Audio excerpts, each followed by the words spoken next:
what's up, Atkin? Atink, sorry. Reading's hard. What's up, Atink? How you doing, man? There could have been an email. GGG, are you talking about the announcement they announced today or whatever? Hey, what's up, Herm? Good morning to you. Glad to see another living soul. Yeah, I'm alright. But you, on the other hand, yeah, I'm bored too. I'm bored too. I'm in the process of updating all of my mobalytics for the builds that I'm updating for the patch. Obviously, I can't finish updating them until we have the patch notes, but I'm doing like playthroughs of the builds that I'm going to be updating. Obviously, I've got the mobalytics for the main build on League starting. And then I'm going to be updating the supporting fire Tactician, which is the build I'm playing right now. And then I'm going to be updating my Thorns guides. Music's loud, K. I can fix that.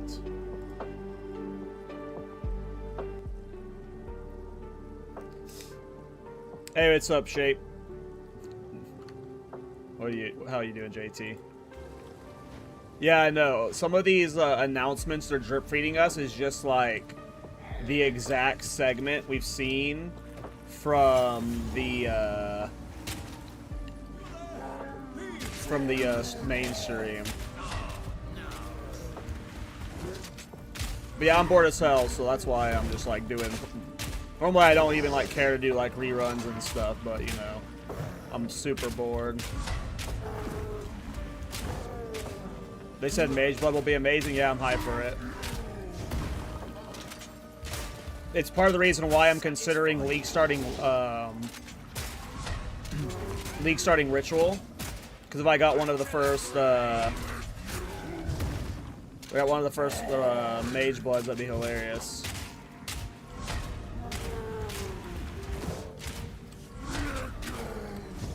But like what I'm League starting, mechanic-wise, changes every like 5 minutes. I fought some big buggers before, but blimey.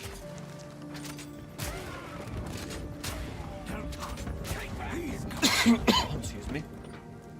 Doing practice run 2 on Monk, still not sure. I'll try leveling Twister Monk or Frozen Lotus for Monk.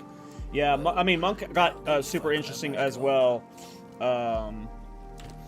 with the new gloves, because those might be fun to fuck around with while leveling.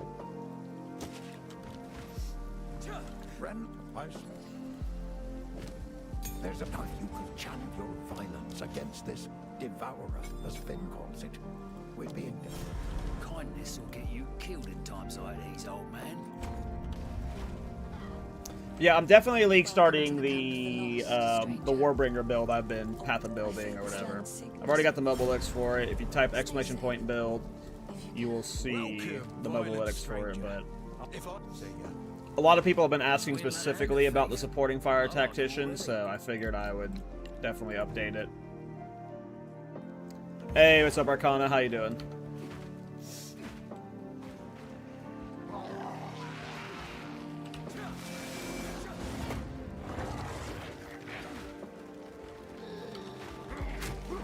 I've never played Twister. I don't know. Those kind of builds normally don't do it for me. Especially when they're this meta, you know. You know how I am. I gotta play weird shit. Because it makes me feel special.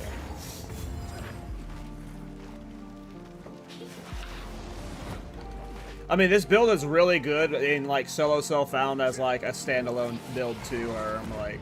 I've cleared this build with solo self-found to Arbiter really easily. So it's a really good League start. I'll be streaming hopefully through Act 4 tonight. It'll be a longer stream.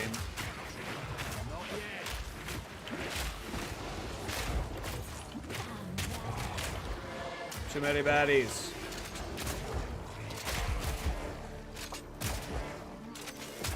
Trying to find the this.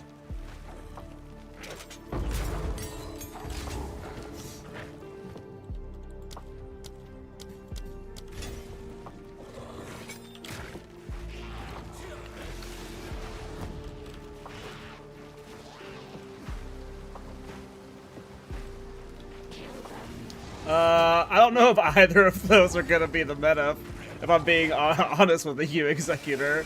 I don't think either of those are gonna be the meta. Calling Strike's definitely gonna be fun, but meta? I'm not sure about that. Blood Mage Calling Strike's really good, but...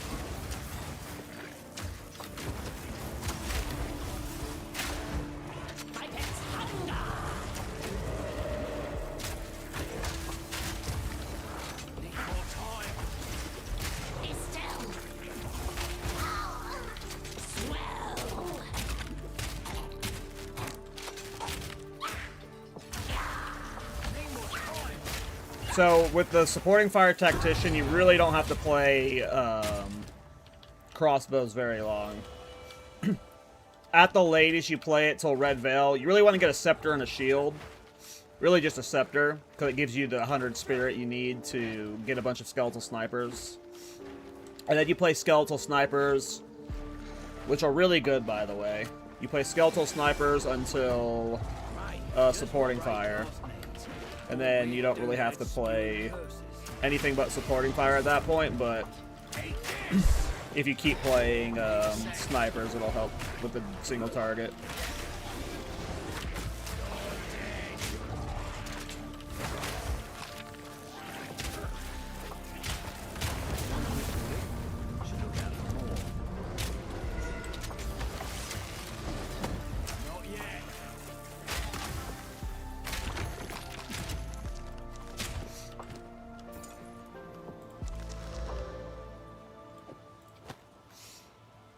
Thoughts on Molten Blast? I feel like no one uses it. Molten Blast, is that the mace skill that, like, shoots the balls around you?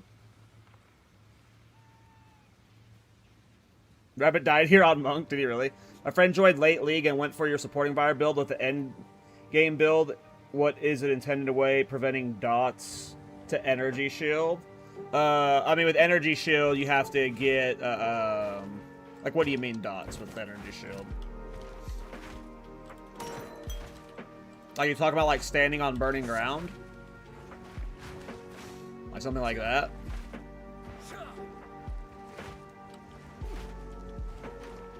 I mean, you either get immunity to it, or you, like, don't, you know, you don't get hit by it, that kind of stuff, you know?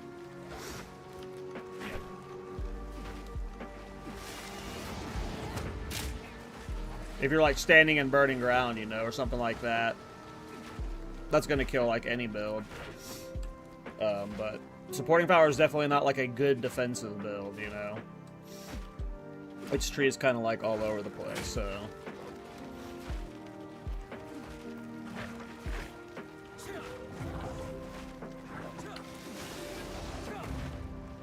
But that's also partly why I don't like playing energy shield builds.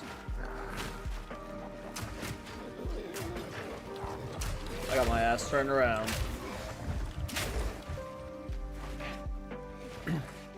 For the build, I'm updating it to pure armor, but...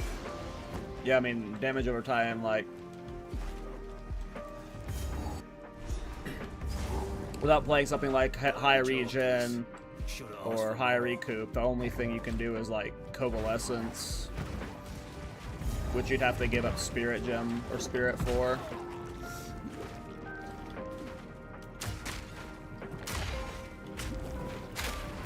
What makes Blood Mage good to Cole? It's got the one node that's like cursed enemies have a % of HP reserved.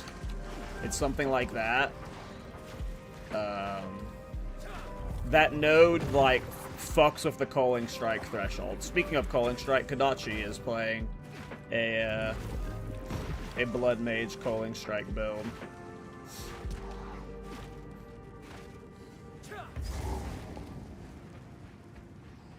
Yeah, Blood Mage just is like, it breaks the Calling Strike threshold because of that node, which makes it just like way better than Witch Hunter, unfortunately. Not yet.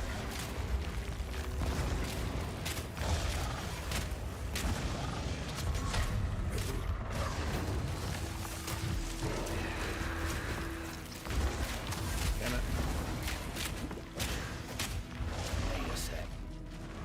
I hate grenades. grenades so much. Need a sec.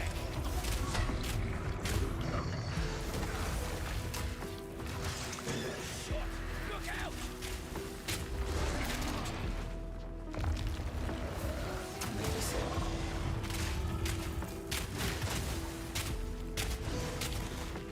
Fire in the hole! Not yet.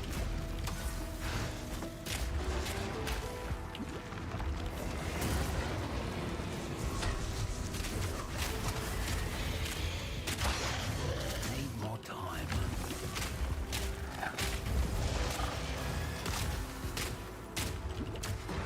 Not yet.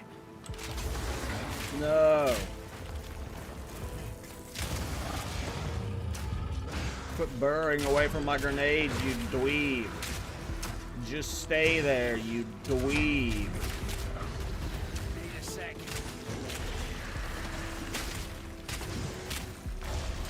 No. You win. Hang at this. Definitely should have asked for more.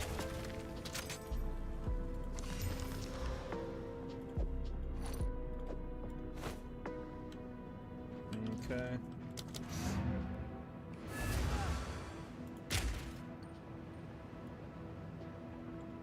Yeah, I'll check it out in a little bit. I don't have a screen set up to capture a clip yet. Supporting fire is what I'm league starting. Good times. Nice. I'm updating my mobalytics for it. So if you... I'm sure you know how to play it, though.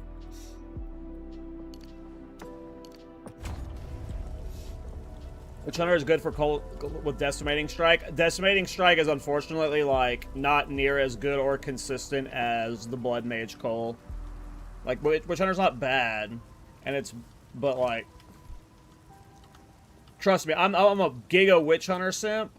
But once you play with the Blood Mage Culling Strike, it's fucking just so much better and easier. Blood Mage is the only ascendancy that can get 100% Culling Strike threshold for magic monsters.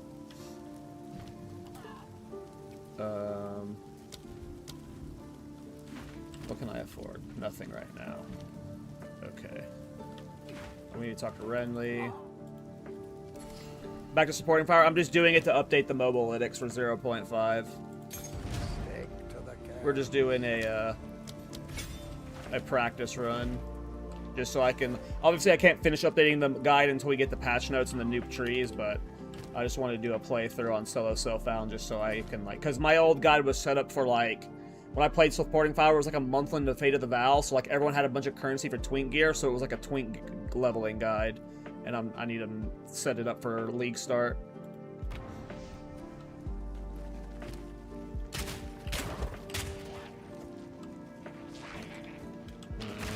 Okay.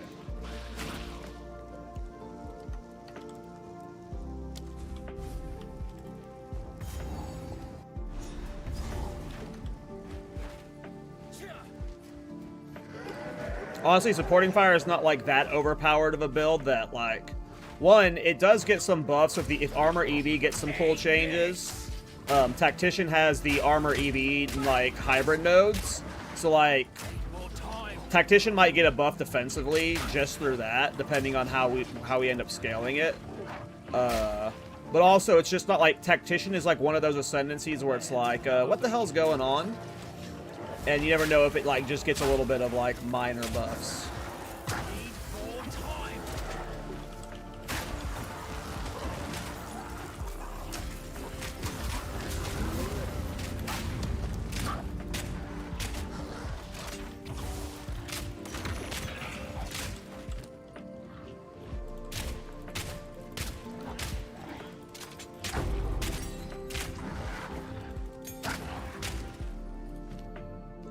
Okay, so we need... we've got Explosive Grenade. We've got Frost Bomb. We do want Flame Wall. And we do want Skeletal Sniper. We just can't use it until we get a Scepter from a Red Veil. I skipped the lady that drops the flask and the support gem. I need to go get her and then we'll go to Red Veil. There she is. Checkpoint.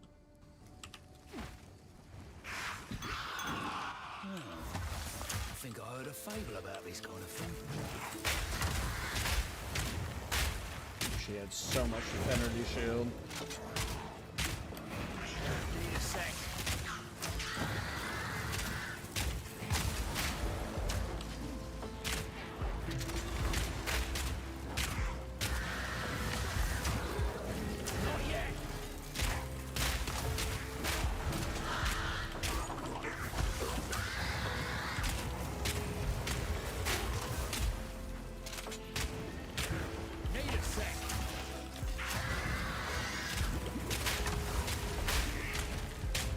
This is like one of the tankier witches I've fought in a while.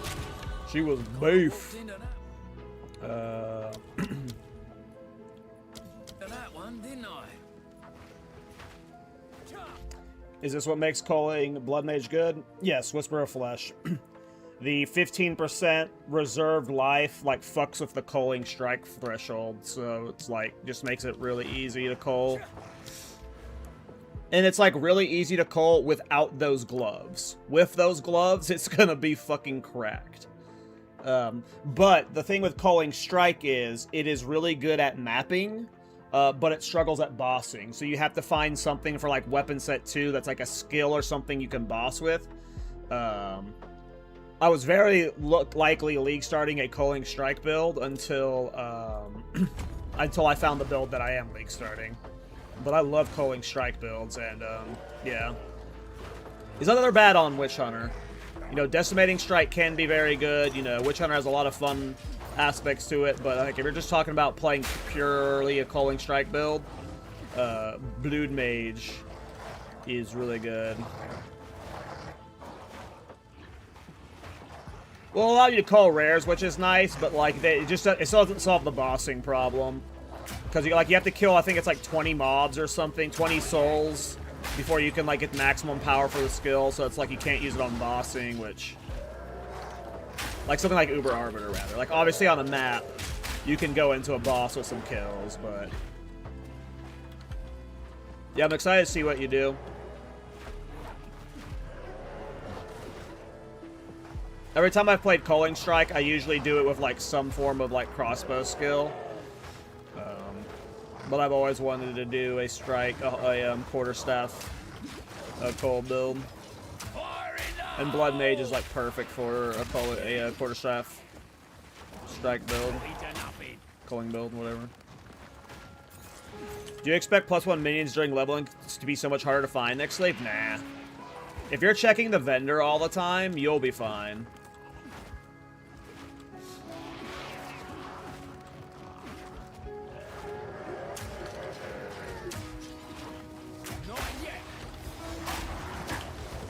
Just check vendor for +1 minion levels helmet and +1 minion level scepter, and you'll be fine. And honestly, supporting fire does good enough damage on its own, like without the minion levels, that you'll be fine.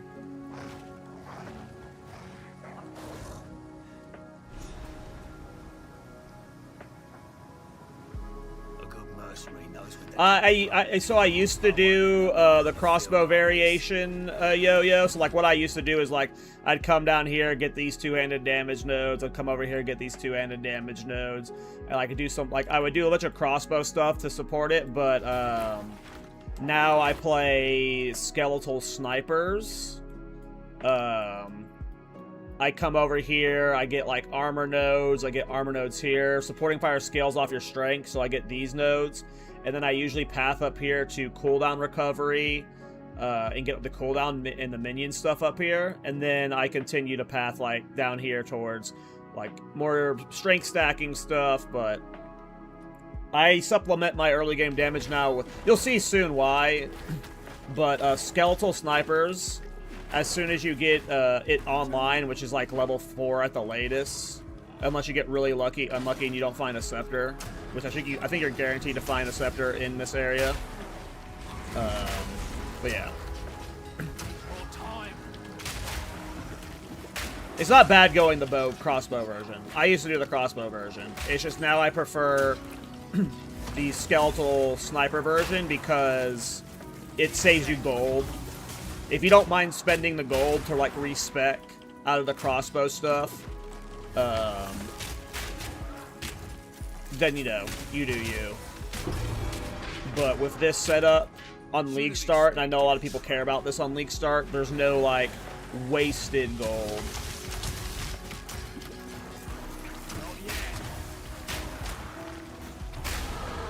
Only my skills.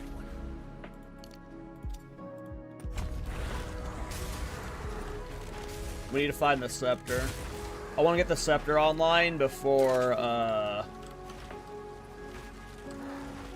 we do Rust King, so you guys can see the skeletal sniper damage. So, if you don't know, Red Veil, which I'm sure most of you know by now, but in case you don't, you have these refined arms all over Red Veil, and they will, there's guaranteed to have every single weapon base or something amongst them. I'm not sure if scepters show up. I've never tested for a scepter. That's what we're going to find out now. But for most weapons, you can find them. It's like guaranteed to spawn one of each.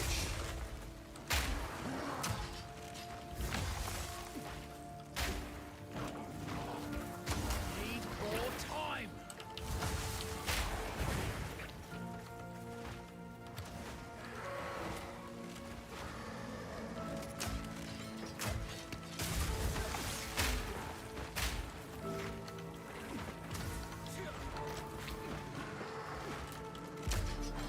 Need more time.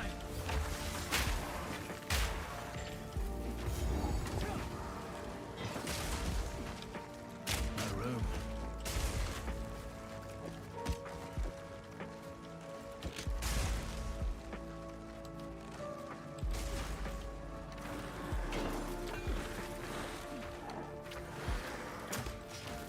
Eat this. Need a sec. Yeah, yeah. So many people are excited about face breakers. I'm locked in on my bait unique. I've already got my bait unique set up, so I'm really trying to get a scepter. Normally I wouldn't care and I would just clear it, but I want to get a scepter before this boss, so I can show you guys just immediately how good the skeletal snipers are. Not yet.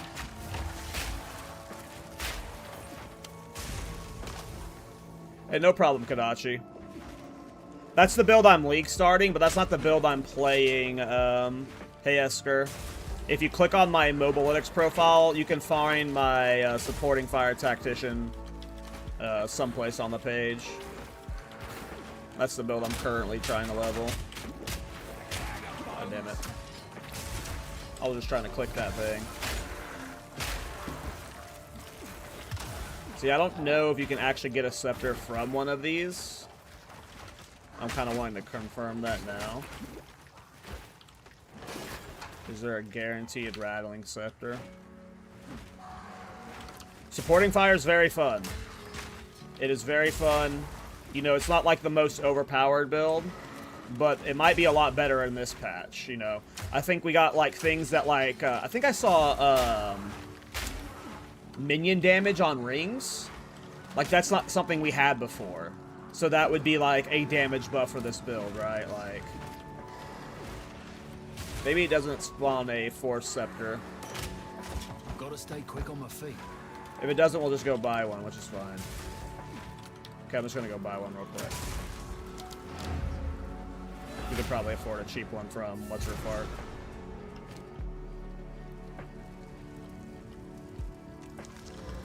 Sorry, I was just elsewhere. I've collected these over time. Another for my collection. Yeah, Thank you. No minion skills ones, but that's fine. This one's got extra spirit. That's cool. Sure. Wait, how much is the price difference? I'll just take one of level 62 I ones. suppose I can let that one go. Oh, yeah, we can plus 1 minion levels. Let's go. Buy that back. Alright.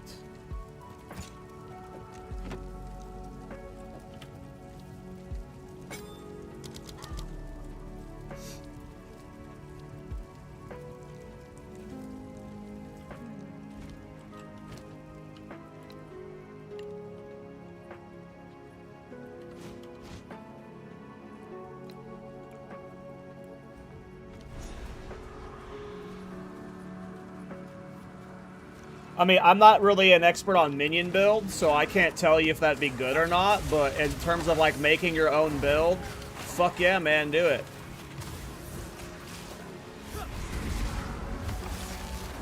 Make that shit.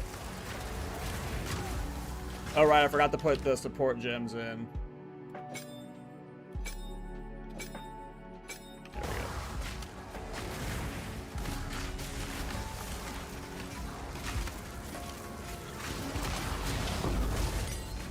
I forgot I wanted Contagion for this part too. I swapped a little too early. Make note of that for the guide. Where is my guide? Let me get it out. I made changes to it today in preparation for playing.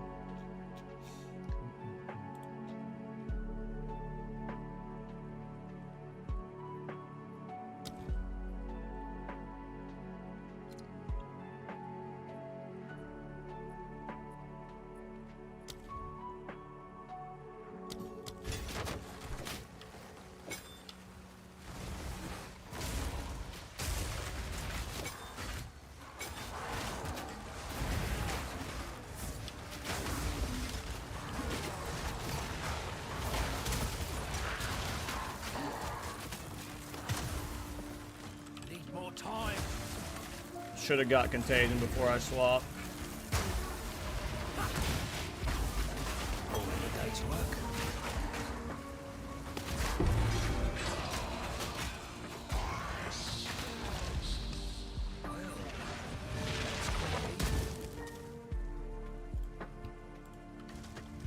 Hey, what's up, Garcia?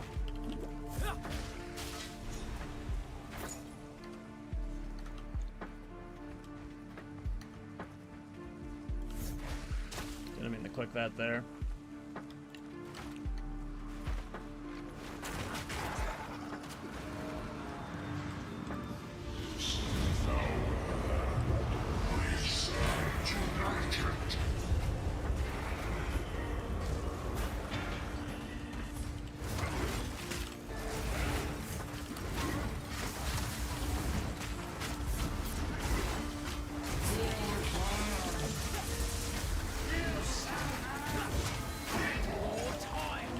See the damage the skeletal sniper does with the flame arrow?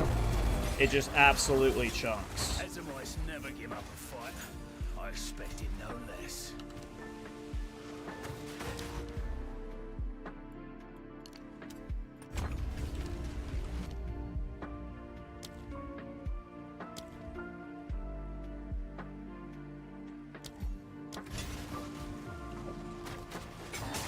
All beacons making progress. I'll break you. Playing Baldur's Gate 3? Oh, so we're at that level of board, huh?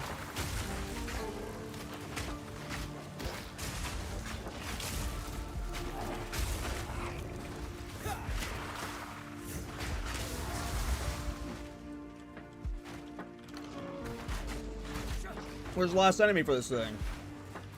I'm being skamazed. Oh, I guess that was it.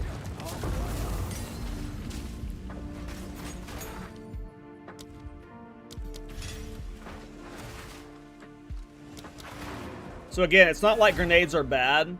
It just saves you the respec. So like normally, the way I played was I would get these nodes, come down here and do stat stacking stuff, get some crossbow stuff, and my crossbow damage would be my supplementary damage. But now I'm doing strength node here, strength node here, strength nodes here. Strength increases the damage of supporting pyre, also makes you a little bit tankier. I will be armor stacking as well. I'm thinking armor stacking is going to be better in the next patch. Armor stacking was already really good for this build, comparable to energy shield and armor energy shield, and we're getting buffs to it with the more armor to energy elemental damage nodes. So I'm preparing to be just pure armor stacking, but you get these nodes here, and then you just book it straight to up here. And you're getting a bunch of strength nodes on the way, so they're making you tankier and do a little bit more damage. You come up here, you get the minion cooldown recovery stuff. This will make supporting fire faster. It'll make gas arrow faster. You get at your command, because we'll start minion stacking too. We'll get the minion command damage. We'll come over here. we'll get Growing Swarm, which is more cooldown recovery, and then from there, it's just pure armor stacking. We're going to come down here, get Tempered Defenses, Made to Last, Heavy Armor. Because at this point, once you've got the cooldown of Supporting Fire so low, you're like, it does so much DPS. So you just start spamming it, and then the way Supporting Fire works is because it's a ascendancy skill, it levels up with you, so you don't have to worry about like it falling behind on gem levels or anything. So yeah. How long can you rely on those sniper skellies? I've never used them past Act 2. That's one of the things I am testing today is, how far should you min-max the skelly snipers? When can you go pure supporting fire?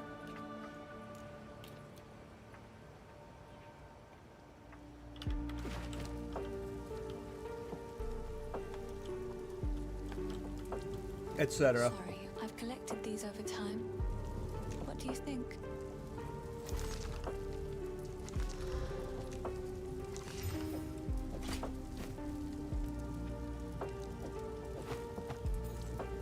I will treasure it. Stay safe. Area spot. What do you think about the new Tactician gloves? I mean, they're cool. They're not, like, cool enough for me to want to league start them. But they aight.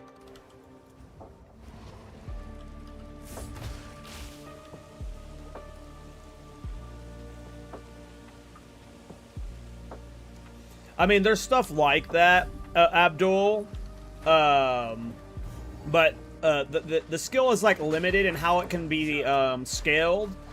You can really only scale it through minion damage, minion cooldown recovery, and strength. So, you're really, really limited in how you scale it. Could get buffs in this patch. We'll see. Oh, let me show you guys another boss. Here.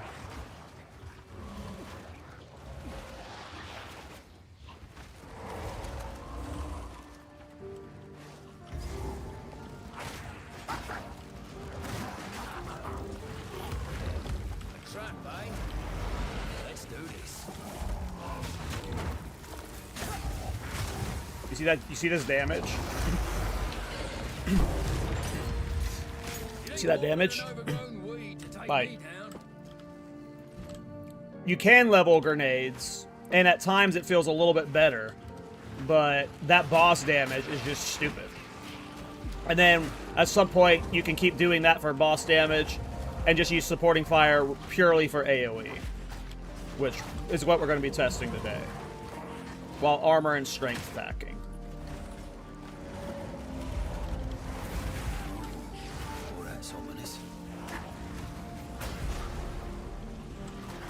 What happened here?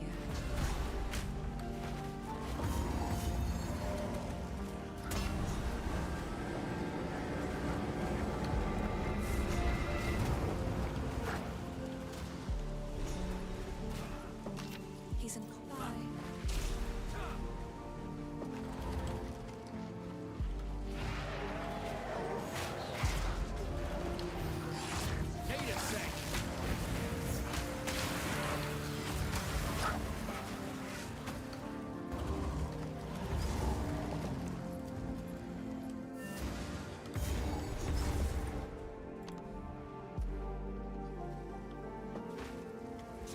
The wound uncripped. So when you're shopping, the things you want to look for is +1 minion skills helmets. I'll probably get a regex set up by launch. And then you're going to want the minion skill scepters with a lot of spirit. And it needs to be a rattling scepter. It needs to be a rattling scepter for sure. I will. Sleeps. Depending on the timing.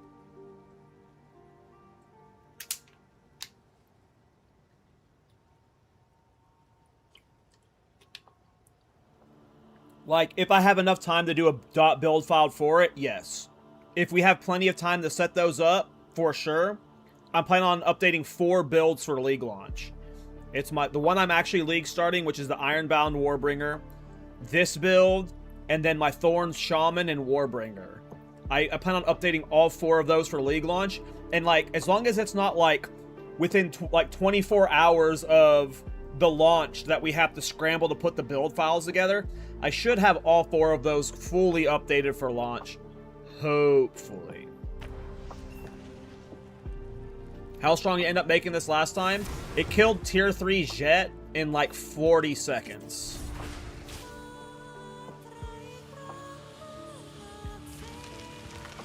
So I was able to kill the hardest bosses in less than a minute. It depends on if that's slow for you.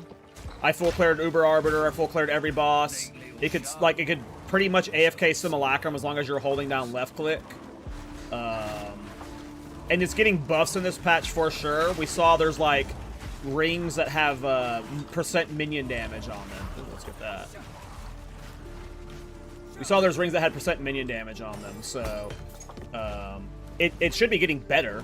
And honestly, it's getting buffs from defensively from the armor EV changes as well as the armor stacking changes. So it's probably like I was heavily considering League starting it, so it's definitely not a bad build.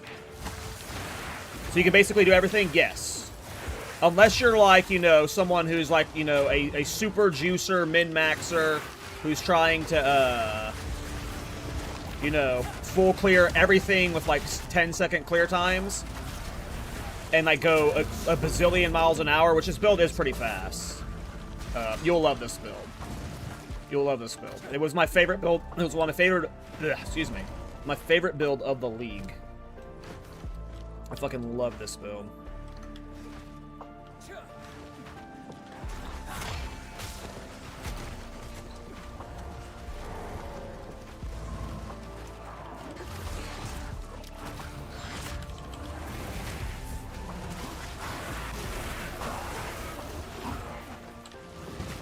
Do we need to go up? Is it down there? Hey, what's up, Fire Snipe? Thanks for the Prime. How are you doing? Yeah, I'm only using Frostbomb for exposure. Alright, here we go, another boss. Tell me that isn't fungus.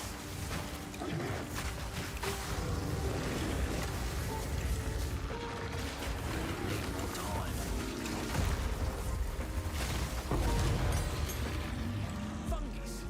Just had to be.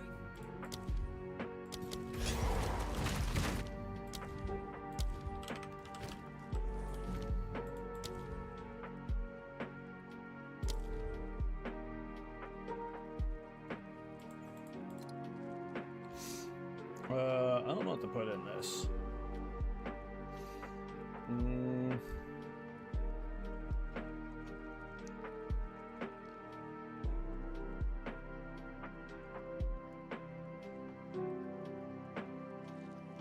What should I put in this?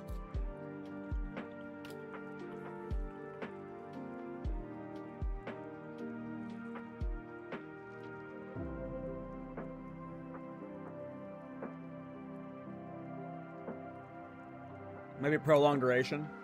We just start with that.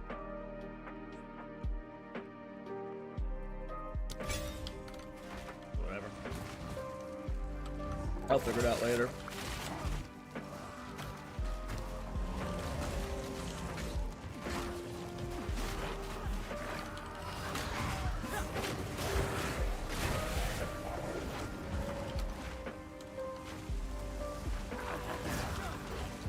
So I've had people ask that a lot. I just don't see it being worth it. You could fit it in for the memes, but would it be better than like a normal setup? No, because Trench Timbre as a one-handed mace for this build gives you an absurd amount of damage. And then you can put a shield, a focus, or a scepter with it. Or actually not a scepter, yeah, a scepter with it. I've taken And orders from stranger. that staff's not ever going to be comparable to that.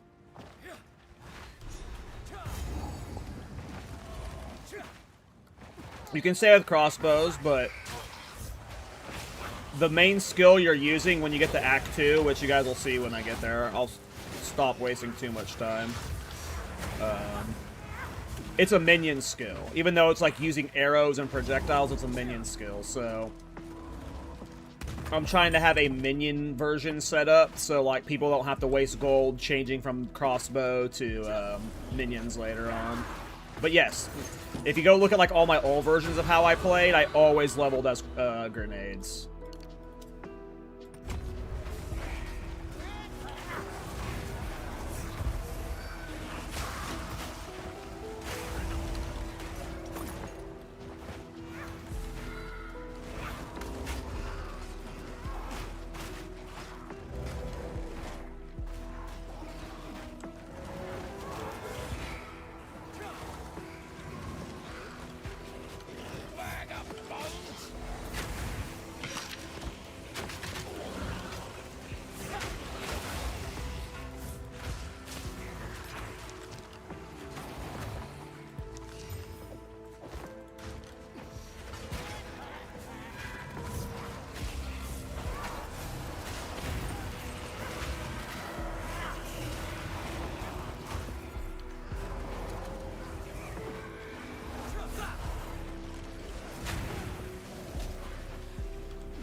This place raises the ankles on the back of my neck.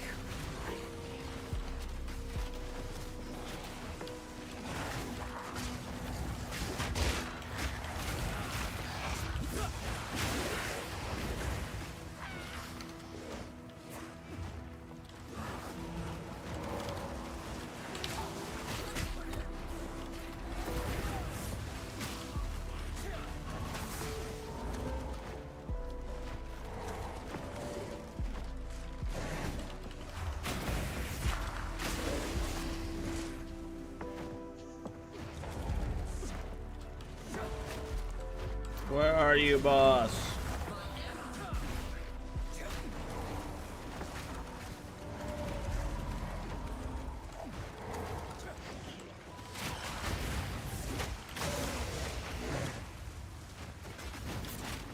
I'm so excited for the updated campaign.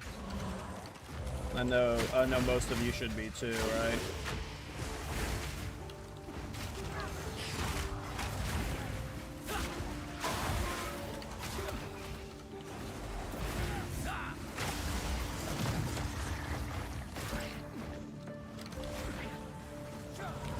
Yeah, it sucks that most people are solving a lot of the charge builds by weapon swapping and gear swapping. Unfortunately. Hope I did run right by it. I'm a noob.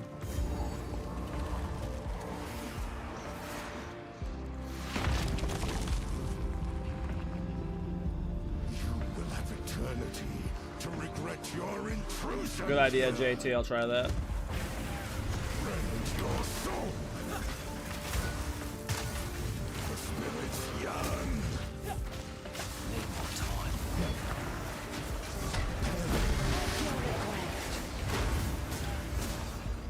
My minions all died. No. Meaningless life He killed them. rend your soul. I killed him. Bloody Eternals. Never did know when to quit.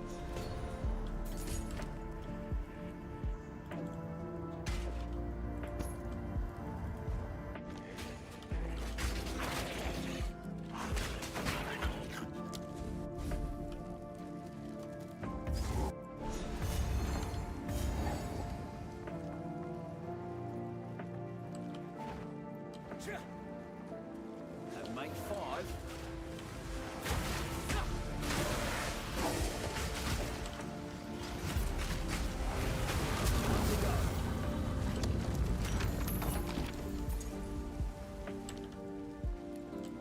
Gotta stay quick on my feet.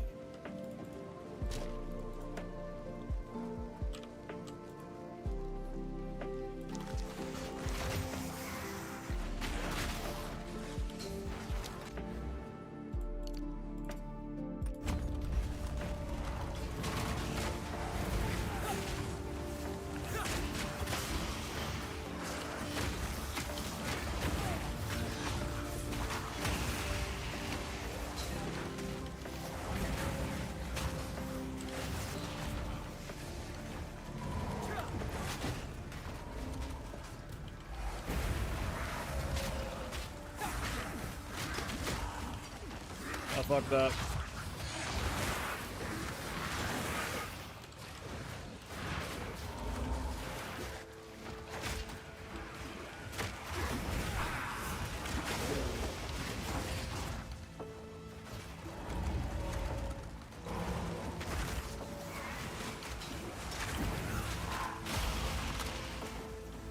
Alright. See how fast we kill Assinia.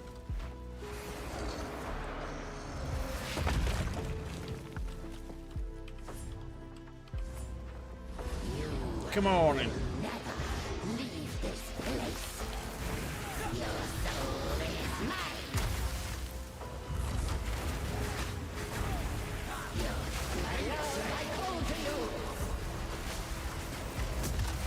Yes, my beloved. I mean, that damage is just nuts. Well, you don't see that every day.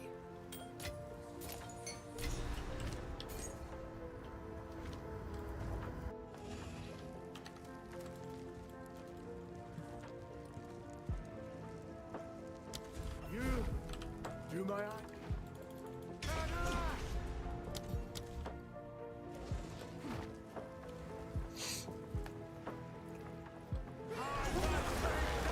No, minions!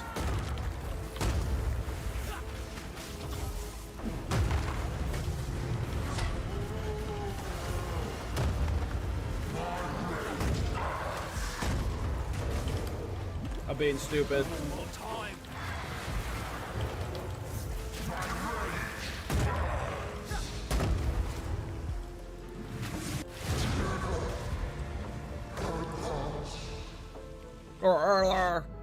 I never wanted a family.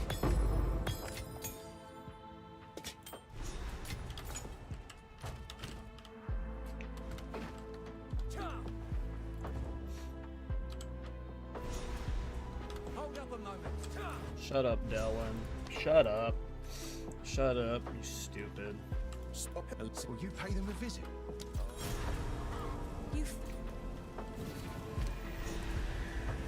Alright, hopefully one of these helmets has +1 minion skills.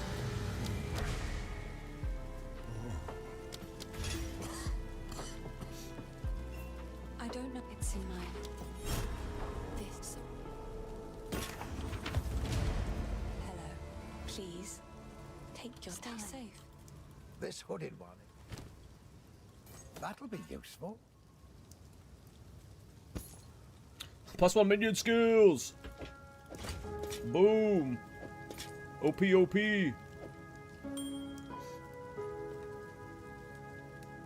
It's not pure armor, but at least it's armor, yes.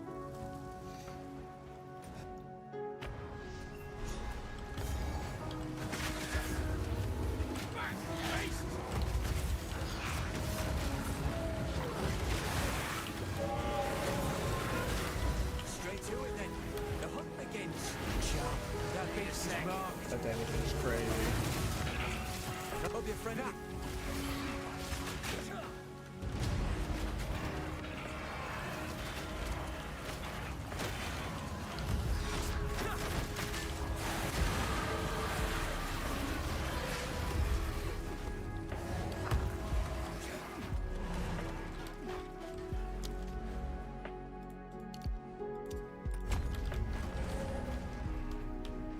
Okay, Crow Bell time. See how fast we can kill Mr. Bell.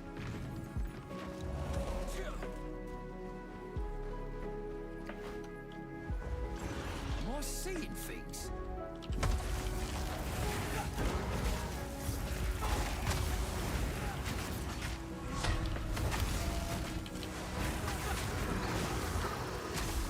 Okay. I'm gonna get ya.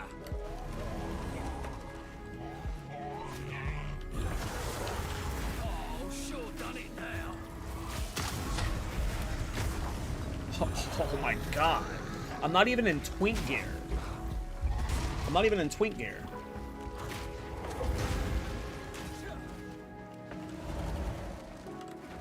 Wait, is it this way?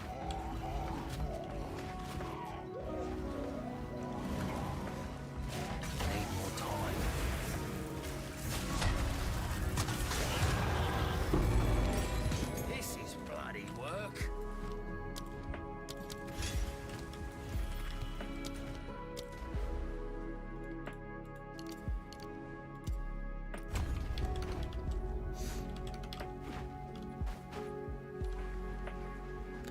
Yeah, I mean, the problem is, like, if you're playing specifically supporting fire, just so much doesn't work with it, especially within the ascendancy. Like, banners don't buff a supporting fire.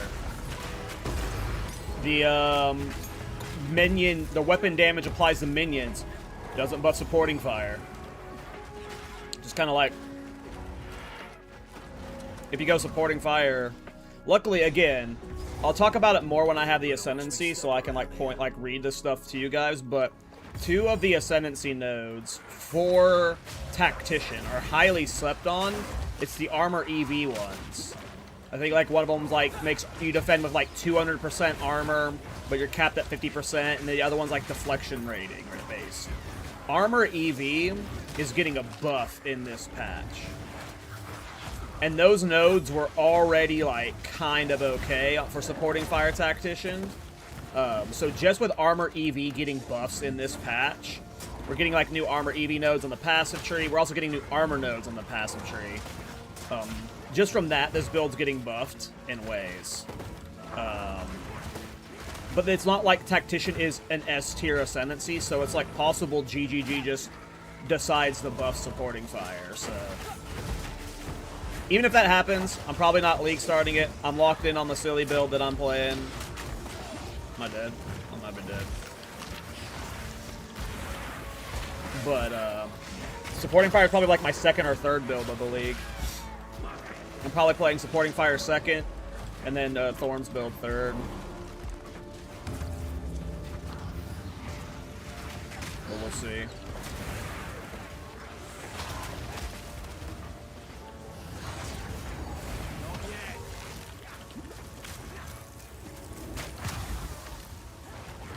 Yeah, deflection's getting a buff too, yep. So this build's probably better defensively. But again, like I said earlier, it's definitely buffed offensively because we're getting new rings with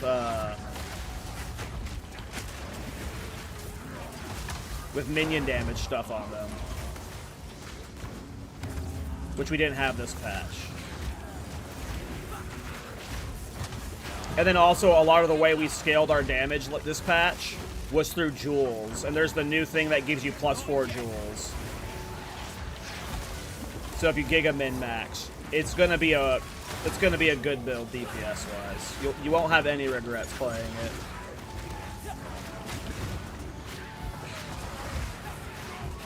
And our, like, lineage support gem, it's called Kurgel's Leash. It makes, like, your damage insane when you get it.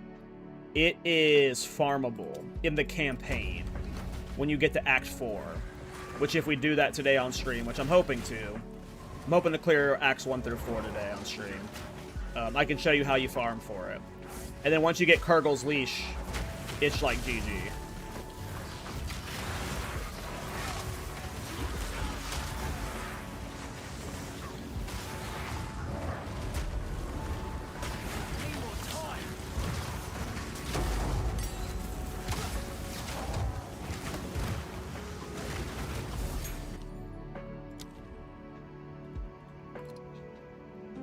Try this out first.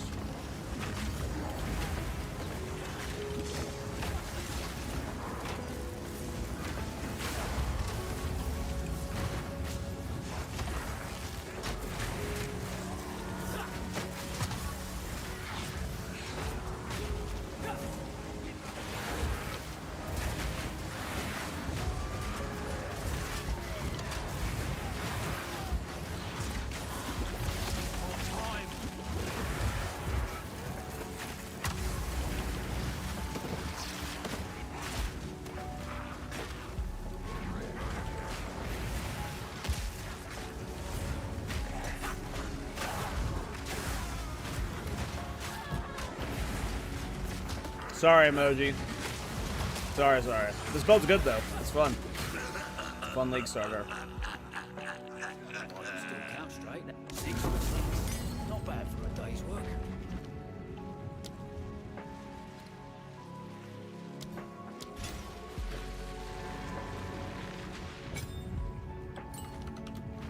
I don't want to actually do temple right now, so we're going to be skipping all temples, even though it technically will give us, like, power that we'd have in the real run. I just don't want to do Temple right now. I'm hyped to do Temple on League Start. It's just I don't want to do it right now. I'm about to die. Dodge rolled into a bad place.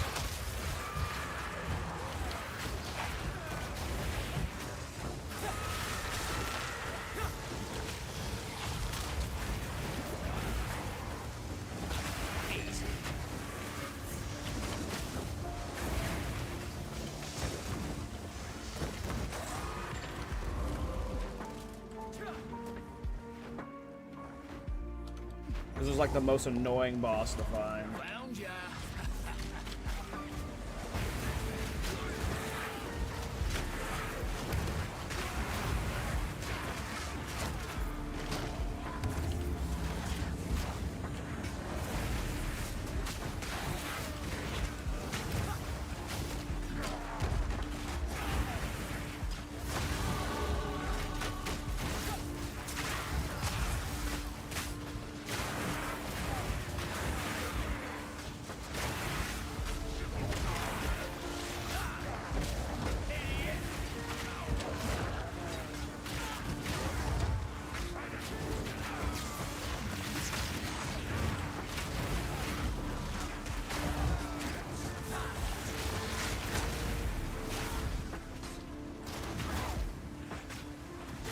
You have your audience. Embrace it. More time.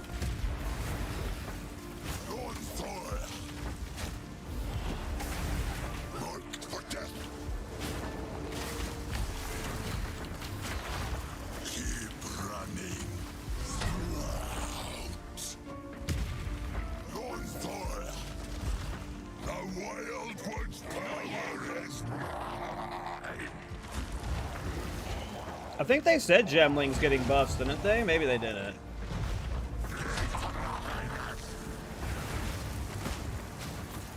Your seed. Need more time.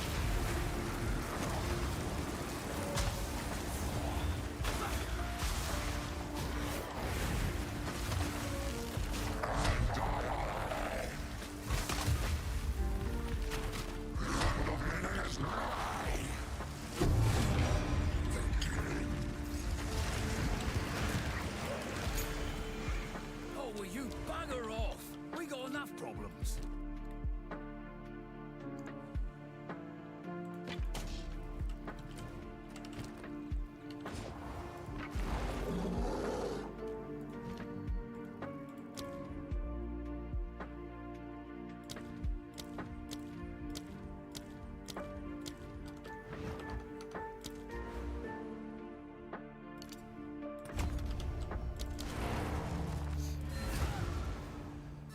I do mostly Mortar Cannon and Titan. It just better. League's better.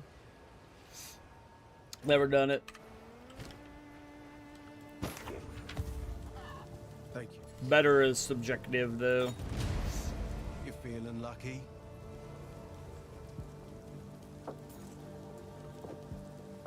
Sure, I'll take it off your hands.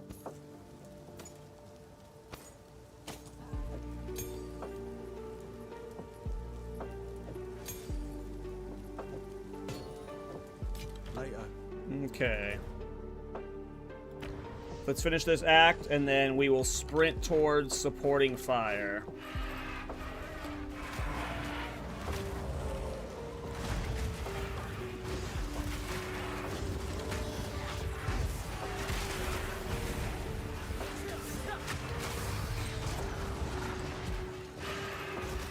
Sprinting towards supporting fire.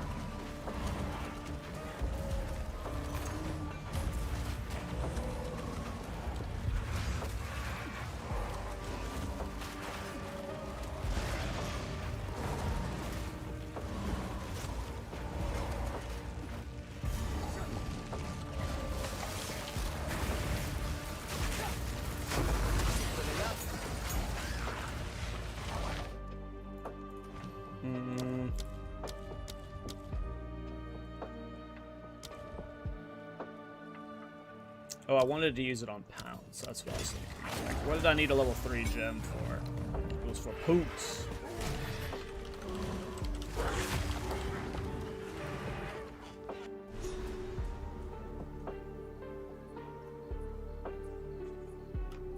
I might have seen the build you're talking about, Dustin. Pretty sure I know the build you're talking about. It's gray.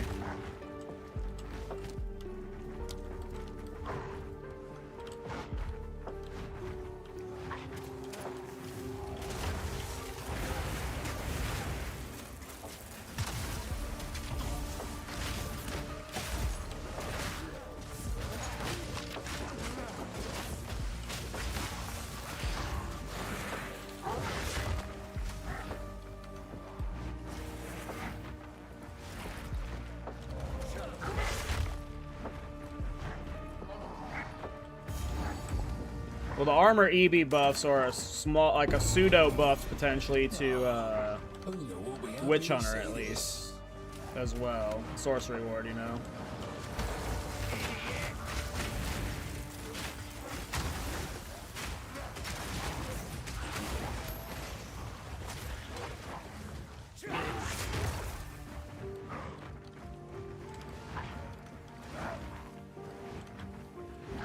Need a sec.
was right. They lost their minds.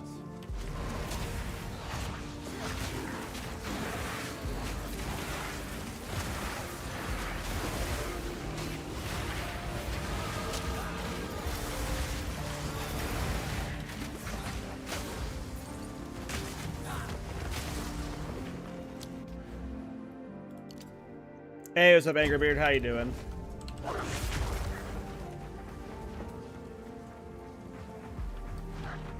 Sprinting towards supporting fire. Need a sec.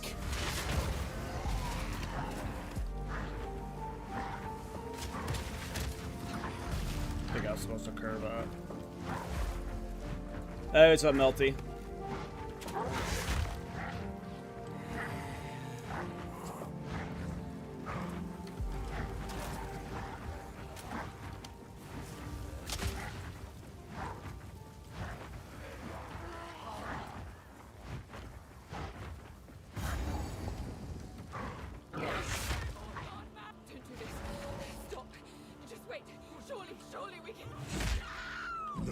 I can't believe he did that. This time. This is personal. Not yet.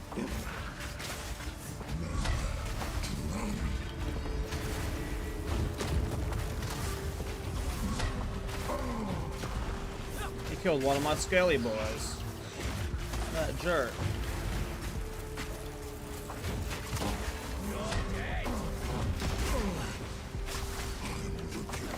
Throat out.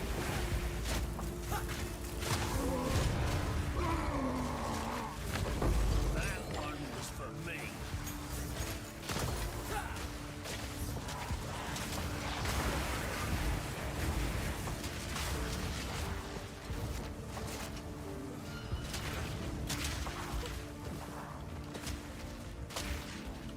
Yeah, I mean, I was very tempted to league start this Melty, but you know, I don't know when I'll play it in the build, hopefully, or league, hopefully early on, but yeah, I'm definitely updating it for the people that want to play it.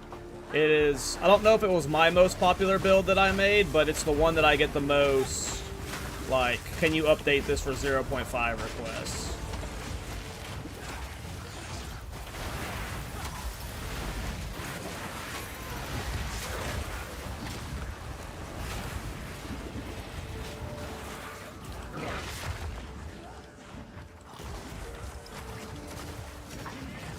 Yeah, same one. A little bit modified, trying to modify for 0.5, and obviously the patch notes will change things too, but I just wanted to get a playthrough in before we get the patch notes, so I can have like the mobalytics fully updated for League Start, because when I played it last League, I made it as like a twink build. So it had like Astramentis and Titan Rot and stuff, because it was like a month into like the League. And I want to make sure, I've done it on like SSF and like other League Starts before, but I never updated the guide for that, so I wanted to make sure. I'm clowning.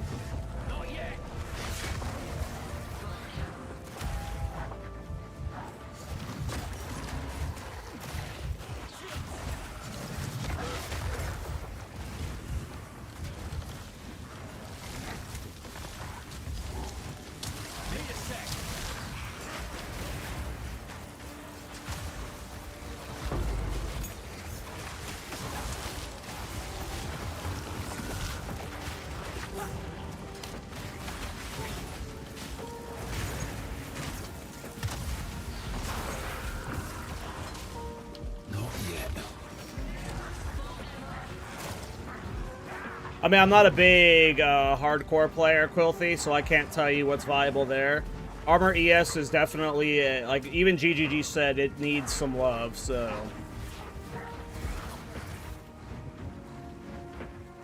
But I've never even played Armor ES with CI, so I wouldn't be able to help you there.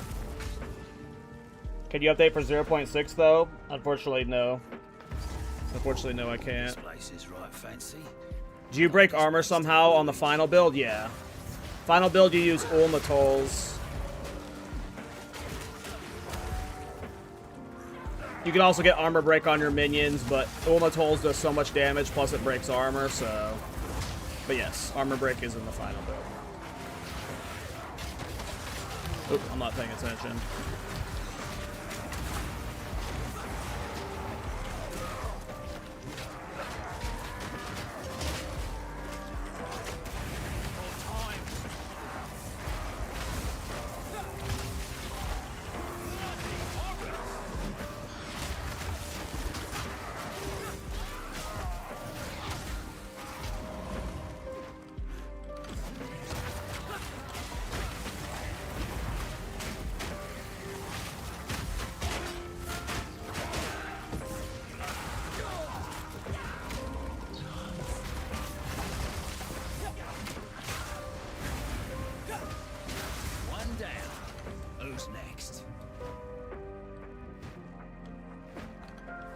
I mean, attributes do stuff, especially in this build.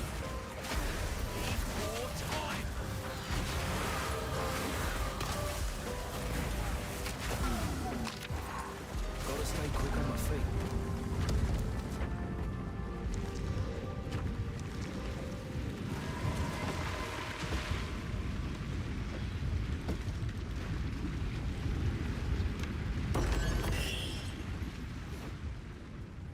Yeah, I mean, they give you... Strength gives you life, Dex gives you accuracy, and gives you mana.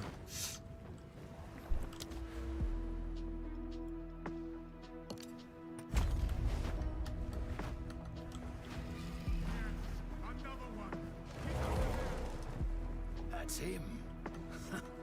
Soon. Very soon.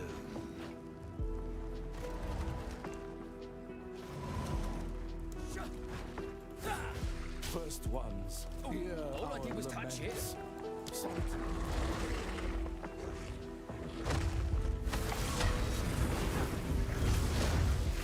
No, I let my dudes die.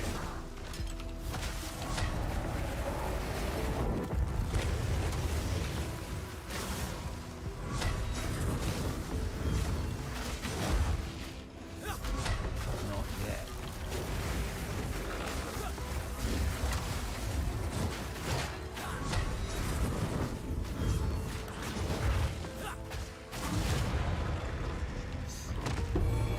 Always did say religion is dangerous. Yeah, I'm not sure. Alls.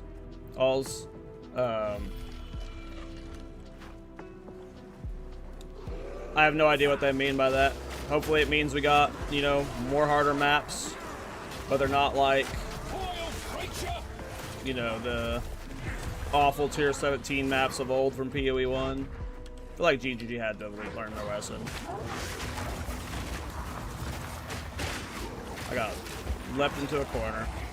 This damage is really not bad, not gonna lie. It's okay, and I probably, like, this is my first time leveling with skeletal snipers in a long time, so there's probably, like, optimization things I could be doing better. But yes, for not being in a minion area, it's doing okay. The worst part of this build, you guys will see, if you've never played Supporting Fire, the worst part of this build is Act 1 until you get your, and then the beginning part of Act 2. Once you get your Ascendancy, the skill is immediately good. And then once you get Biting 2, it gets even better. And then once you get Biting 3, it's like, with a Kurgle's Leash, it's like, holy shit, I got damage suddenly. Need more time. Huh?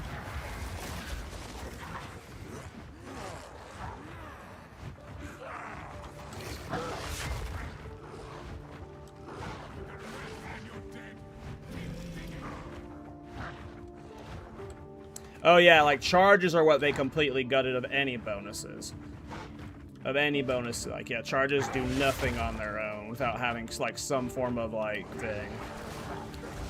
Versus PoE 1 charges, they're just fucking god tier, just stacking charges.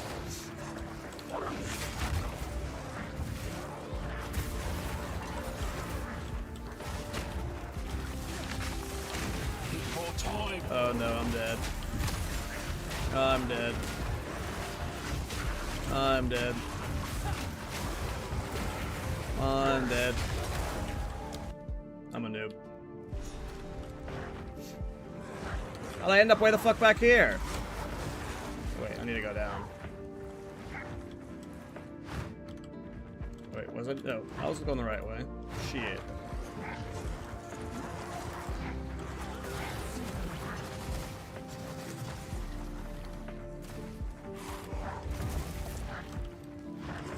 I gotta stop reading chat when I'm in this area. Keep going into the dead ends. That's mean.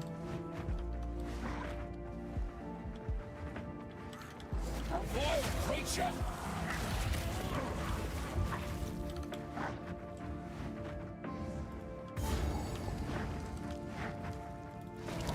Okay. Yeah, even in 0.1, strength stacking was just so much better. Now it's just kind of gutted. Her loot. I'm not one for music, but to each their own.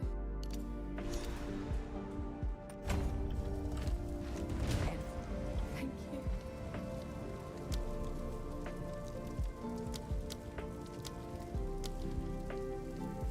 Not level 14.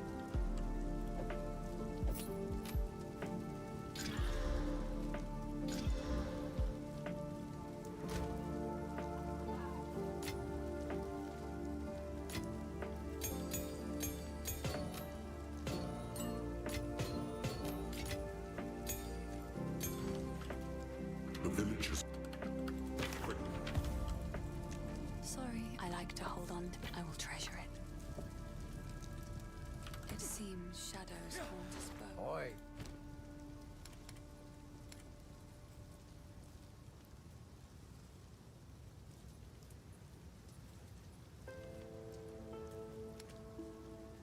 Stick to the cats. Hello. I've collected these over time. No health flask. I came here to buy a better health flask, and they didn't have one. Bye. Oh well.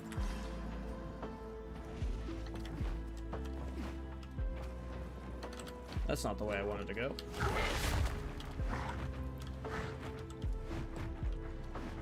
No upgraded health flask. We don't need it. Oops, I just sprint stunned myself. We need every crutch we can get.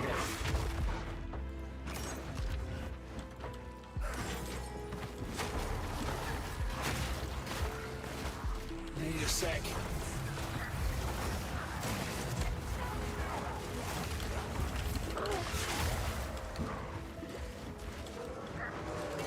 Oh. Stop body blocking me. I'm already out of flasks. I have to spam them so much going through here. Not yet. Why can't you just let me speed through? It's a dead end. I'm scared. Oh, there's gonna be a checkpoint in here. Well, let's see if we can make it out. Not yet.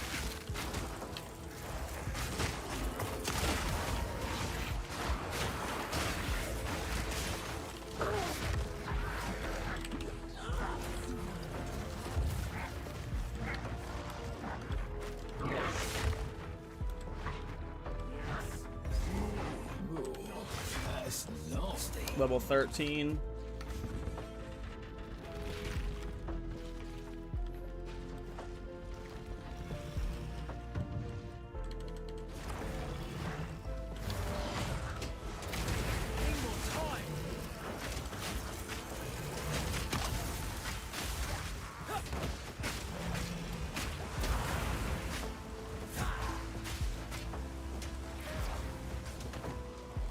Hello, minions. This interloper has the power we need.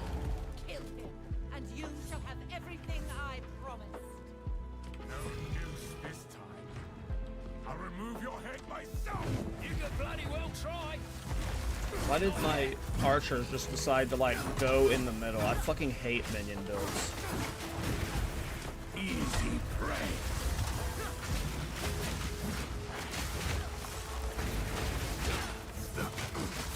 More time.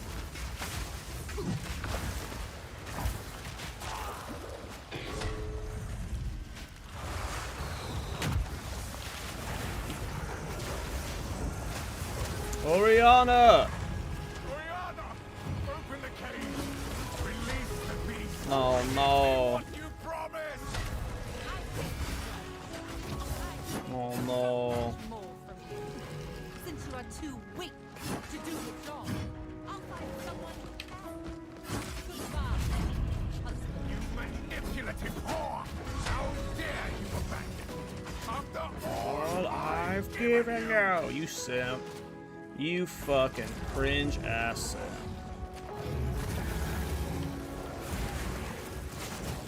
I will take out your heart and savor each bite. Desolation. No, don't phase, you fart knocker. Pulse quickens. No.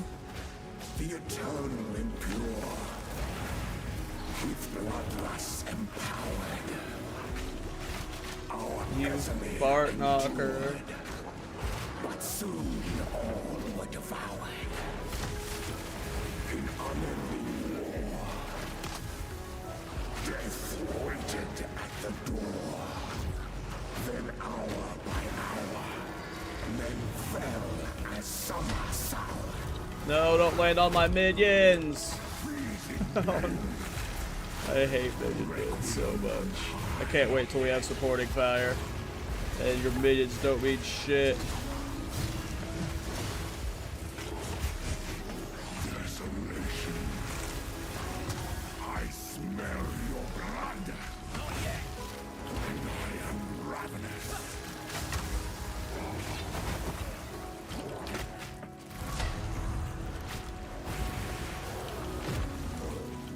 Minion gets revived and immediately dies.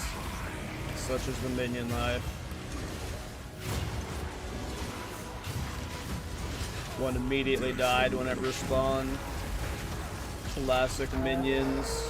No! No! Fang, tooth, and claw. No! Tortured under the moon. The pack suffered but endured. And howled now in tune. No tales were told. None new, none old. And their endless hunger grew ever stronger.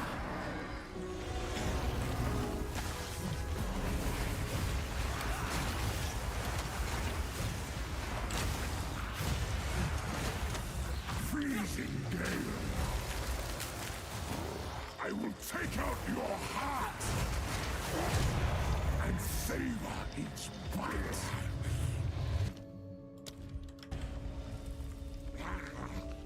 Can't wait to tame him. Allow me If to he's clear tameable, your that'd be mind, super cool. if only for a moment. Hey, what's up, Treach? The madness, it consumed my being. Oriana used it against me. You don't need Taken Astramentus beast. or I any found uniques for messages this build, Ret from the bro. I've desert. played this build on solo self-found From the Bastille. many times. Yes. You don't need any unique Find survival with her. it. Kill her. And I've updated the mobalytics to where you don't even have First, those uniques in like the base please. leveling stuff anymore. Stop the madness. As you wish. Give me loot. Make haste. Let us return. Yeah, you don't to need any Greenfell uniques to play this our build. preparations. I've killed Arbiter with this build on solo self-found. Could have definitely pushed to Uber. You've been But yeah, I'm updating. I'm like right now. I'm playing just to like Anything take your fancy? refamiliarize myself, you know, stuff like that.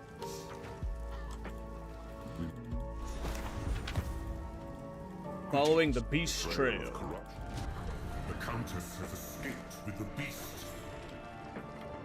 We're going straight for supporting fire now. sir, we have arrived. Bastille awaits. Movement speed boots, finally. We need some decks.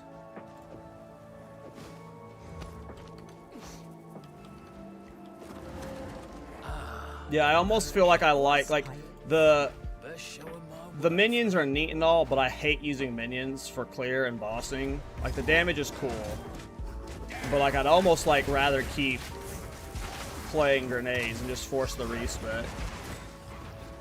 But I know people hate doing respecs and they don't like wasting their gold. I just don't like minion builds that much.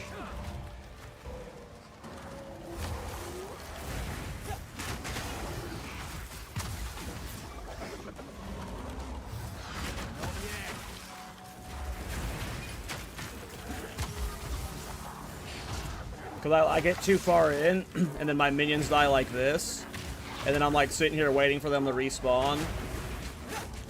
And that's just like a playstyle thing. And then they respawn, surrounded by stuff, and then I just blow it. It's just because I'm like constantly dodge rolling in, and I kind of gotta like slow push more with minions. And that's just not how I like naturally play.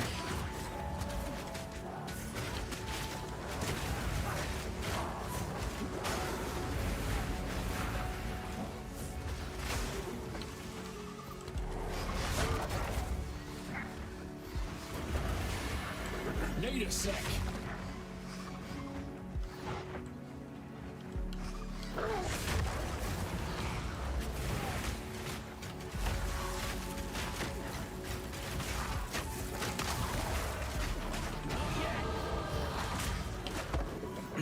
And playing with pounds is making things way worse because it puts my command skills on cooldown.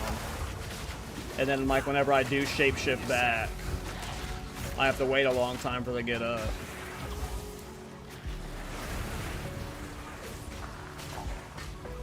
So I just gotta change. If I'm playing skeletal archers, I just have to change my playstyle completely. And I ain't that. I don't know if that's gonna work for me. I might just have to stick with grenades. Oh, we don't get to clear that? What the hell? Where's the dude for it? What's going on? Hello?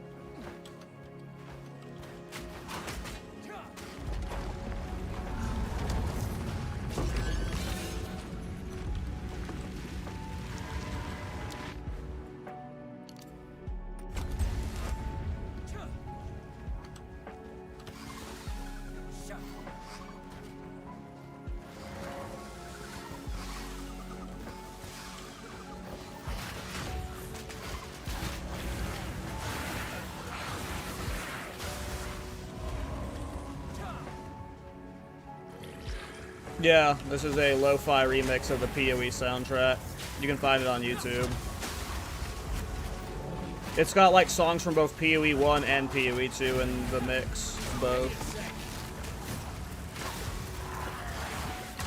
You can find it on YouTube. Just YouTube lo-fi PoE 2.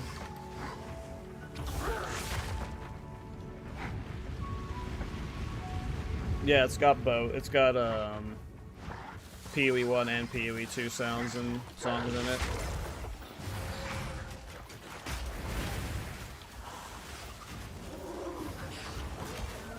Need more time.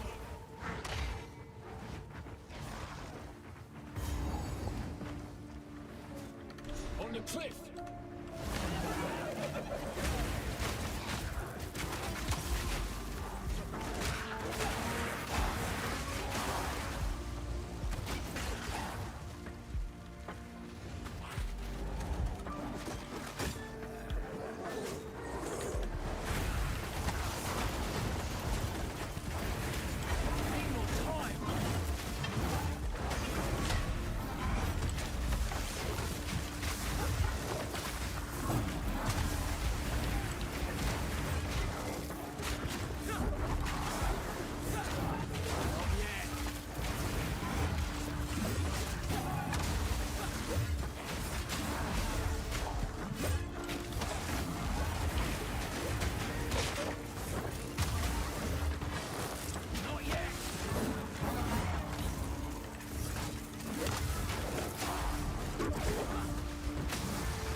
No.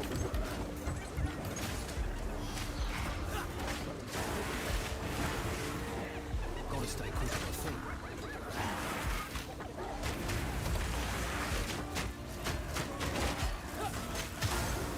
If this doesn't earn my passage, nothing will.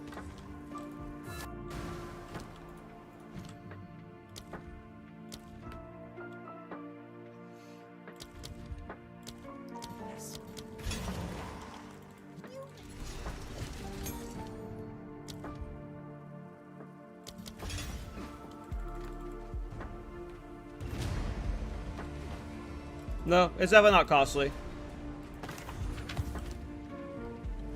Just I know people complain about that thing. Who goes there? By the sound of your voice, you cannot be Marraketh. That sounds cool, Treach. Take your time.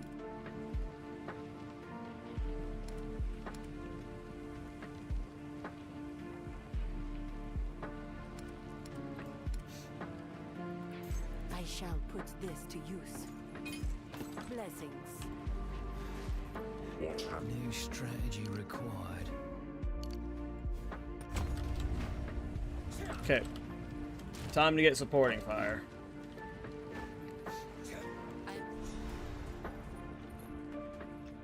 Once we have supporting fire, so right now, like, it's a little annoying because we don't have the best AoE clear. And it's like also fucking with our single target from our command archers because they just kind of keep dying a lot. But that's going to stop once we have supporting fire. Once we have supporting fire, this game's going to become a breeze. We just got to get there now. Level 14, I think it's level 16, 17 zone? Okay. Now what were they doing here?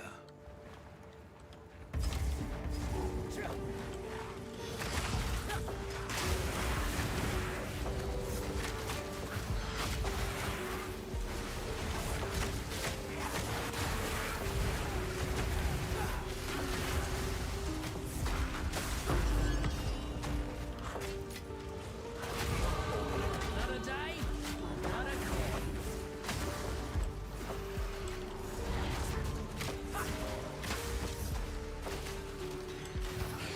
Bloody horrors!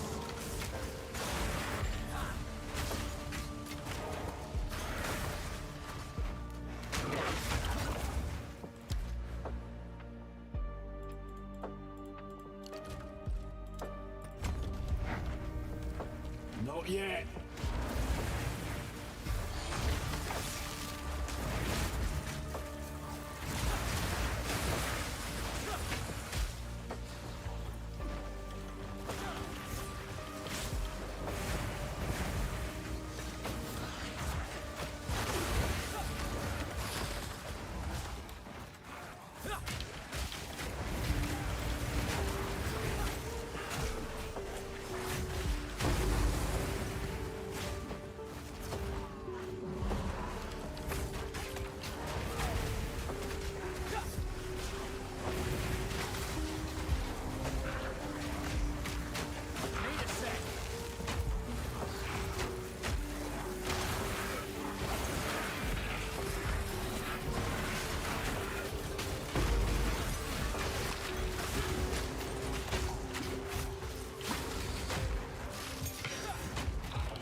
The Raging Skulls. I think it's good news. Am I supposed to use Raging Skulls? I put the extra spirit towards more skeletal snipers.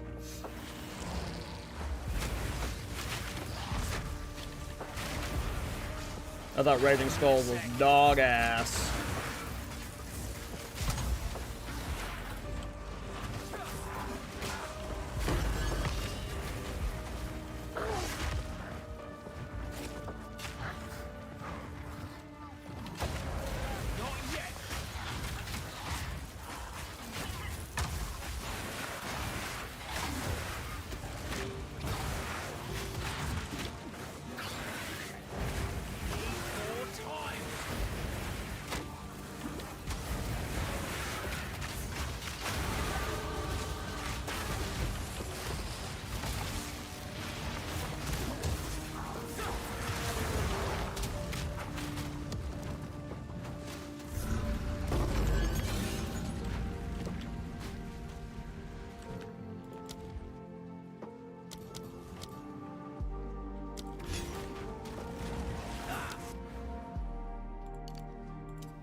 Wait a sec.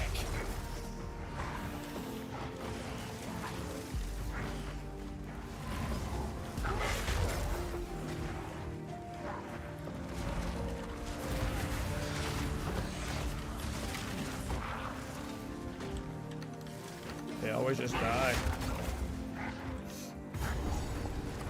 I gotta stop pouncing, I guess. Pouncing just puts the commanding fire on cooldown. That's my main clear right now. Well, if you have supporting fire, it doesn't matter, but with flame ball supports, I have ignite and spell cascade. Ignite to ignite faster, and then spell cascade to cover more area.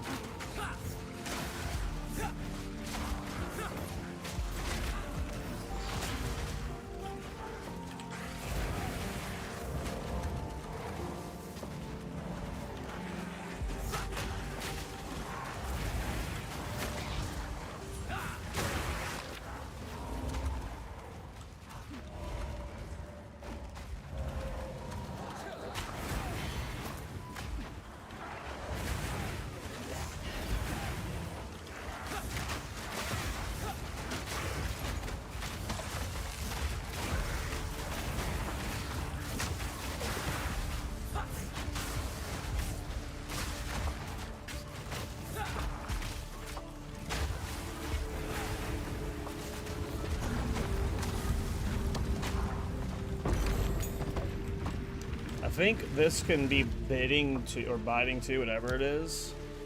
Can be biting.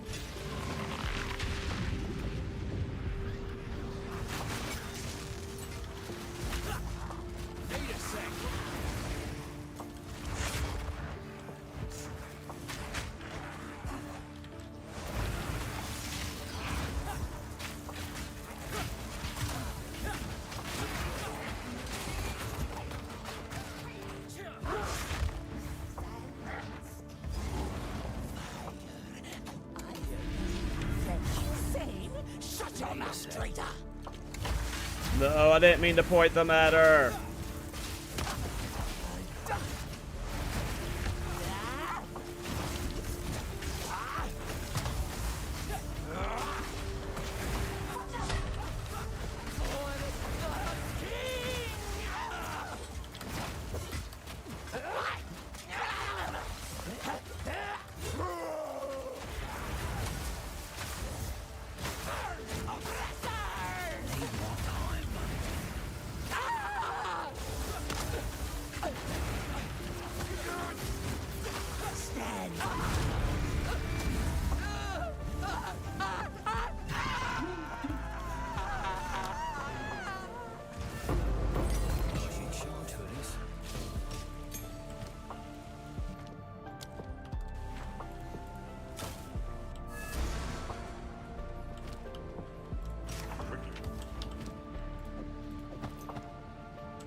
Need something? No need to rush.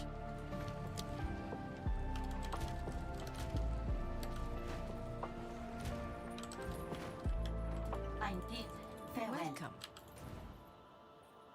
We're almost to supporting fire, boys, and then this just turns into one of the most fun builds in the game. Almost there. Something's up. The Halani, you have your orders. It's tough, Angry, because, like, this game has, like, so many different audiences, and a large portion of, like, this game likes to player base likes to stand there. You're just not that target audience. Some people, they're designed to just stand there waiting for loot. And you're gonna have to just deal with that because the game's not made for you in every aspect, man. You know what I mean? You know what I mean?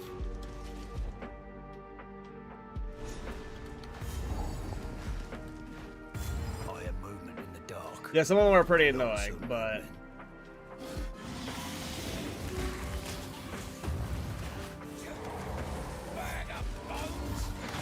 what that annoys me the most is Monkey.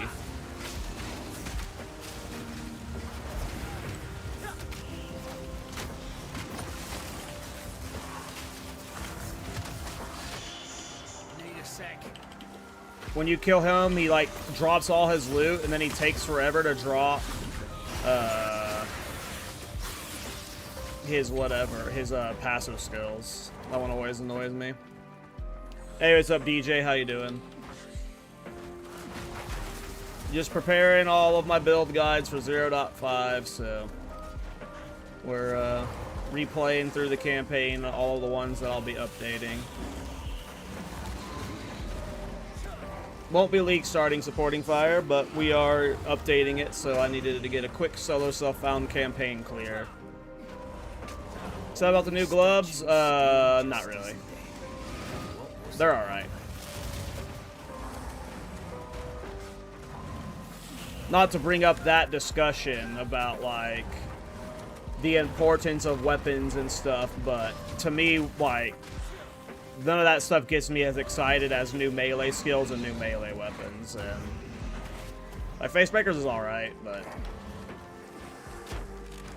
like the Captain America shield's alright, but like I don't know. I don't like uniques with skills. Like I don't like those are fun, but like they're just fun briefly. I don't know.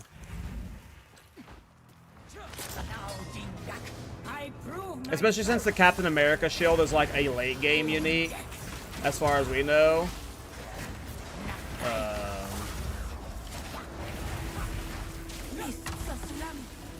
I always hate it when like you can't play something until super late game.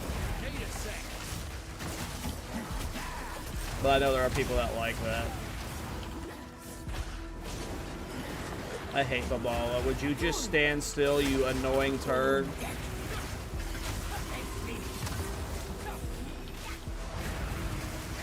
Babala, please.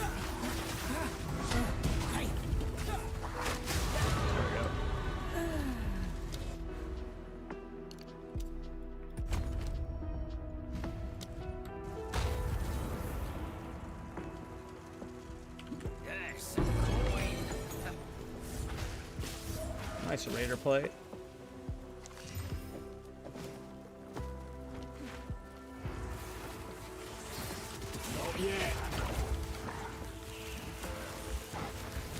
I don't know if it's that way or this way. I'm gonna guess it's that way, maybe. The new bow build idea sounds really fun. Yeah, I'm locked in on that as my league start. I've done too much like interaction testing and like POBing and guide work that like there's no way I'm abandoning it. Of course it was a loop. Baited. Went down. More time. But yeah, I'm locked in on the bow. But even the bow's like, you know, I feel the same way about the bow as, like, face breakers and stuff, you know? Like, they're definitely hype. Like, all of it's definitely hype, but it's just, like... None of that's something I'm gonna make my core build for, like, my... Like, you know... We all like to play everything, but, like, there's something that you always want to be your, like, cozy home build. And none of those will be, like, my cozy home build.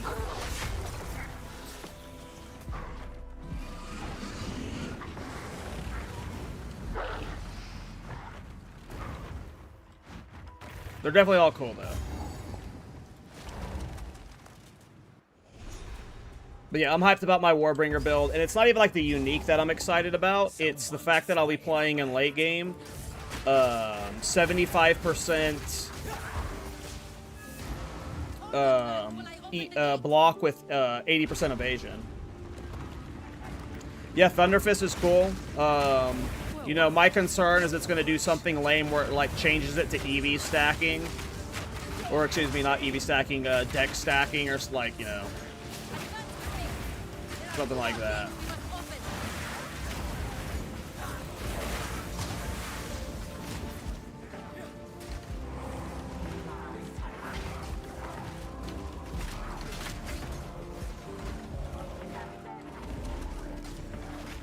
Need more time.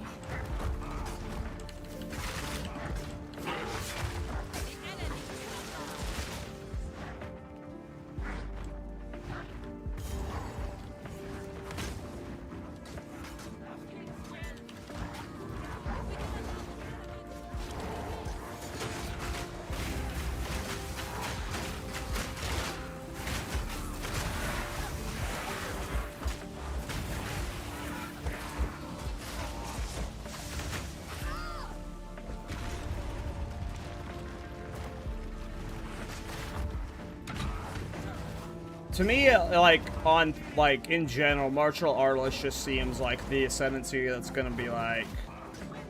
It's a safe bet to League start, because there's going to be stupid fucking things that are discovered with it, with, like, the Glove Ascendancy.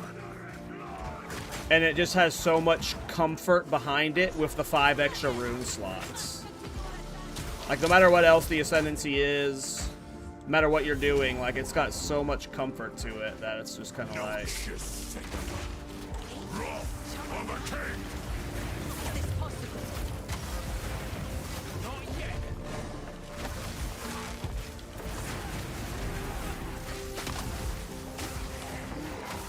I shall dethrone you, Sekama! The Marcus will fall! By No, my minions! Oh, they lived through that. Nice.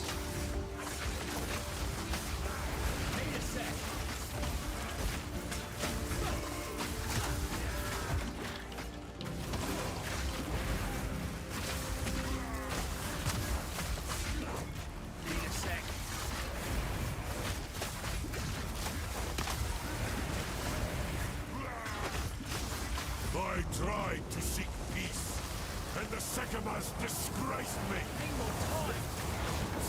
Rot the sand. This time, we choose war. You receive the death you deserve. I give you another. We shall finish this. But not today. Make haste. But not today. Quickly. I can't He just conjures the leave, next can he? Did I run the wrong way? Okay.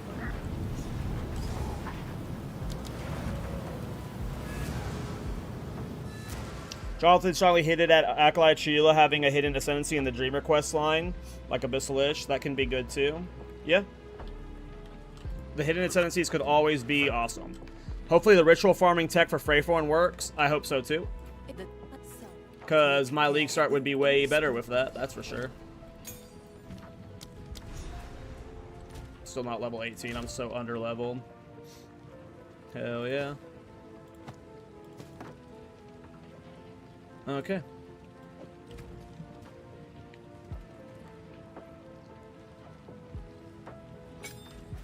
Let's go get our Ascendancy. Level 17, going for Supporting Fire. I think this is the earliest I've ever gone for it. So that's exciting.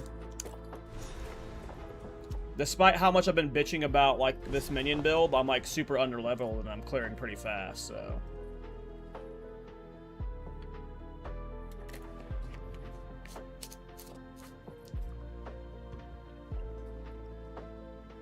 So, people are speculating Chiula Monk because it has,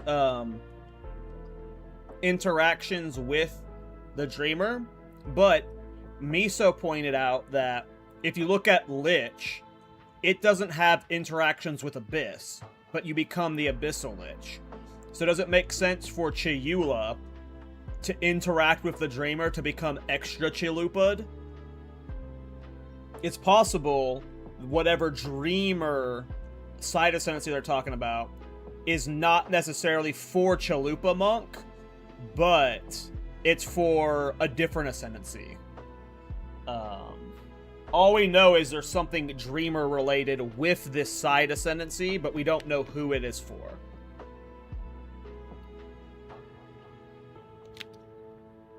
My luck, it's for Witch Hunter, and I missed out on League starting that.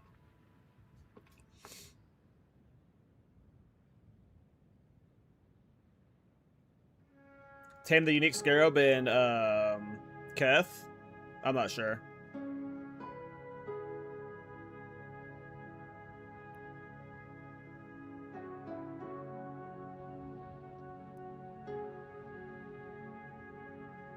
That's massive cope. Listen here, Lord Nerd. That's what you sound like to me in my head.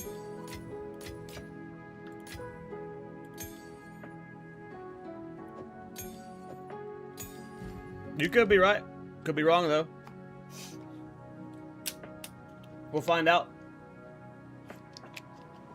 I don't remember watching the entire Destin interview, so I don't know exactly what he said, but all I know people keep saying is the next ascendancy is related to the Dreamer. Related to the good old Dreamer. I thought I clicked. Guess I didn't. Alright. We are doing a level 17 ascendancy. Should be fine. I don't know if I've ever done an ascendancy lower than 17 on any ascendancy before. I don't think I've ever gotten here at 16 before. I will serve. What's up, balls? Goodbye. Times 820k. What's sad is that we're getting the patch notes, was it Thursday? But likely we're getting the patch notes after we've recorded the podcast. So we're recording the podcast and we're not going to be talking about the patch notes, but the VOD will probably come out after the patch notes have dropped. So everyone's going to be like tuning in, looking for like Pox's discussion about the patch notes, and we probably won't have them. Probably won't have them. Unless we get super lucky and they drop the patch notes at like Giga in the AM, but I don't think that's going to happen, you know? Be right back real quick.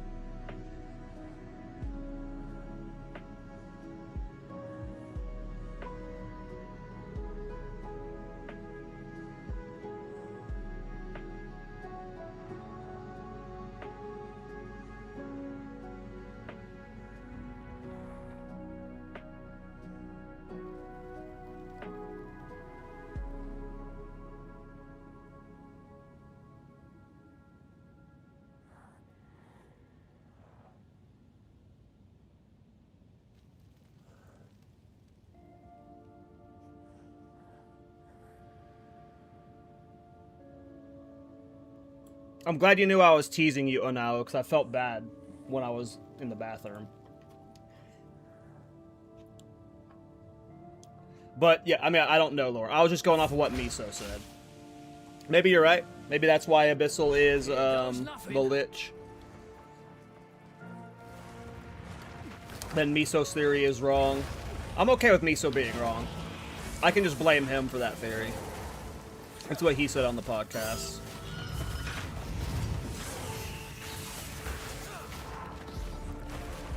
But if that is the case, then yeah, Chalupa is likely to be the one then, as you mentioned.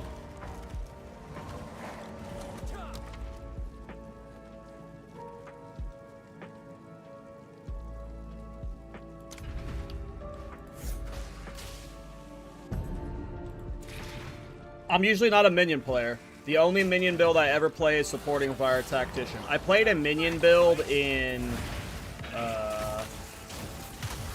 what was it?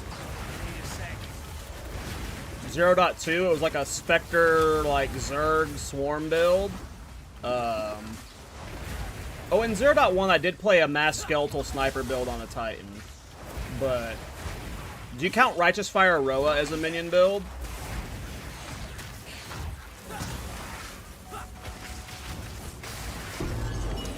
If you count Righteous Fire Roa as a minion build, then that's a minion build I've played.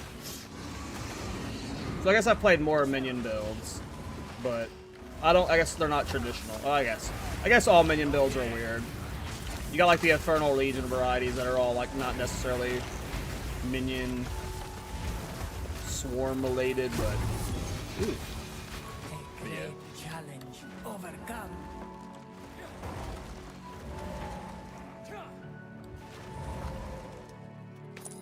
And then I did the B build too.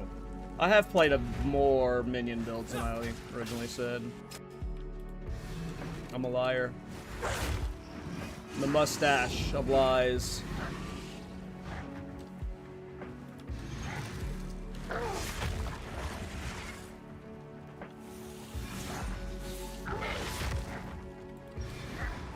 Need more time.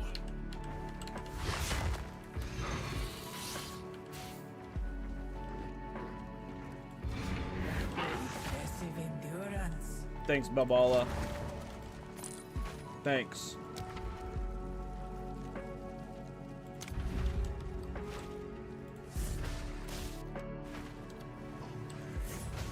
Not yet.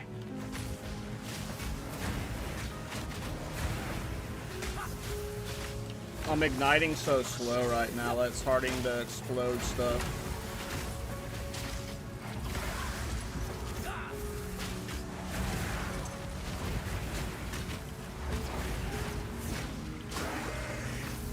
I'll need to look into like skeletal archer openings and then decide if I actually want to set up the guide for a skeletal archer opening or a crossbow opening. Because at times the skeletal archer feels really good, but then at times it doesn't, and I'm sure that's like a skill noob to the playstyle issue. So I look up what other people do with the skeletal archer opening. I'm sure I can polish this up. There gotta be something I can do to make the ignites easier. If not, we'll just go back to explosive grenade until you get supporting fire, and then you'll swap minion. Which will only cost you like, what, 1,500 gold, 2,000 gold, I don't know. Good riddance. An oasis in the desert. Didn't you do a Wolfpack build as well for a stream or two? That was Miso, I think. I never did Wolfpack. I mean, I used to have Wolfpack in supporting fire, but an actual Wolfpack build I've never done. Does supporting fire work immediately when you get it? Yes. And it just gets better and better as it goes on. Its initial cooldown is kind of long, but once you get like the passives and then like biting 2 and then biting 3, it's like spammable with like 100% uptime. Guess it was a pound spin build. I did a bleed werewolf build. I must ask you a question, good sir. What are you league starting? It is this build here. It is a new unique bow that's coming out. It's called Ironbound. And what's specifically cool about it is when you pierce enemies with armor break, it makes the arrows return to you. Which is it's just going to be a really fun mechanic to build around. And like a lot of it scales really well with Warbringer. So like the final endgame POB is like really cool because you're playing 75% block with a fuckload of evasion.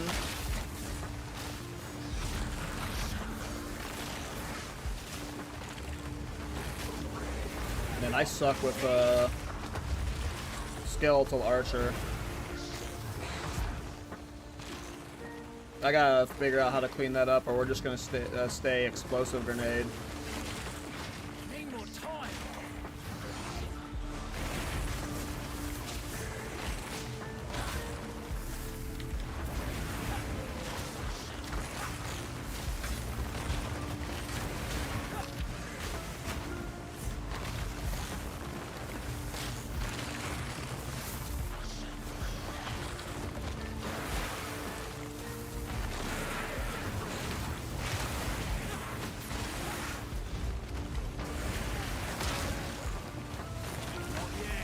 If we can clean up the skeletal archers just a little bit, we can definitely level with them the whole time. I'm sure I'm doing something stupid.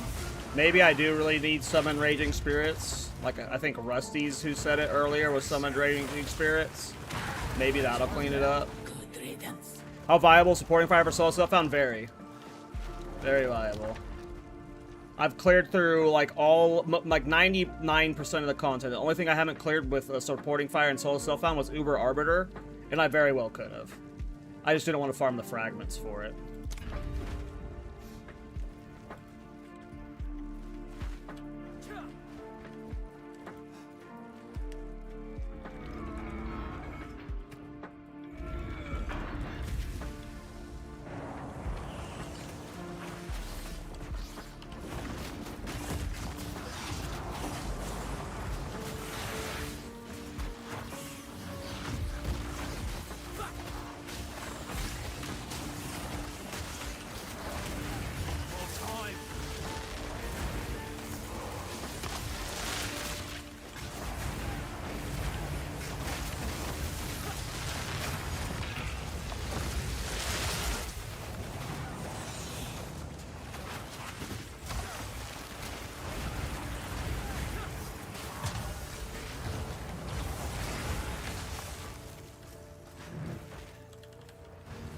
That was close. Rest a while. We will succeed. The foe ahead is formidable. This place is such a dweeb. Oops, I didn't mean to be in this phase. Stand clear.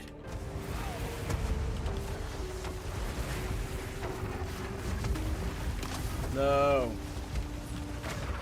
No, don't kill my archers. I'm so bad at minion control. I gotta figure out how to get faster ignite up on the boss. Or like skeletal archers are just so much worse than gas or explosive grenade. The skeletal archer damage was insane Act 1, but at this point it's like falling off so hard. Like I can't even maintain ignite on the boss to get the explosions. There we go. Finally got our first ignite.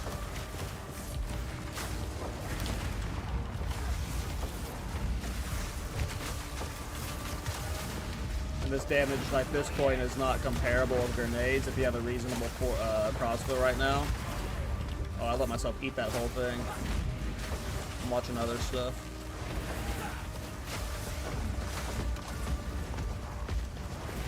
Need a sec.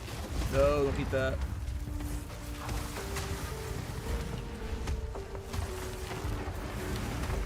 Need to make sure I don't lose my ignite while my minions are dead. Stand clear. Oh no, I'm gonna lose all my minions right there. Unfortunate. Out for the slam. Need a sec. Just make sure I keep my ignite going for when my minions are back. My minions are gonna keep spawning right on top of them.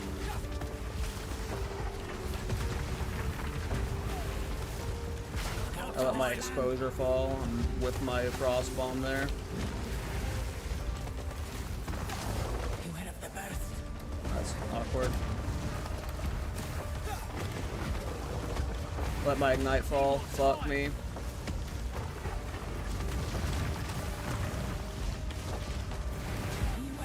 I've let ignite fully fall at this point. That's bad. It's gonna be hard to re-get it back up during this fucking chaos. There we go. Out for the slam.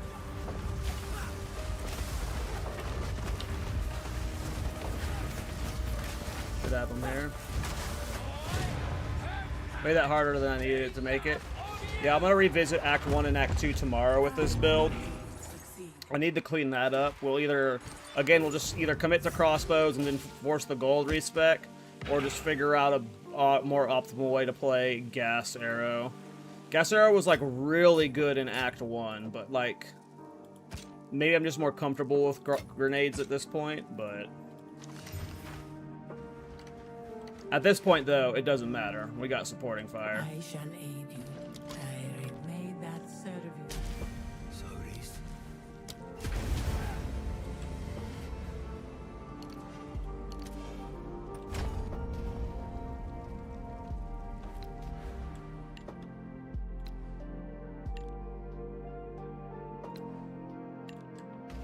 Gotta fight a little smarter.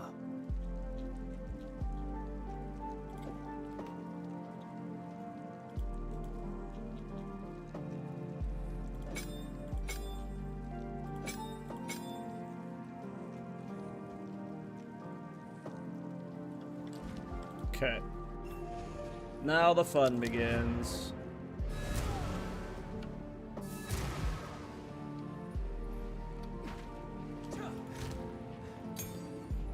Let's get lightning attunement in this bad boy.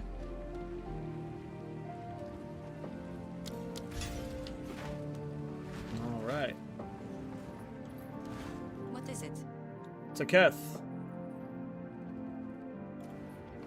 And now at this point, we are pathing straight towards the cooldown reduction stuff up here. More bloody sand.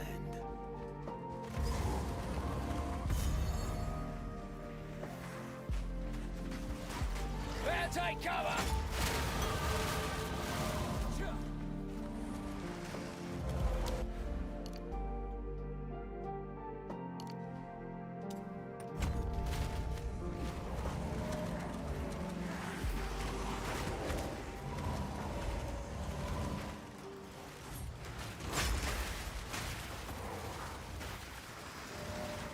For the boss.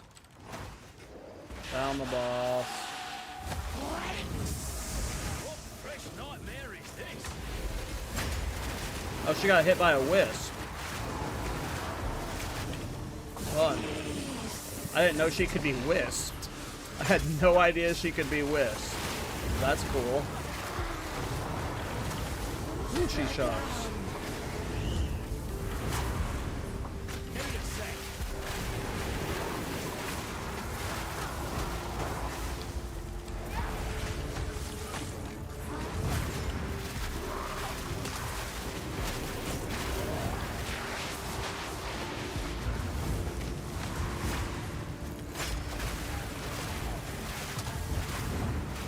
I've never fought a wisp version of this boss. I did not know she could be whiffed. That's so funny. Okay.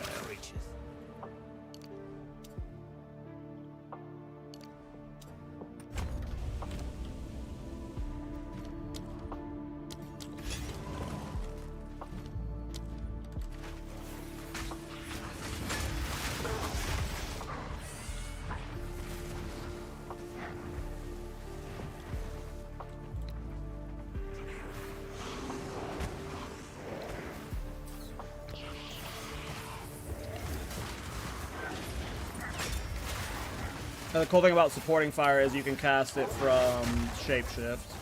You do want to shapeshift out, technically, when you have the scepter, but when its damage is high enough, as you can see here, it can straight up just kill rares on its own.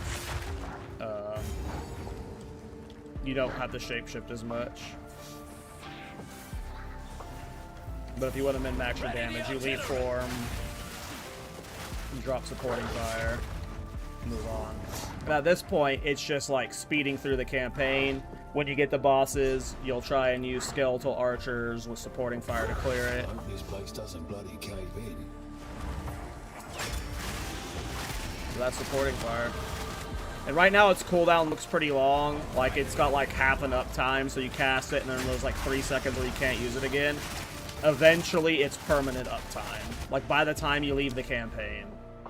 Like right now we're gunning towards these cooldown reduction nodes, this cooldown reduction node, and then your level 4 support gem gives you a lot more cooldown reduction, but then the level 5 support gem gives you 80% cooldown reduction, which is just, it makes it to where you're spamming the skill non-stop.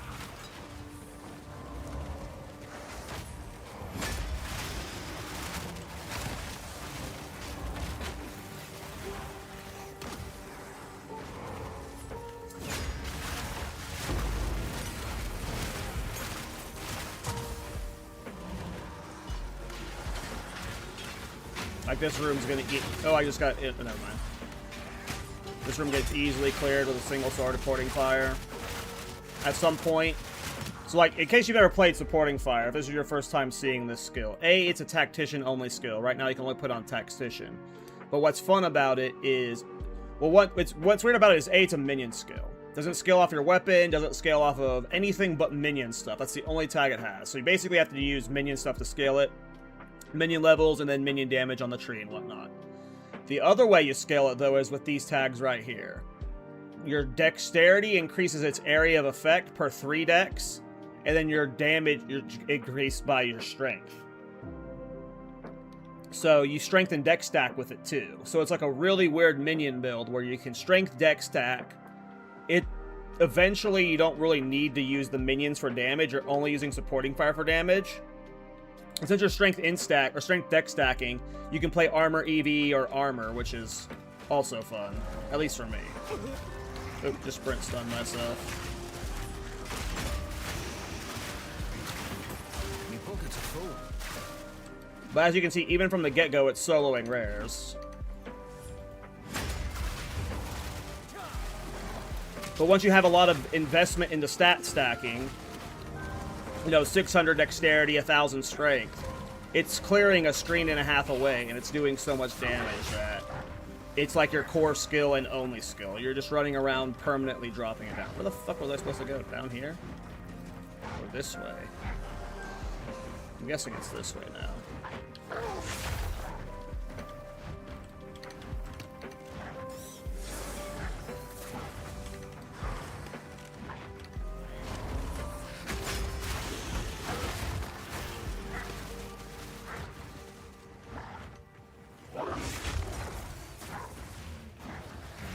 Take cover!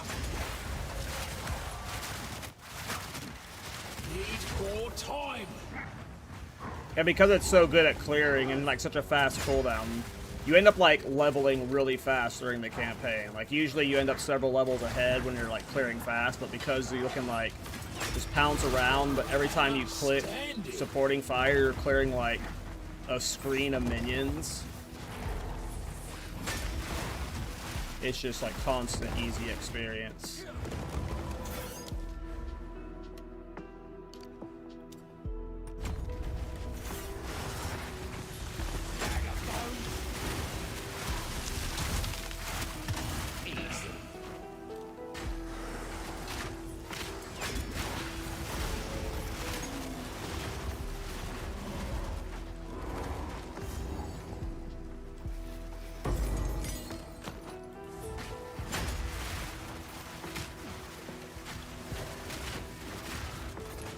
Infernal Legion work with supporting fire. You can, like, use Infernal Legion minions alongside it. I think Ostrix, in someone's version, it might have been Ostrix's version of this build, he was using minions with supporting fire to supplement his single target DPS. But you can't put supporting, or Infernal Legion in supporting fire, if that's what you're asking. How the damage of supporting fire scale, I'll just explain. Minion skills and minion damage and strength. And then of course the gems you put in it.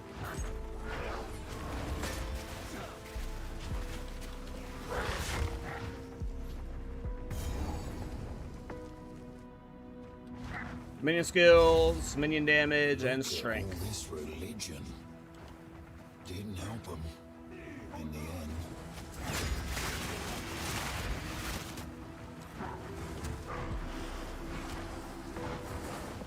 And we get a really, really good lineage support gem for this build. That increases our damage a fuckload. And the good thing about it is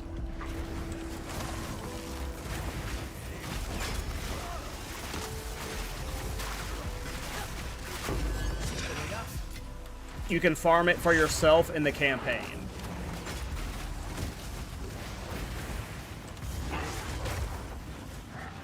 So it's not like, you know, Garukin's Resolve where it's like from a specific lineage boss that's super expensive. The lineage gem we need, I mean, we do need Ulna Tolls in Giga late game, which it can be expensive and you have to farm from Breach boss. But, you know, Bulls are just really good.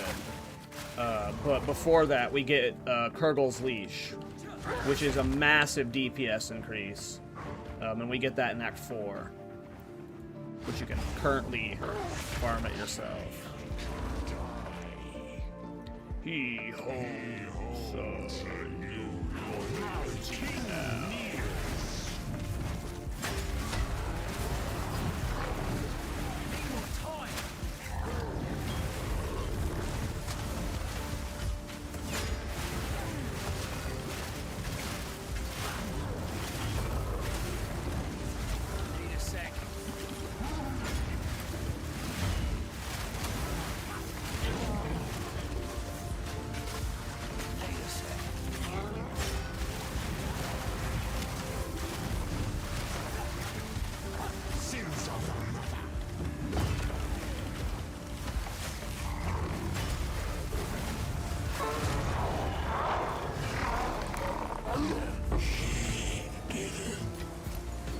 Yeah, you probably could. You might be like sacrificing some damage for that, but you end up using Trench Timbre in your main build.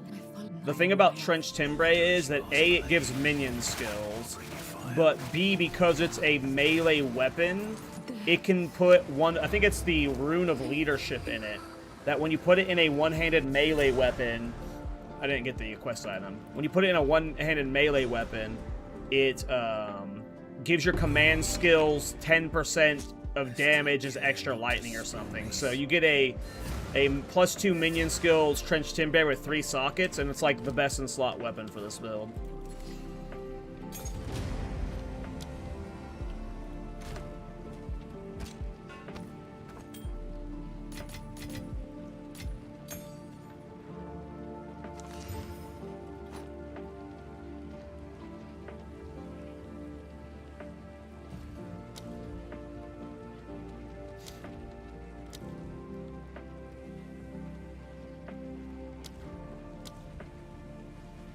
Yeah, right now we have Biting 1 in Supporting Fire.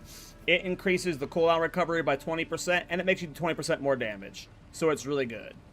At level 4, which we get in Act 4, it's 30% and 30%, so 10% more. Not the biggest upgrade, but it is an upgrade. Biting 3, though, is what's important. Is it biting or biting? I forget. This is 80% cooldown recovery. So once you have this with all the cooldown recovery stuff, you're literally spamming Supporting Fire non-stop. And that's when this build is just, like, peak fun.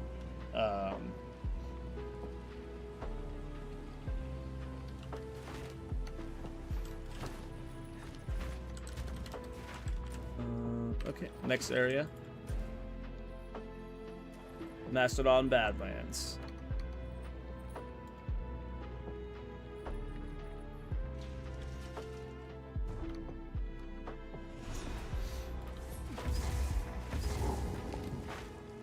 Sure my bones don't end up here too.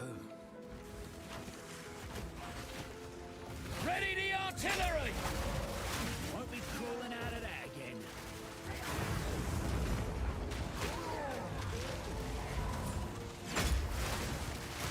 Cracks like that, don't You right. You right. That's a good way to put it. They do your bidding. You right.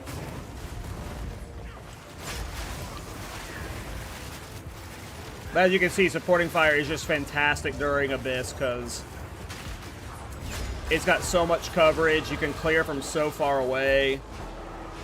Again, at some point, you just have permanent uptime with it. I love this build. It very likely could have been my league starter, but Not this time.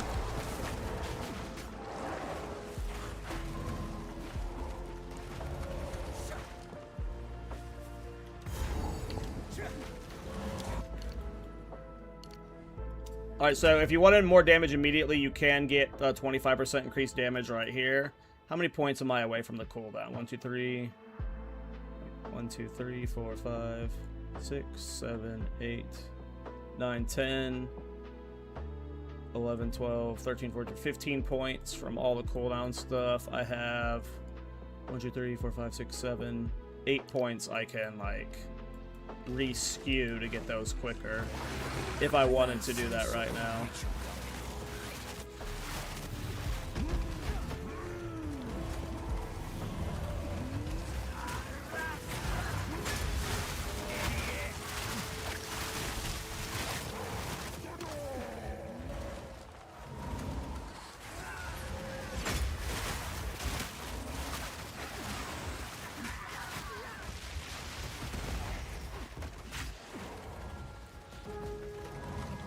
Yeah, I think this skill came out, correct me if I'm wrong, it was 0.2. And I played supporting fire in 0.2. It was dog shit. I tried it again in 0.3, it was still dog shit. I think it was this patch, specifically this patch, 0.4, that they buffed it. And that made it a lot more viable. I forget what they changed about it. I think it's like they changed how it scaled with strength or something. I can't remember. But yeah, they buffed it in 0.4. Now it's, you know, I full cleared everything with it on Trade League. And then on solo self-out, I cleared everything but Uber Arbiter.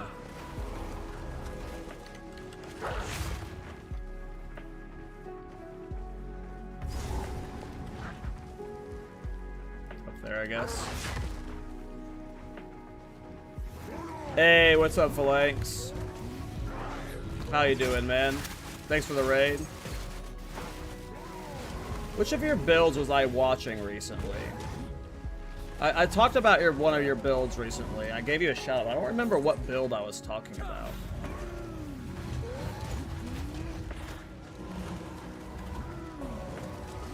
Maybe it's a bow build?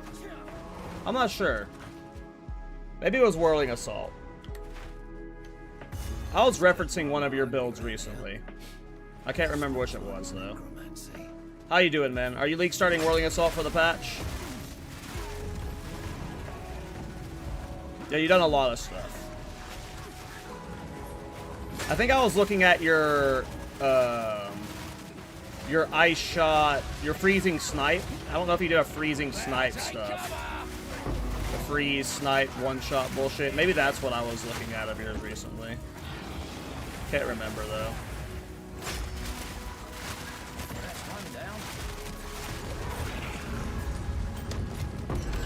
Yeah, Whirling Assault, hell yeah. Thanks for the raid, man. I will be playing Ironbound Warbringer. It's a new bow coming out. But I'm just practicing supporting fire to update my mobilytics around the corner. But I'm giga hyped for Ironbound. I cannot wait for it.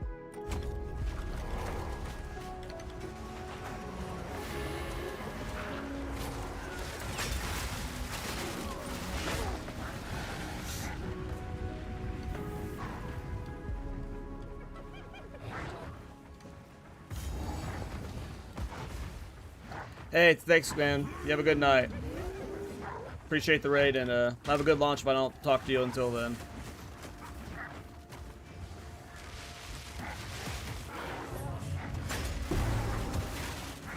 There we go, the last relic. I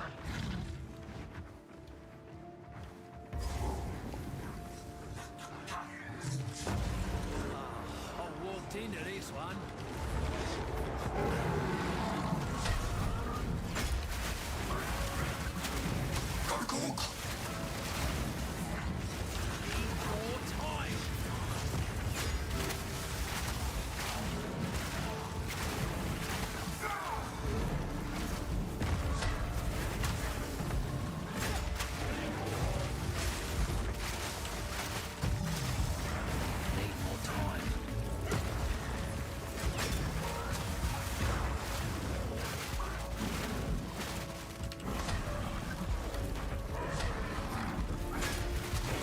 Easy supporting fire, clear.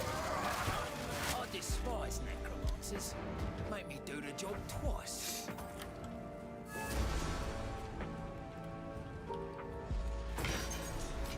Gotta stay quick. This is my go-to question I've been enjoying asking people. All the people who coming over from Phalanx's chat, and then everyone who I haven't asked recently. Of all the mechanics that are coming, I keep flip-flopping on what I'm starting with. Like, obviously, everyone's going to start with the new Citadel Fortress stuff, so you can get all the main passive points. But, besides doing that, like, what is your main League mechanic you're gunning for?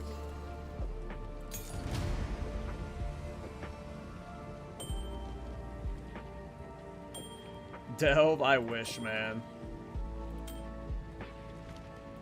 I am, I change every second on what I want to League start. Like, part of me wants to do Ritual, because Ritual we can get Mage Blood. And getting one of the first Mage Blood just seemed hilarious, you know? I need more int. What have you? We've all got regrets. I'm honestly kind of hyped. I didn't do any Temple this League. So, and the new Temple changes seem cool. And Temple's going to be super profitable. So part of me is tempted to do Temple. Because not many people are going to want to do Temple.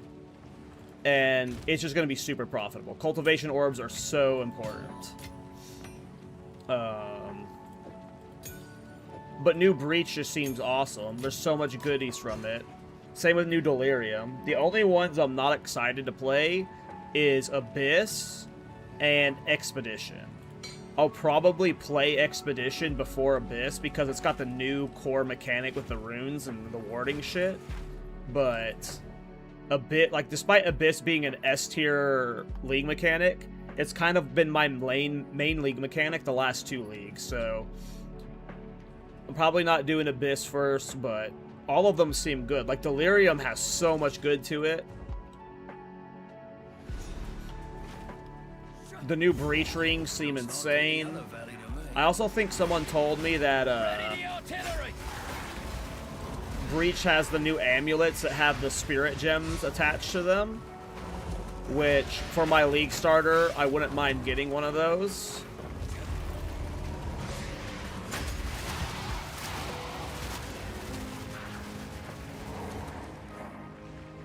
What is everyone planning on League starting? What are you guys thinking about playing?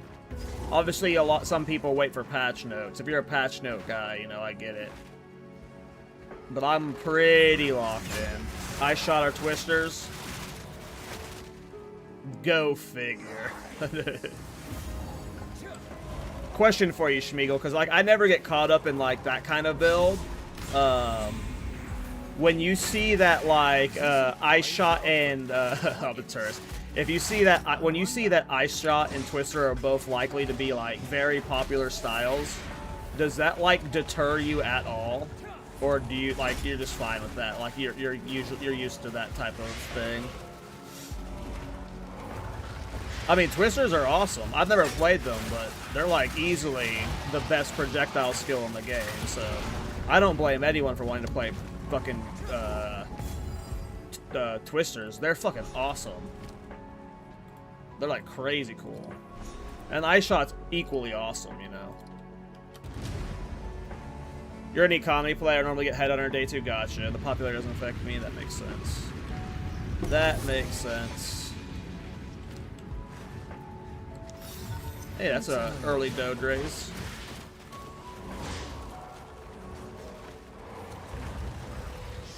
Blood Mage until patch notes, otherwise crossbow Mazon. It's not up here. Glad I checked.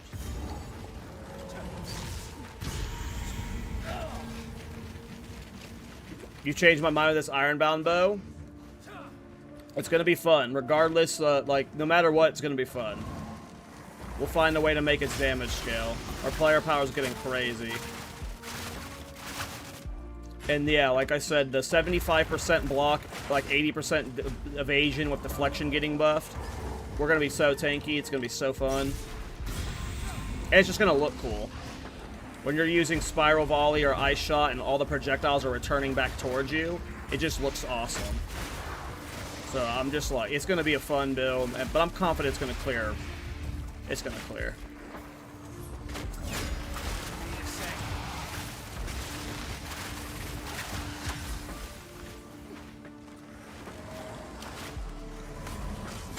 Same with me. Every single patch, I've had an awful league start. Like, last patch I league started fucking ward loot.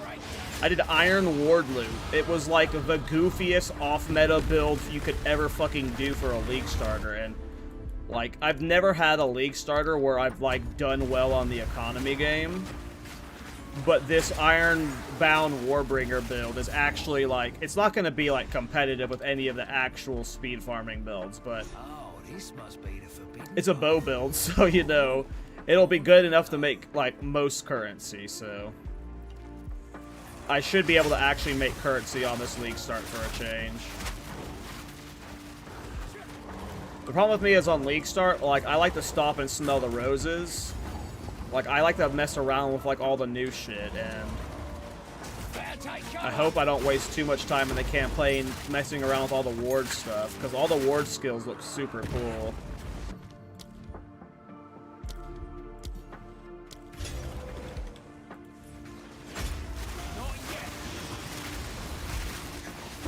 That's one down.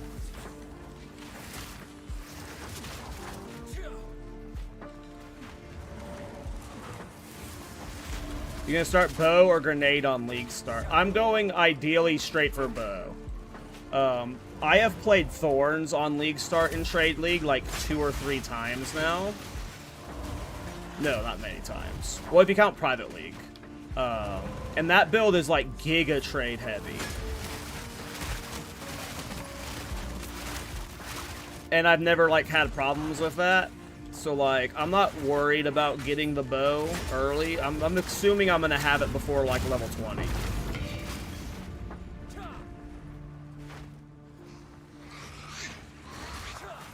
So, I've been practicing the Warbringer. I've been playing bows from level 1.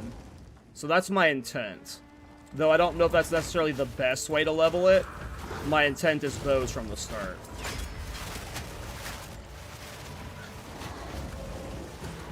As long as you don't get Giga cucked on Miller, you should be able to afford a starting bow from Renly.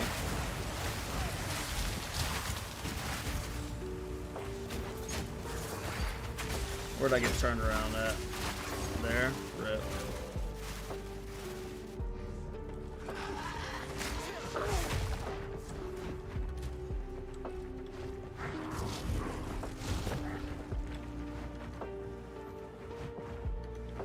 Do you guys think we're getting the passive skill tree with the patch notes, or are we gonna have to wait forever for the passive tree?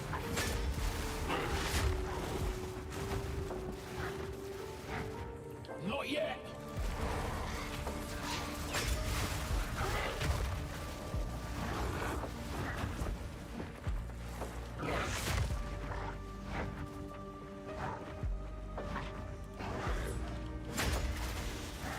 Need a sec. I've been avoiding Bear on Druid all league, and I finally decided to give it a shot, and oh my god, it's fun. Bear's pretty cool, yeah. I think the passive tree is the day of launch, isn't it? Usually, but this league's like an anomaly because of, like, you know,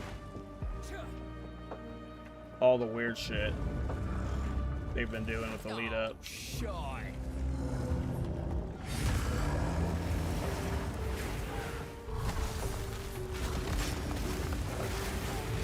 Need a sec.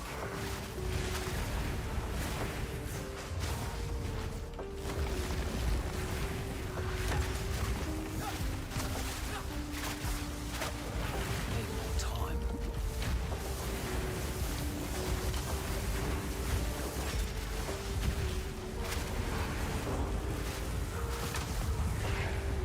Need more time.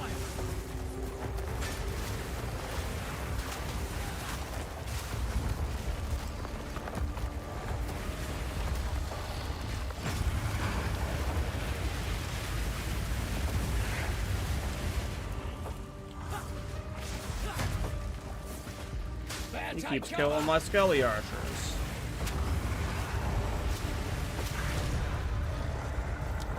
Thought I was cooked for sure.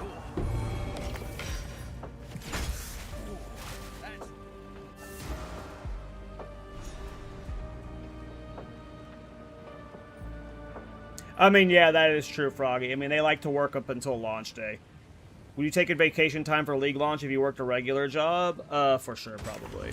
I mean, I do technically work a regular job. I'm my own boss, though, so it's easy for me to take time off, you know? I'm not a full-time streamer, content creator. Oh, all right. Here we are. I'll do it. Ah, that's nice.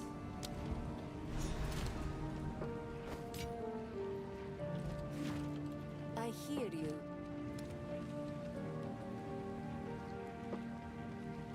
I need to get a regex for this build by launch, too. It is done. Move swiftly.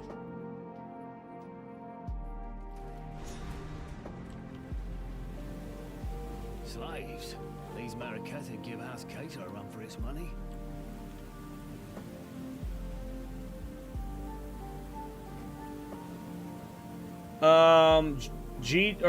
Path of Building said, I think it was Path of Building, said that they'll have support for the .build files.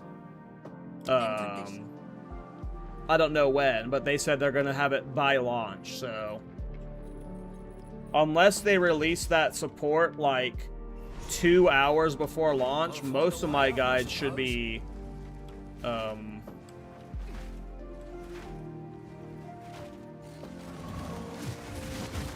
updated. Hopefully.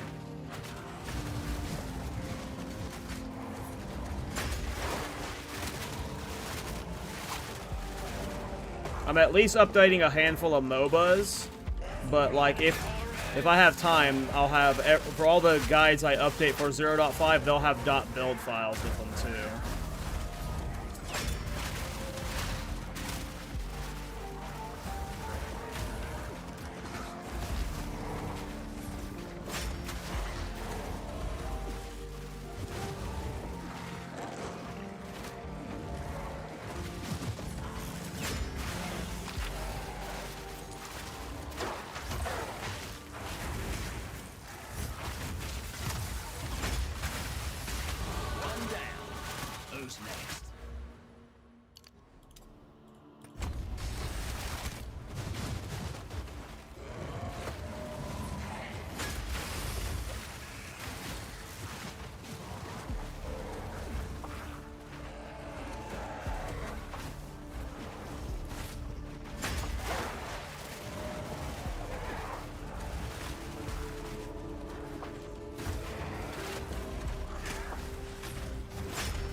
Take cover! Maybe next time.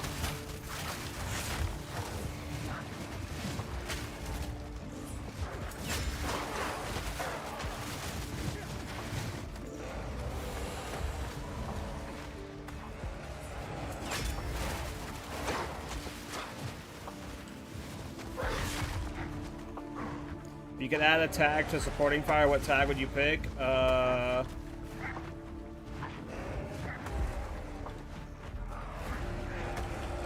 Projectile feels like the obvious one.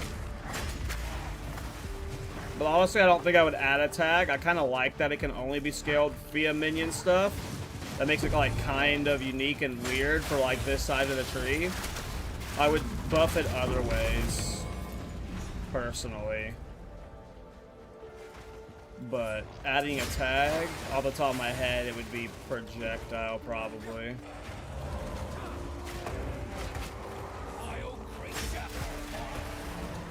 How would you buff it?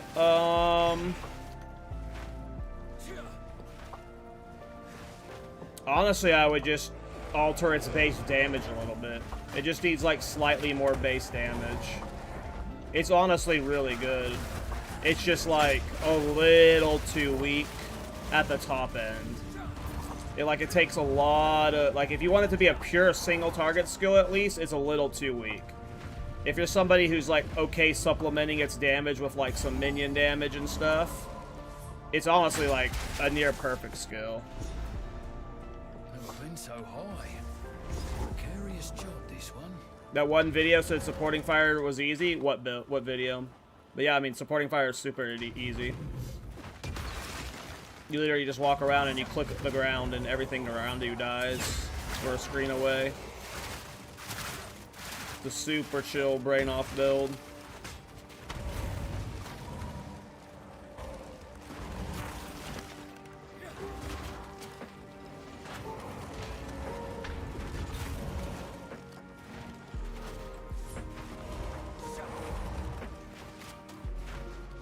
The main problem with supporting fire is the anti-synergy with the rest of the tree.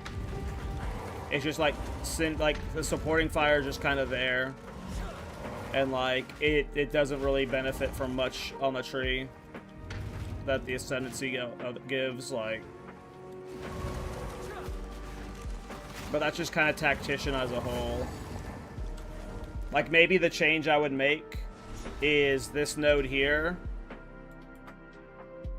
The pin stuff, this does not apply for supporting fire. Like, if this applied to supporting fire, then maybe that would be a change I'd make. But that would also make supporting fire, like, fucking awesome.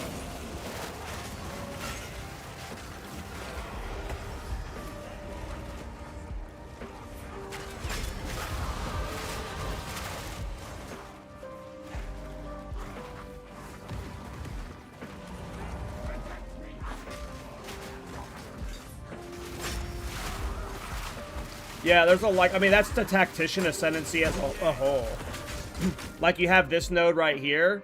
Allies in your presence gain added attack damage equal to percentage of your main weapon damage. Like, you would hope that this would apply to supporting fire, right? It's like a minion, it's your ally, but supporting fire is never in your presence. And even if you max out your presence to the maximum radius, like, supporting fire is literally impossible to get in your presence. So, like, it can never benefit from this. This is for banners. Supporting fire can never benefit from banners. This is like kind of okay for the build, but it has nothing to do with supporting fire. Totem stuff do nothing for supporting fire. The pin stuff does nothing supporting fire. So like when you play supporting fire, your 4 points are basically decided for you. You take persistence buffs here. If you're playing armor EV or like any armor variant, you can take polish that gear. And then most supporting fire tacticians don't even bother with the other points. And a lot of supporting fire tacticians, they go energy shield. Because not many supporting fire tacticians play the pure strength stacking armor version that I play. A lot of them just go straight up here and play minions with energy shield. And if you're playing energy shield, this has no use for you at all. So it's just kind of this, like, super awkward ascendancy. That just has, like, a lot of, like, I wouldn't say anti-synergy, because anti-synergy means it, like, doesn't gel together. It's not like they hurt each other in a negative way, but they just do nothing for each other. But, like I said, in this patch, even if they don't touch anything about Tactician, the armor EV buffs... the armor EV buffs themselves are pretty massive. Hey, what's up, Corbin? Thanks for the raid, man. Hope you are doing well. How is your league practice going?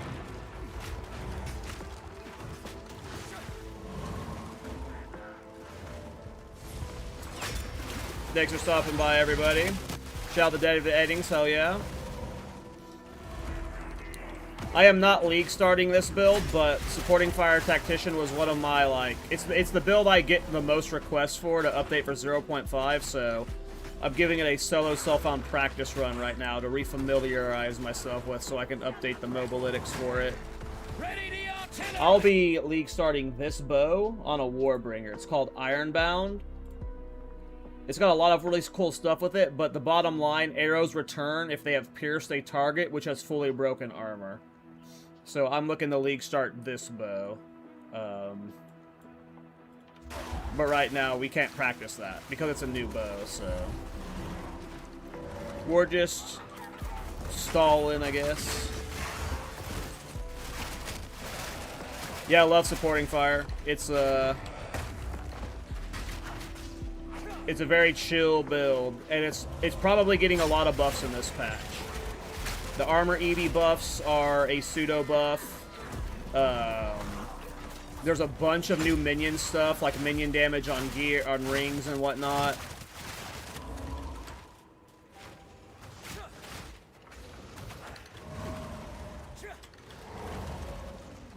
So it should just be better this patch, this next patch.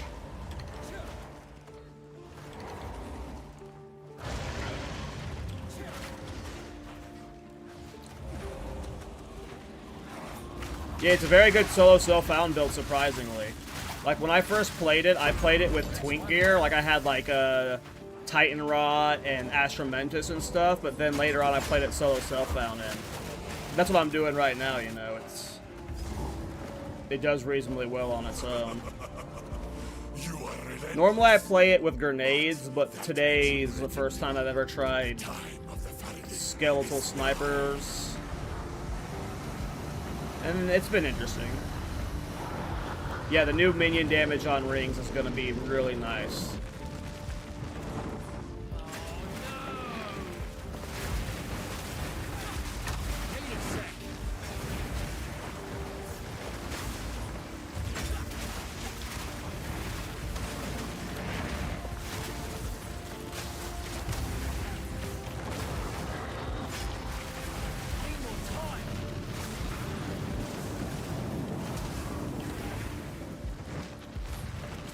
He fried my archers. Oh no.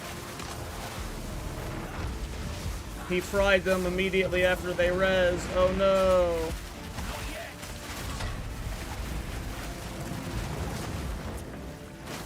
He killed them again as they res.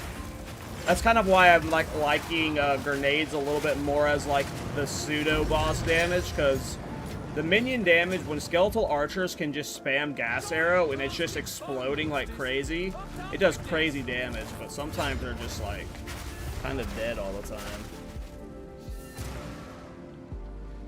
Hey, thanks for the raid, bro. Appreciate you, man. But I'll talk to you until leagues start. Have a good launch, man.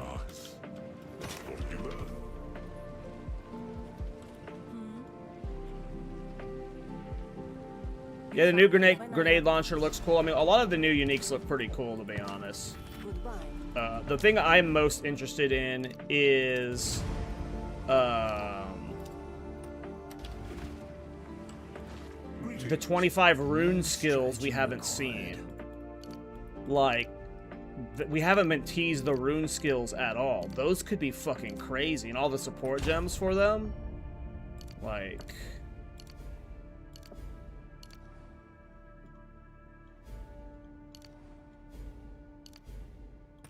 Okay, 2 levels, and then I got the last of the minion cooldown recovery. And then that'll feel a lot better. Been a while since I've been to war. It's like coming To the home. Dreadnought. Yeah, that would be cool too, Miller. I would love to use that totem skill with it. I haven't tried making the totem skill for Tactician work since 0.2, I think. We must prevail, no matter what. Cannon's ready or whatever. Yeah, they haven't told us anything about Ward, and Ward is like not only going to be a good defensive measure, but we have no idea how the Ward skills work. We have no idea how the support gems for them work either. Like, there might be some fucking busted support gems for that go into everybody's, like, skills baseline, you know? Like,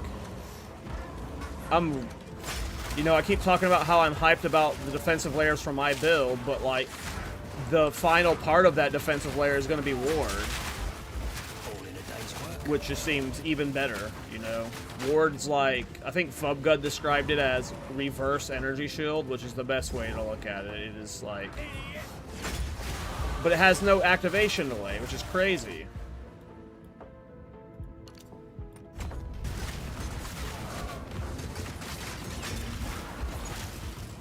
I'm super underleveled. We're 4 levels under right now.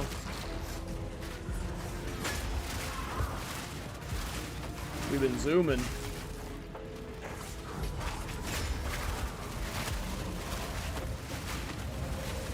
I don't think this is the right way.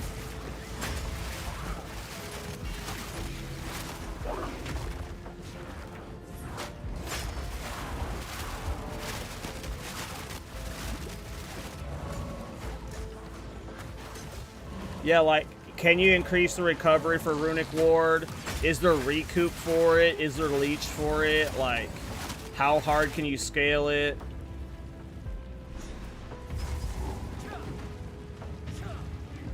My payday approaches. Witch Hunters are going to be awesome with it. Because one of the most annoying things about Sorcery Ward is its cooldown doesn't start ticking until, like, you lose all of it or whatever, right? So, like, Sorcery Ward has this window of time where you're super vulnerable and only your life is exposed. But now you'll have Ward beneath it. So you'll, like, it's like a real big buff to Witch Hunter as a defensive layer. Which Witch Hunter was already kind of fucking busted defensively. Arguably, like, Sorcery Ward was comparable to Energy Shield in a lot of ways, if not better. Do a Stellar Amulet.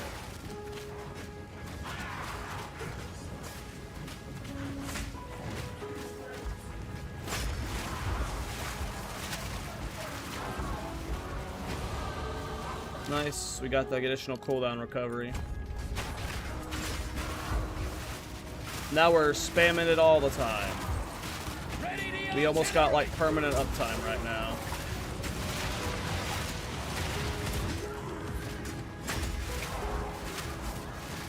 Yeah, that feels so better.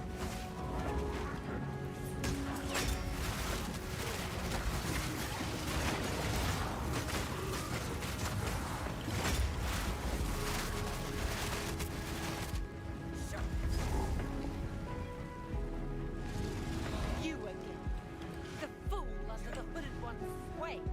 Do you even know what he is? Nope. What is he? You'll find my king far more capable than What is he? Tactician. My king, take the power you were promised. Tell Put an me. end to this nuisance. The sick knife the unaware. Bow before your king.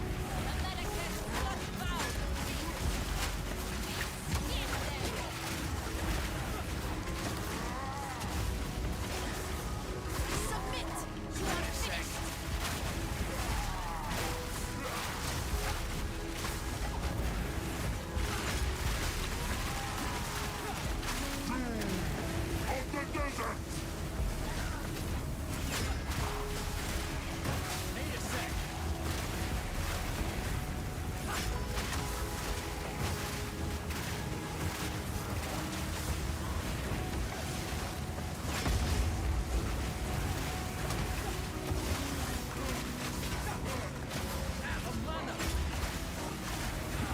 We're running out of time.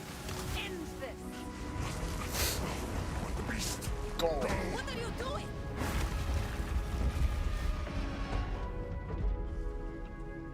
I don't have time for this. Stand. Bend to my will. Oh, I got the supporting fire bug. There's a bug with supporting fire where on some bosses like this you have to swap your weapon set. I gotta remember to put that in the guide. To fix its cooldown.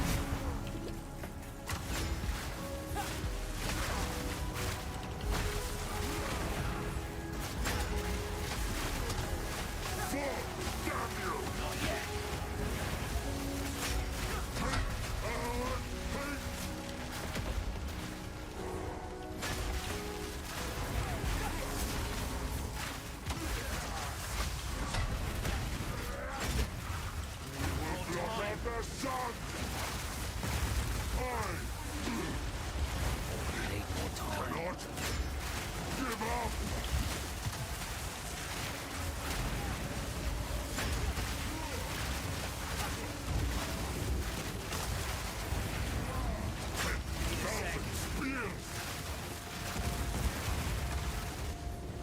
Need more time. I didn't mean to pounce there. I'm bad.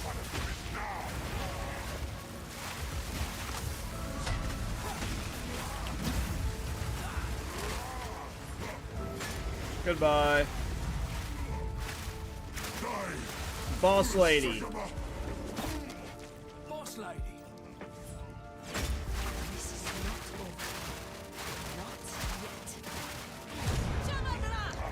over. Not yet. Right, Miller. To the embrace of death. It is done. The finally saw extra charm slots. That's been something on my, like, waiting list for a while. At some point, they changed the beat. Like, I've done charms builds a few times now. My favorite one was obviously Bira's Ignite back in 0.2 until that got deleted. But at one point, they changed the Bijou Born unique to where you could use up to 6 charms.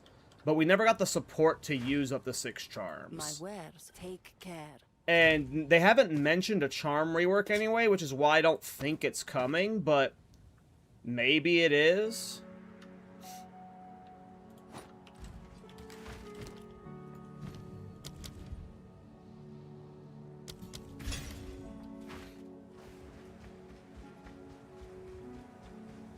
Okay, hear me out. Abyss would let you use enemies in Culling Rage to create offering that is given to you instead of minions. I feel like crazy off meta build there, but I couldn't come up. I mean, there are cool Culling Strike builds. I'd like to know. I love doing Culling Strike builds. You're right. I have not been entirely. But I've never done, like, with that specific thing. You know, I've just done normal Culling Strike builds. I am a god. I am the thief of virtue. Sorry, I had to blow my nose. Oh, damn, it's Talkative Try with a big-ass raid. It was I who created. How's it going, everybody? The sword, the beat, twilight, their rune. Sorry, mate. That went right. Hope you're all doing well. Hope you're excited for the patch.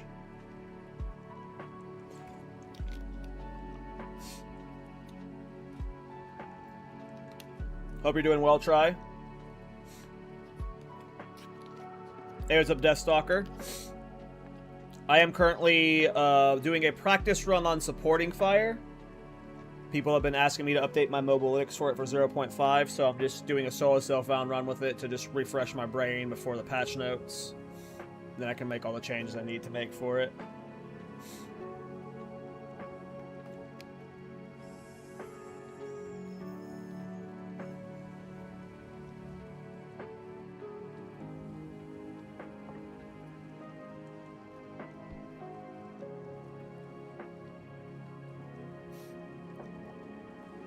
Thanks for the raid, Trey. Don't think that'll go down well here.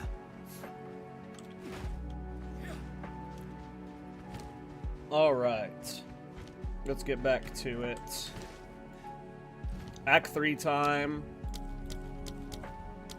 Try and finish the campaign today. Okay. What do you think about Face Crusher? I assume you mean the new gloves?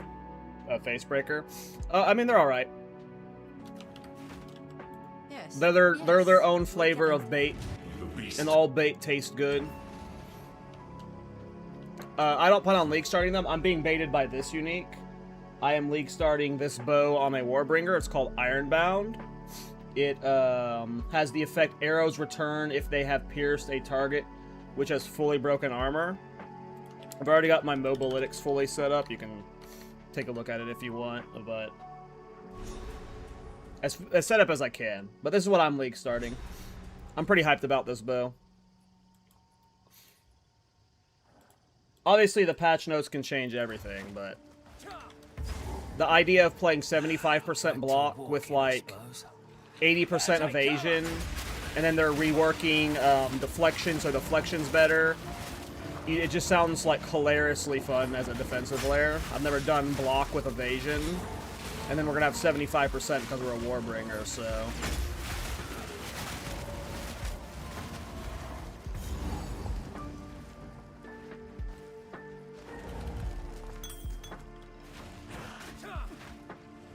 About the upgradable uniques, yeah. The upgradable uniques changes a lot. Who knows what cool weapons we're going to be playing builds with now. And that goes for future weapons, too, which is what's cool. But what about you guys? Obviously, some of you are waiting for the patch notes, but what are you guys all looking to league start? Does anyone, do you guys have an idea of what you're playing? Warbringer's the go-to ascendancy? I love Warbringer. Just anything warrior? Gotcha. Yeah, I love Warbringer. So I'm happy to league start it again. Even though it's going to be a bow build on the Warbringer, it's still going to be a bowbringer, so... It's fun. It'll be fun. Another damn, look at all the warrior mains, hell yeah.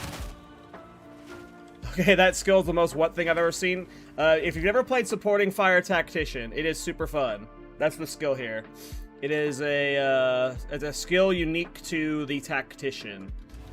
And when you get it stacked with a bunch of cooldown reduction, which is what I'm doing right now, it's pretty cool. You can have pretty much permanent uptime with it. EDC or maybe Pathfinder for versatility. Cool, cool. Looking to do support fire. I mean, supporting fire is awesome. If I wasn't being baited by new stuff, like if I was to play anything from this previous patch, I'd be playing this build here. Supporting fire can full clear the game. It's super cozy, and it's like got that weird off-meta flair that makes things fun, you know. Smith a Kataba Forge Hammer with Temper Weapon, hell yeah. Is supporting fire have a good enough damage for bossing? Yeah. I mean, it depends on what you mean by good enough for bossing. I have full cleared every boss with the build. My Uber Arbiter kill was like 2 minutes, and like tier 3 Breach boss was like 40 seconds. And that wasn't like fully min-max, but that was like, you know, with a good amount of currency put into it. So if you're like, if like good boss DPS is like only 10-second kills, it wasn't able to achieve that without probably like doing a Dorn. But in this patch, there's a lot of buffs for this build, probably, with like all the new minion ring stuff and whatnot.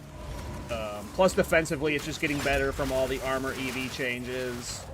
I ain't never seen a monkey like that before.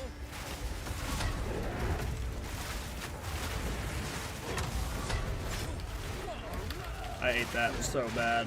I don't know what I was thinking with that roll. I rolled backwards.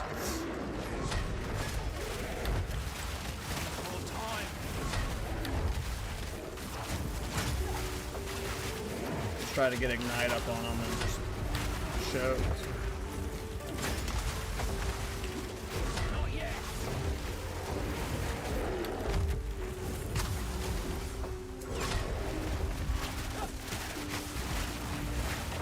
This is my first time playing Skeletal Archers, and I'm really bad at managing the Ignite for getting the explosion damage. Ready the artillery. I get better at that. Don't die now. I'm so bad. No scroll on me. They growing big around here. Good riddance. Okay. I did take, like, I just respec to where I got rid of all this armor stuff that I was using. I'm a bum. Okay, we got the command skill stuff. Do I want to go for that yet? I don't think so. I will take that node. And then, I think we'll go back into the armor stacking and strength stacking. So what's interesting, if you never played Supporting Fire, is it's weird because it's only got the minion tag. It doesn't scale off of anything but minion scaling stuff. Nothing else. No projectiles. Doesn't scale off of your stats. It just scales off of its gem level and then minion stuff. So something like Watch How You Do It, which gives allies in your presence damage to your attack. Like, this is never in your presence, so it can never be influenced by this. So the main way to scale its damage is gem levels per usual, minion stuff, so cooldown recovery, minion damage. But what's most fun about it is it scales off of your strength and dex. For every 3 dex, it gets 1% increased area of effect, and then for every 1 strength, it gets 1% increased damage. So it's a cool build where you're like, it's minion scaling stuff, but you also stat stack with it. Which makes it like, the area effect can get like a screen and a half to you 2 screens away. But you can also play like strength stacking, armor stacking. Sounds kind of dumb designing that skill that way. Agreed. There's a lot of anti-friction with this skill. Like, none of the Ascendancy works for it. The totem stuff doesn't support it. The banner stuff doesn't support it. It's a cool skill itself, but it's like, it's a little out of place. What did you say would make Witch Hunter broken with the new ward? Sorcery Ward. I mean, Sorcery Ward is already arguably like one of the best defensive layers in the game. It's like better than Energy Shield in some ways when scaled properly. But the big downside with Sorcery Ward is when it runs out, it's got this like long cook timer before it can refill. And that leaves your life pool vulnerable while you're waiting for that cooldown to reset. Or for it to recharge. Ward is like a defensive layer that's like behind your life. So when you're exposed and your sorcery ward is down, you can, you have ward now as like a backup defensive layer. So that's just gonna make like Witch Hunter like even cozier, you know? It's already got like one of the best defensive layers, and then adding ward on top of that is just gonna be nice. Won't the Space Basher really buff supporting fire? I have no idea. I don't think so. Should ask Miss Verlai about this. Better take cover! Yeah, supporting fire is not an attack, though. It's literally just a minion.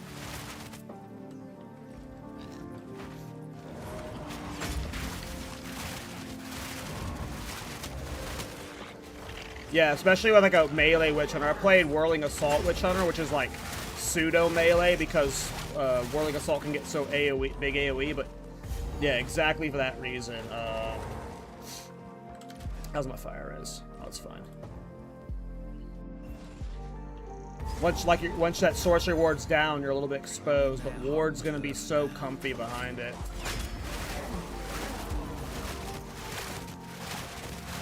I mean, yeah, if you want to use sorcery ward to get scaled off of armor and evasion, so like usually right now how you scale sorcery ward is you do armor evasion hybrid, but eventually you take iron reflexes and like you do cheeses with leather bound gauntlets, which gets you a giga high armor. Most sorcery ward players play armor, but there are some sorcery ward players that play pure evasion with high resire. With high resire, like when you haven't been hit recently, it doubles your evasion or something, which gets you like the mathematically highest sorcery ward counts. In the new patch, we're getting buffs to armor evasion as a defensive layer. I think the bases are being upgraded through the campaign, as well as the passives on the tree, and then armor itself is getting buffs with armor applies to elemental. Which we know will both be pseudo buffs to sorcery ward. Now, fingers crossed, Witch Hunter's not getting nerfs. Sorcery ward, you know, it's kind of cracked. I can see them nerfing it a little bit, but hopefully not. I mean, I'm super interested in trying out the hybrid stuff, but like without seeing the patch notes, it's hard to say. Right now, I'm probably opening with armor stacking, but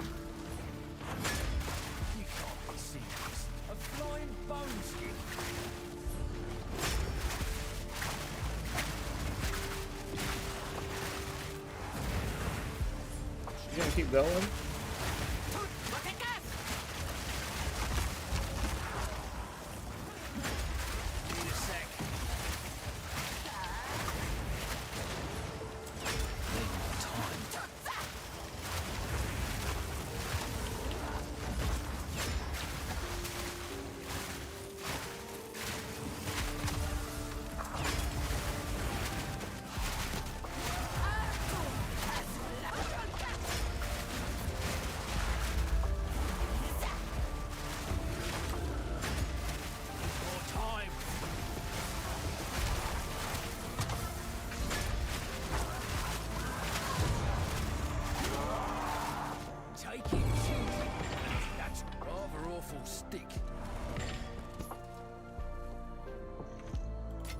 Gotta stay quick on my feet.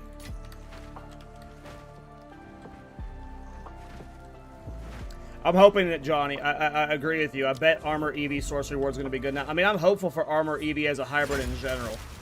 The build that I'm playing on League Start, I might just, like, force Armor EV Hybrid, like, during the leveling process, just to test out the new Armor EV, but I think, like, armor stacking is also just about to be really good. Hey, Bebop, thanks for the prime, man. So are you starting Tactician? No. I'm just, this was a build I played in 0.4, and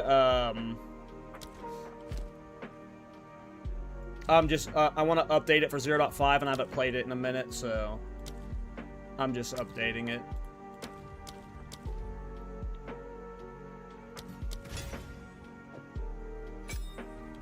I'll try that out for the lulz.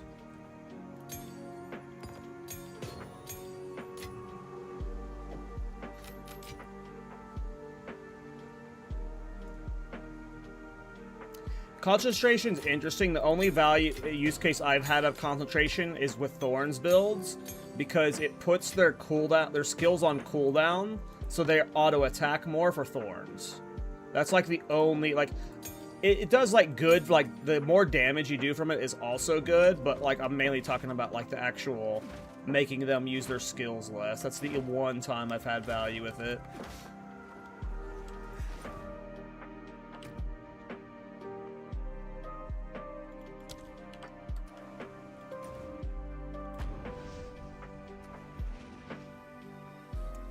Yeah, I mean, the biggest change I want to see for Witch Hunter is, I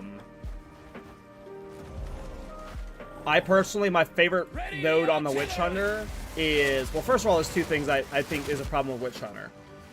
Witch Hunter, to me, is supposed to be the Culling Strike build, and Blood Mage is the Culling Strike Ascendancy. Blood Mage is just so much better at Culling Strike than Witch Hunter, which is unfortunate. So I want them to make Witch Hunter the true Culling Strike Ascendancy. I want them to like either nerf Blood Mage for Culling Strike or buff Witch Hunter for Culling Strike. But the main thing is with the 124 weapon set passives, it's really cool to make builds with. There's a lot of fun shit you can do, but it's grossly limited by the fact that you can't, like, when you go through a jewel node, it forces you to, like, you can't do the weapon set passes past jewel nodes. And if you look at the passive tree, you're basically forced through jewel nodes everywhere. So, like, if you wanted to truly do, like, let's say you have the 124 weapon set passes, and you wanted to spend half of them over here, and then half of them over here, the only way you could functionally do that is if you avoided jewel nodes. Because once you have a jewel node, it has to be part of a core passive set, a main passive skill. It can't be a weapon passive set. If they change that node to where you could use jewels as a weapon set passive, that would be the best change for Witch Hunter, like as a build crafting, hands down. But the fact that, like, when you pass through a jewel, you're just fucked, and you can't use the weapon set passives anymore, that really sucks for build crafting.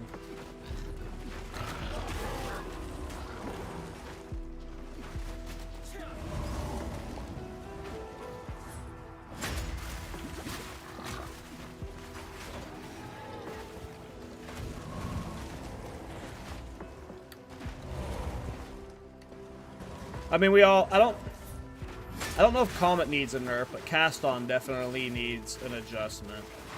I think I missed the exit. Is it down there? My bad.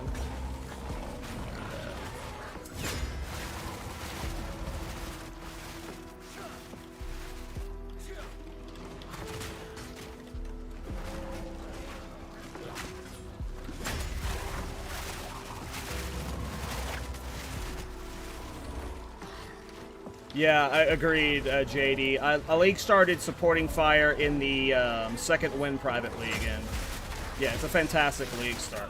As long as it, like, I don't think it's a broken build.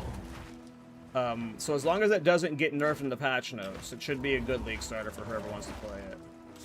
Where the fuck was I supposed to go? Am I stupid?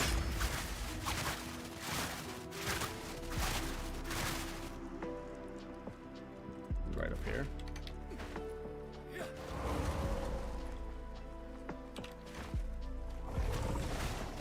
Got to go past Sebastian, and I just turned around.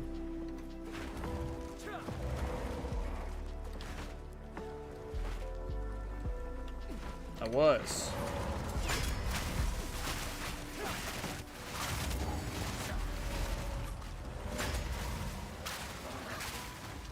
Another notch on my helmet. I mean, it's something, I agree it would be OP if you could just pass through the jewel nodes and get them that way, but Pretty.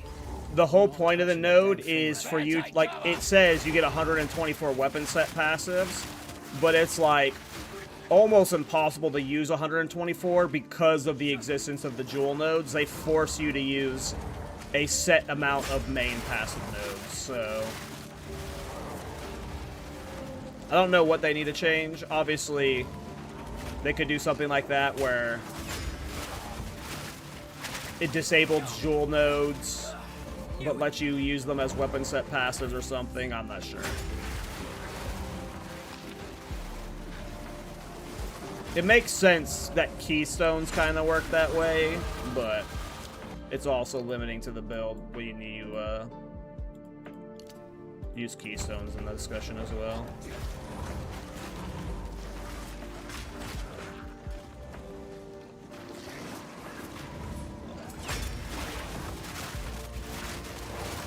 So the thing about supporting fire is it's one of the skills that like levels with your character. So you can't use like a lesser jeweler orb to give it an extra jewel slot. So you get your third support gem in this skill at level 36, I believe.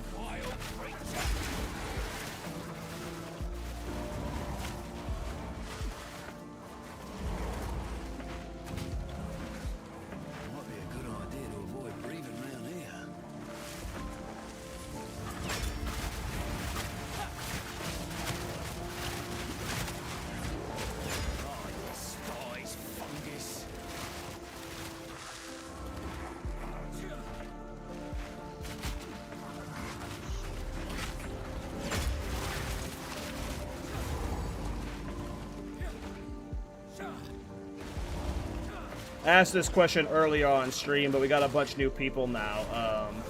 What league mechanic are you guys thinking of starting right now? Obviously, we have the main points you have to do from doing the fortress walls, but beyond that, what are you doing first? What has your eye? I'm weirdly excited for Temple. I didn't do any Temple this patch, and I think new Temple's gonna be OP, and cultivation orbs are like going to be so powerful. So I'm kind of down to fuck around in Temple, but of like everything besides that, like I'm excited for I want to say Breach, like maybe Ritual. I keep flip-flopping. Like Breach, the new Breach stuff, like everything Breach seems crazy. But if Ritual is how you get Mage Blood, part of me wants to play Ritual first.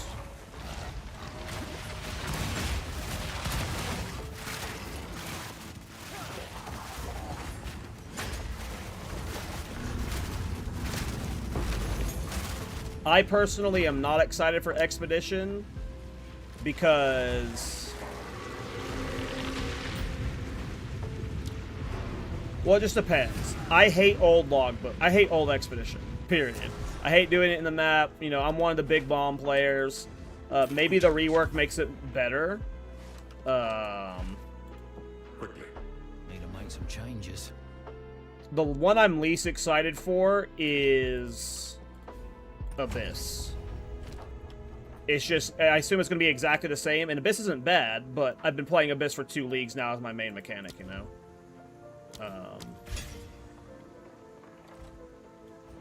So I'm just like, you know, I'm taking a break from Abyss, you know? Taking a break from Abyss. Better take cover!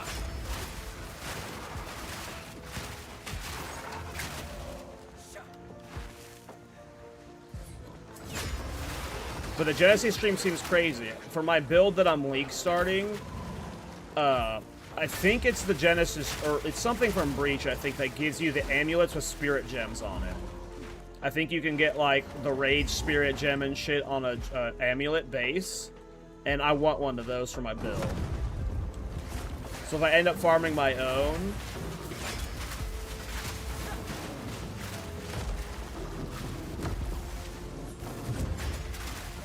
you know, I do Breach.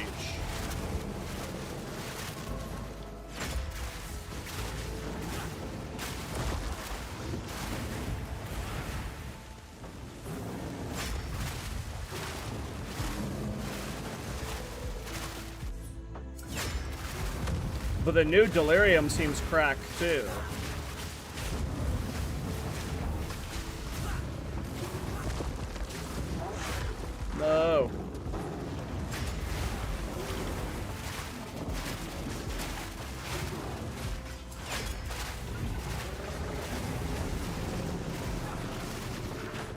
fucked up and shape-shifted and I got my archers killed. And killed my DPS again. I keep screwing myself over with pounce.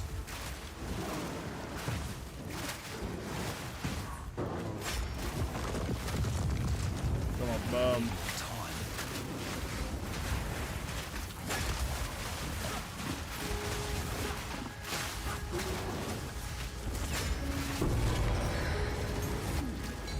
What's this then?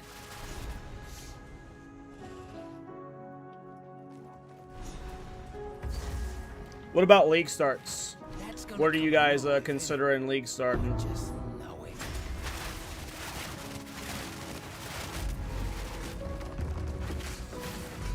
I need something besides warrior.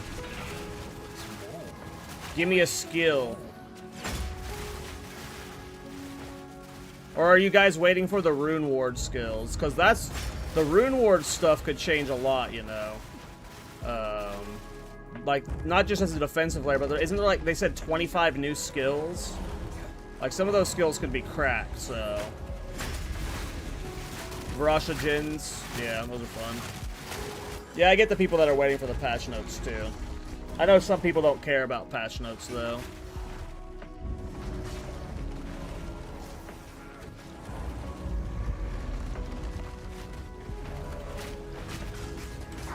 Oh, I picked it up. I'm on autopilot right now. Better take cover.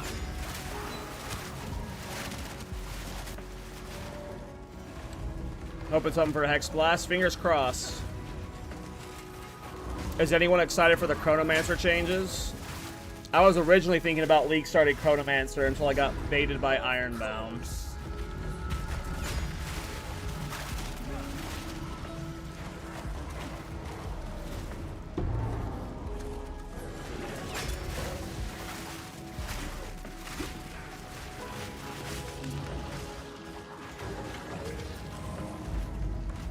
Yeah, the Gemling changes.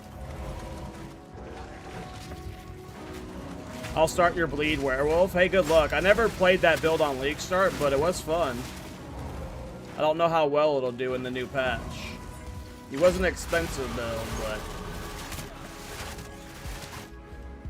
a lot of changes in the new patch.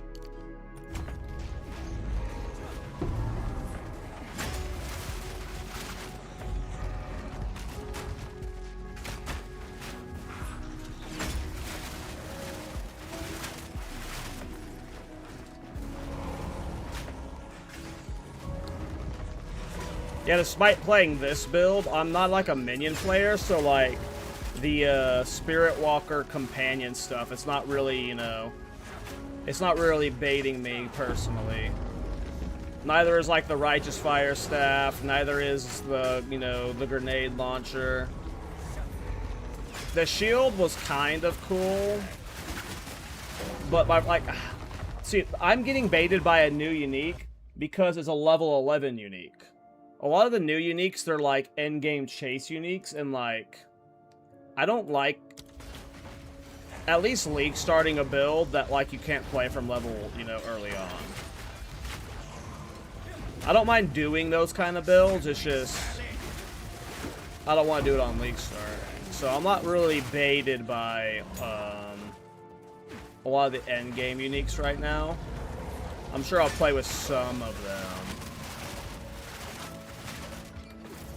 New gloves look amazing. Which one? Face Breakers or the Culling Strike ones?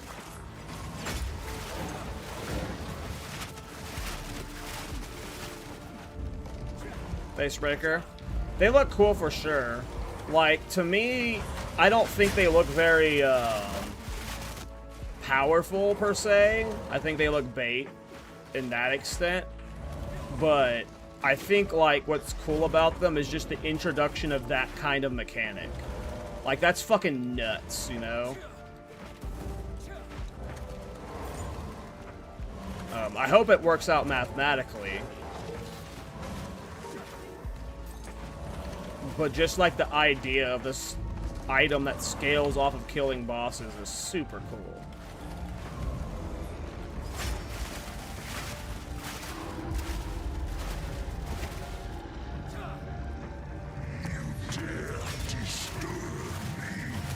Yeah, the Raven armor, I mean, the Raven armor in general looks just nuts.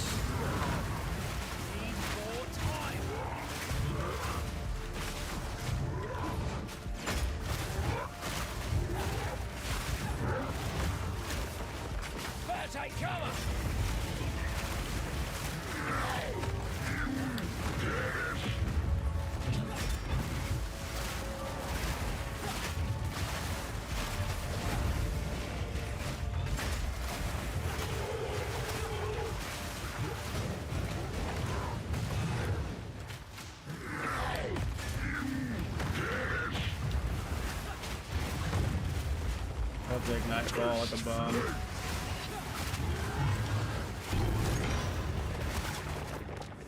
Your job's long over, me old mate. Take a rest. About this shit.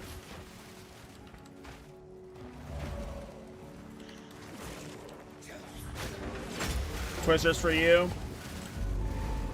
A lot of people are playing Twisters, but I don't blame it. Like, to be honest, I'm surprised it took this long for Twisters to get crazy. Like, Prada's been doing just fucking stupid Twister builds since, I think, like, early 0.3 or 2. I mean, we've seen lots of players do, like, Snoobbabe's been doing cracked Twister builds, too. Miss Valile know what this is about. The Twisters are just super good. They're arguably the best projectile in the game right now.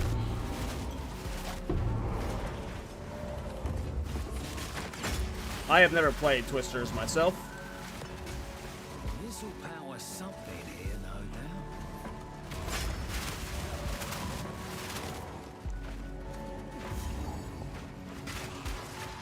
doubt.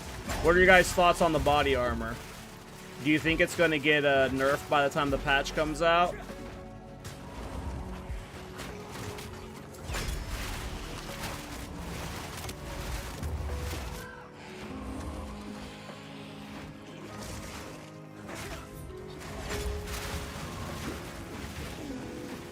It kind of smells like one of those items that's getting like overhyped where it might get nerfed. Is it supposed to spark? It seems pretty good, you know?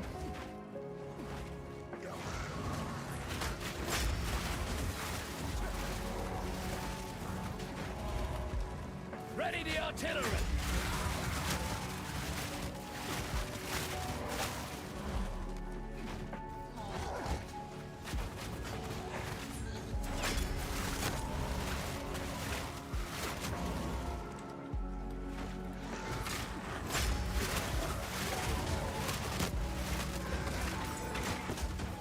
What tier gem is muster again?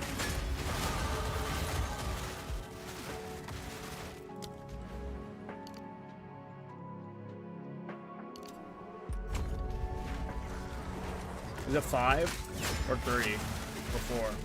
One of those numbers.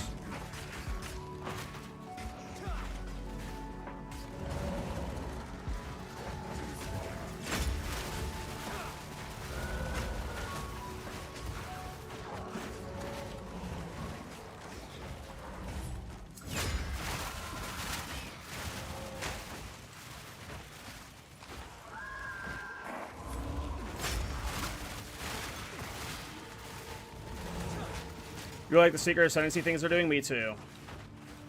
Me too.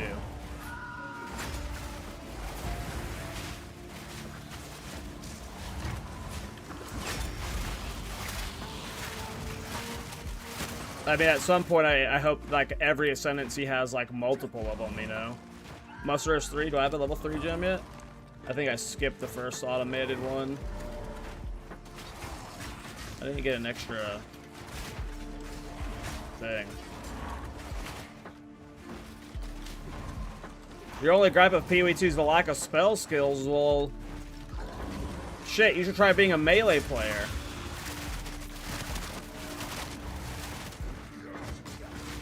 We're starving over here, man.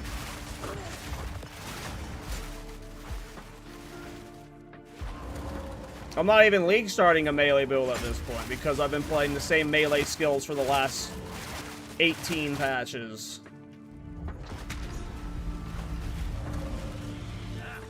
Getting some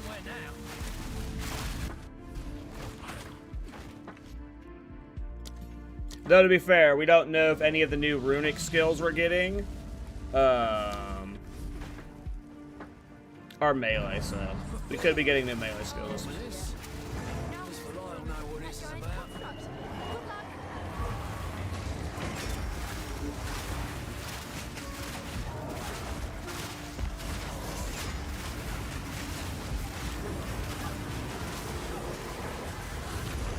Ready the artillery!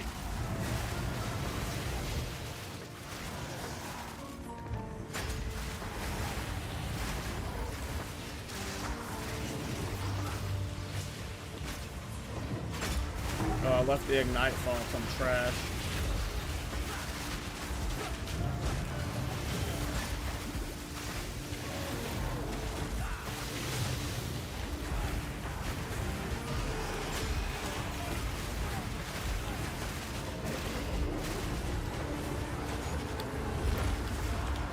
Can't believe that hit me.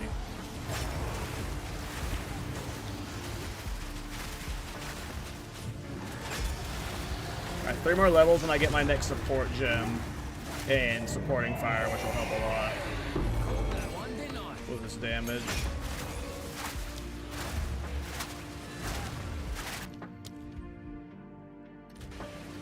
And more in.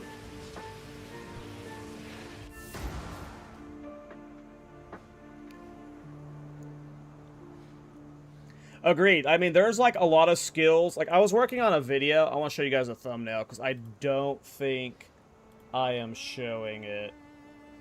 I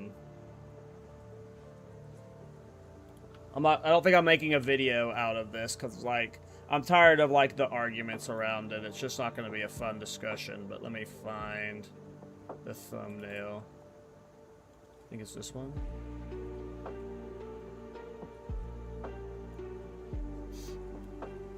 I was working on a video talking about the state of melee, and there's just, like, in comparison to, like, range skills, there's just, like, no melee skills.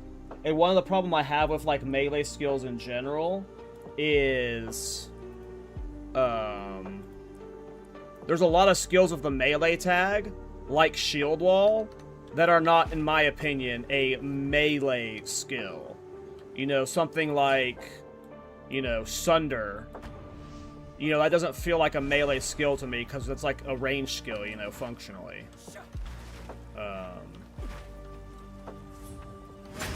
Which I know it's a weird line to draw and be nitpicky over, but that's what I'm looking for from melee skills, is like something you're actually hitting, you're getting up close with, you know, Flicker Strike X. There's like very few skills like that in the game. And I assume we'll get more of those as we get the final 4 weapons.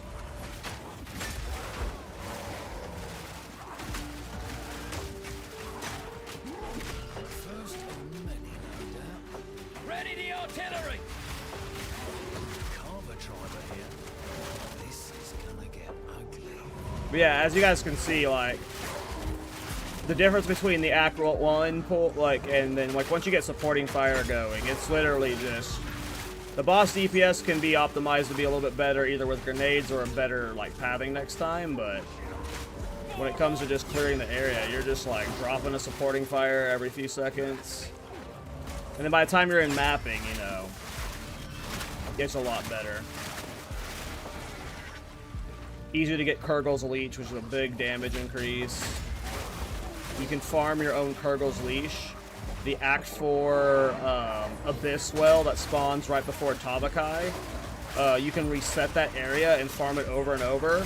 And the wells at the end of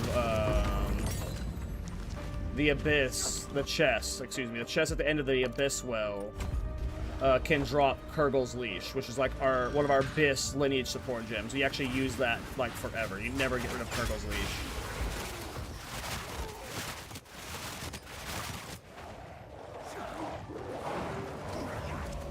How do you deal with stun? And we're armor stacking. At some point, you get polished iron, and you're basically never getting stunned once you have enough armor.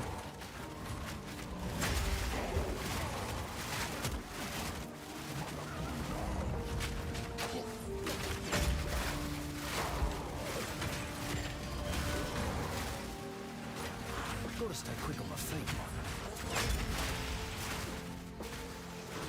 Easy.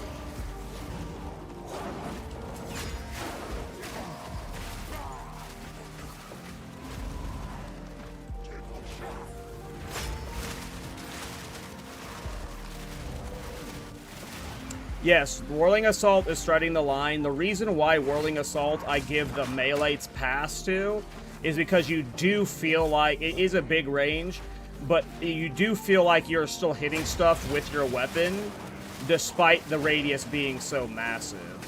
Versus like some skills like what's the ice skill that's a starting core skill where you're shooting out like lines of ice projectiles. Like that's not a melee skill to me, but that's got the melee tag. Glacial Strike, I think.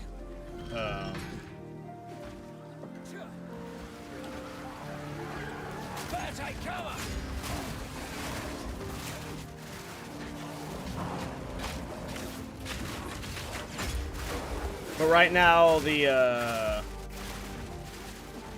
yeah, I don't know. I'm probably not going to release the video because, like, right now the discussion around, like, it just, like, boils down to, like, two arguments. Like, it's, one side is, I hate this game without getting a new weapon, why even bother playing?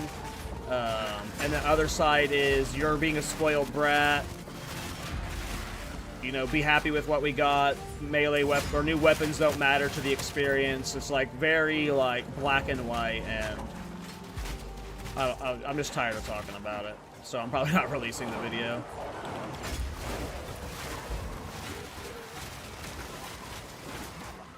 The people in the middle already understand. There's no point, you know.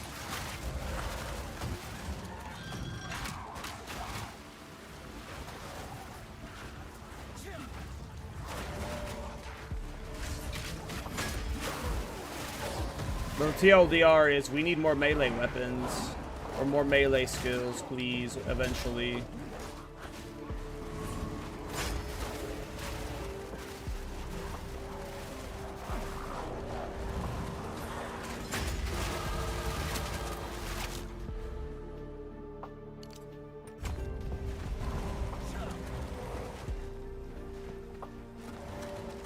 Pre-league drama never disappoints. I don't know. I feel like this one's just so fucking boring.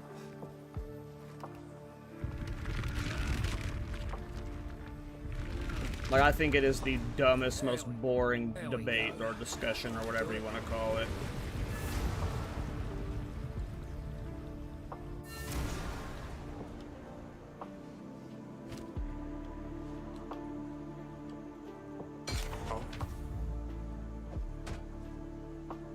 Ooh, minion skills on it.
The evil in the shop. You? I'd have done it either way. Bye-bye. I'll take it. Oh, I forgot to go get my last ascendancy points. I need to do that. Yeah, there was a point that I liked Sunder in PoE 2. I can't remember which version it was. Maybe it was just the 0.1 or 0.2 version. Are you on Biting 3? No, only on Biting 1. Biting, I'm only in Act 3, and I think you need Biting... I think Biting 3 is Act 5. Or interludes, I guess. But no, I'm only on Biting 1. Bidding, sorry. I know I'm triggering people, I'm stupid. I'm only on Bidding 1 right now. How you doing, Silver? It does, if you force yourself the path up here to get the cooldown recovery nodes here, here, and here. If you play with a Bidding 3, like, you don't have to, like, if you're twink leveling and you have Bidding 3 from the start, you don't have to force yourself the path up here for the early CDR. You can, like, just do strength stacking, armor stacking, and then work your way around normally.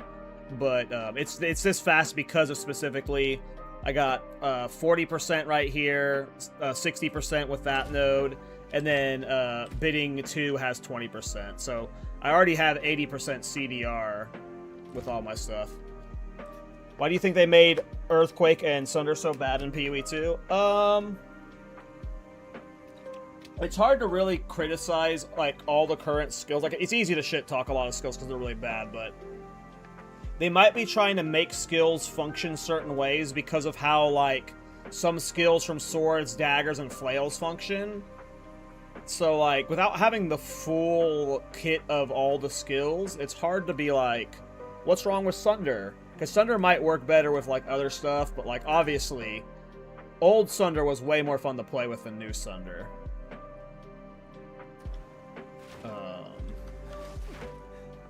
I guess I should go get my Ascendancy.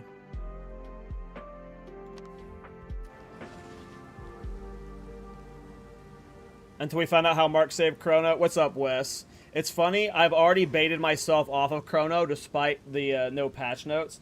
I am currently league starting this... Oops, that's the wrong thing. I'm currently league starting this bow. I've changed to an Ironbound Warbringer. I got baited by something new. But if the Chrono changes tomorrow are sick, then, you know, that might change stuff. But I've already set up the mobile links for the Ironbound Warbringer. I'm pretty locked in on it.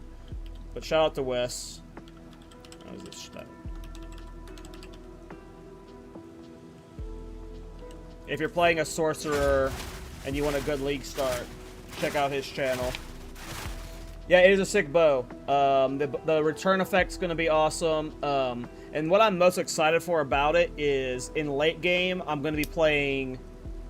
we found a way to itemize where you don't need any armor to scale it. You can get maximum block, 75% block, while evasion stacking. And deflection's being buffed in the patch. So I'll have 75% block, 80 plus evasion, whatever amount of deflection, and deflection's supposed to be good now, 2100 plus life, and then ward beneath that. So it's going to be like super, like, I've never played block with evasion before, so like the bow itself is super cool. You can level with it from level 11, and it's got like a lot of fun scaling potential with it. But at some point I'm going to go evasion block, and I've never played evasion block specifically on a Warbringer. The 75% block you get on a Warbringer mixed with the new evasion deflection might be really cool defensive layer. So there's just like a lot of cool stuff with it that I'm excited for. The way the effect works is it like arrows return when you pierce a target with fully broken armor, and then it scales off of your block chance damage wise. Warbringer, it can get the highest possible block chance in the game, 75%. Titan can get to 72%, but it requires insane amount of investment to where you lose a lot of damage. So Warbringer gets you to 75% block. And then when it comes to the armor break stuff, Warbringer has the automated armor break, and then there's this node down here called pass-through rounds. So not only does Warbringer automate the auto break, but then this automates the pierce. And I've already confirmed, like, in this build. Let me go just show you guys what the effect looks like, because it's really cool in game. But when a shot armor breaks with that pass-through round, it can still pierce with the same shot that broke the armor. Because in the order of operations, for whatever reason, Armor Break comes first, and then the Pierce reads after. But this is what the return mechanic is like. It's not going to look as clunky as this, because you have to do the return mechanic weird in this patch. The return mechanic will work on every shot you fire with the bow next patch, but this is essentially what the return mechanic looks like.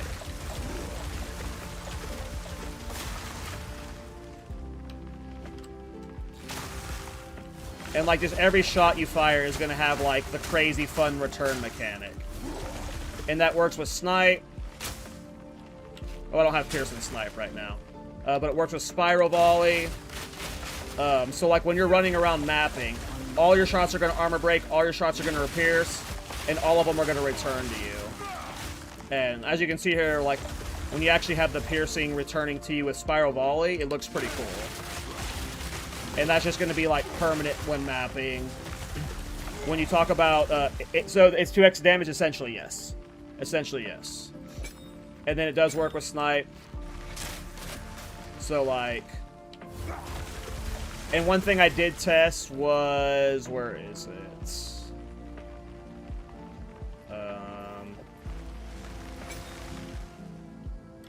Oh, I guess I won't be able to test it here. But, Mirage Archer gets the effect of your bow and quiver. So, like, one of the techs you could potentially do is you put Lightning Arrow and Mirage Archer, and then you're spamming Lightning Rod, and it's doing the Lightning Arrow, and it's, like, returning the Lightning Arrow for the extra hits. There's a lot of fun techs you can do with it. But the thing I'm most excited about for it is it's level 11 bow. So you're going to be able to level with it from level 11, and... Yeah, I don't know. I'm excited about it. This is probably my league starter. If you're interested... That's the Mobalytics. Please give it a favorite. Helps me out a lot. But if you want to play along with me, I will be... This is like 99.9% my league starter. I'm super excited for it. Oh, I had that thing up. I don't know if you could see any of what I was just showing.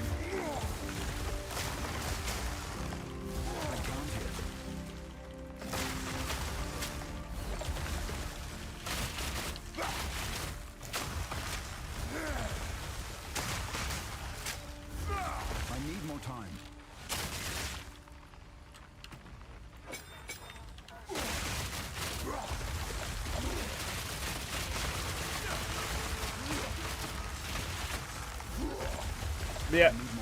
Basically, right now I'm having to use the ice walls to pierce. The only way you can get the return projectiles in this game right now is with this quiver, and you have to pierce at least 2 targets. But next patch, every shot you shoot with this build will make this return effect happen. And what's cool about Ice Shot is you shoot like 1 arrow, but when it breaks, it turns into a bunch of projectiles, and all of those projectiles will return. So it's just like, Ice Shot's clearly going to be cracked with the build. And it just looks crazy cool, too. Yeah, Ice Shot looks sick with it. Spiral Volley looks really cool. Especially when you get with Frenzy Charges and, like, Fork and stuff. It's just going to be, like, bullets, like, ricocheting everywhere when you have a big Spiral Volley going. And obviously in density and stuff, you know, everything is going to be,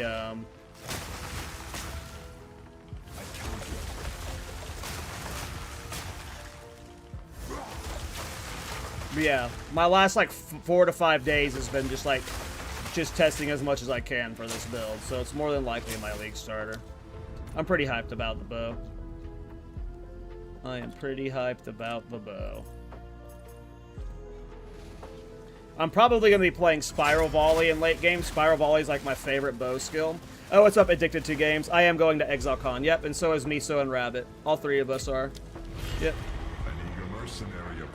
But yeah, Ice Shot is obviously really good for the build, and then, but like, I love Spiral Volley. So like, my idea would be Spiral Volley for mapping, and Ice Shot, or excuse me, Snipe for bossing. Though I could see Ice Shot being just the go-to for everything. Are you guys going to stream all there? I probably won't. I know Miso does a lot of IRL streaming.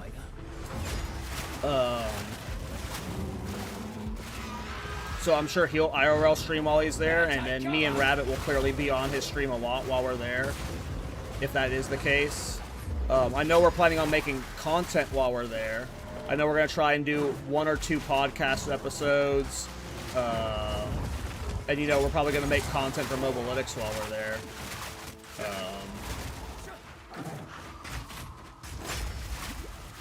But yeah, Miso likes to do a IRL stream, so I would be shocked if he wasn't streaming while we were there. Oh, you're going to be there, man? Nice. Can't wait to meet you, Addicted. Yep.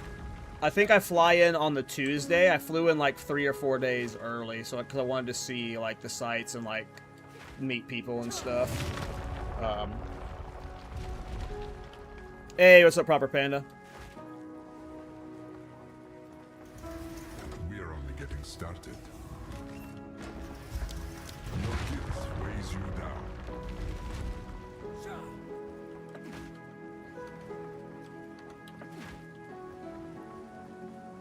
Speaking of Rabbit and Miso, if you guys don't know, I do a weekly podcast with Miso and Rabbit. This Thursday we have Pox on. And it's unfortunate because we're having Pox on Thursday morning, and more than likely we get the patch notes Thursday night. So we won't be able to talk about the patch notes with Pox. Am I a streamer full-time? No. I work in game development. I just kind of, like, content creation, like, I don't do it full-time at all. The podcast is really the only thing that gets, like, a full-time attention, but everything else I just kind of half-ass. Yeah, this week we have Pox on. Next week, the day before launch, we have Captain Lance on.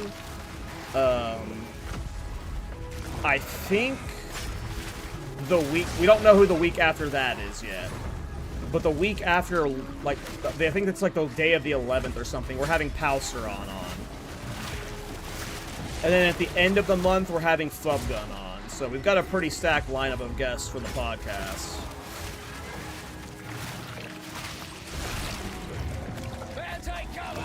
Which is exciting.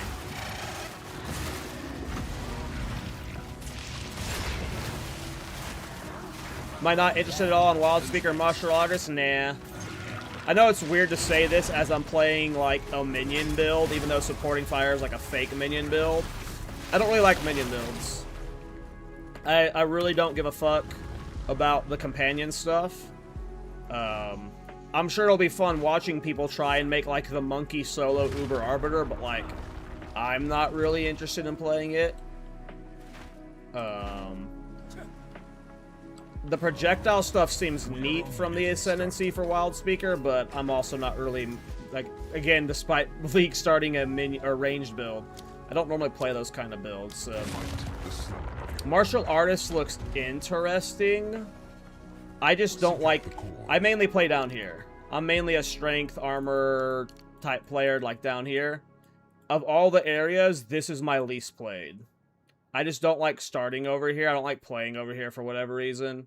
So, like, that's why I'm not super interested in Martial Artist. It seems insane. 5 runes are crazy, and then the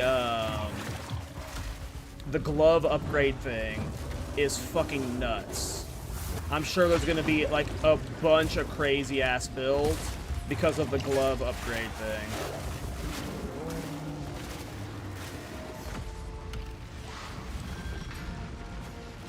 So I'm kind of excited about that Ascendancy, but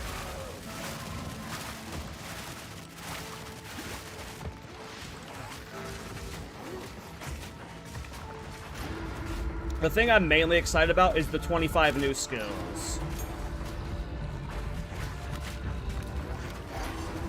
We're getting 25 new ward skills or something. That's, like, right now what has my interest the most.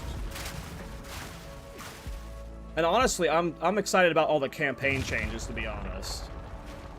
I'm equally excited about the campaign changes.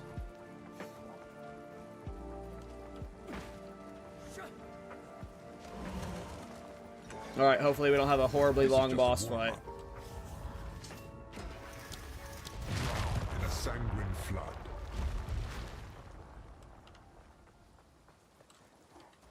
Oh yeah. If there's not, like, they said they lowered the ceiling and increased the floor for gem levels, but unless there's significant nerfs, with all the new stuff we're getting, player power is just going up a lot. So I imagine we're going to see a lot of just, like, the good builds are already going to be, like, just cracked, even more cracked, but, like, a lot of weird builds are just going to become viable this patch, and that's what I'm most excited for sure. The Val emulate some of the fiercest creatures. Got your spare parts stuck together, aren't you?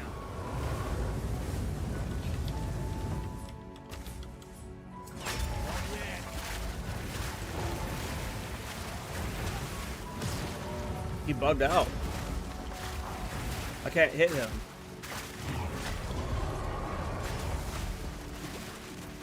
He fell down here now. What's happening? Come back, dude. Better take cover.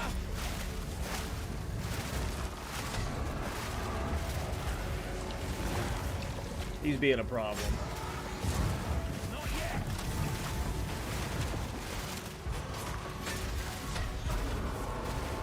Need more mana.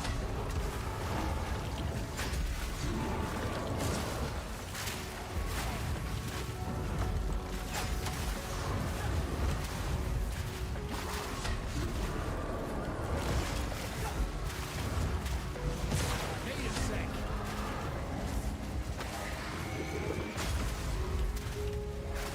Out of mana. Only your downfall.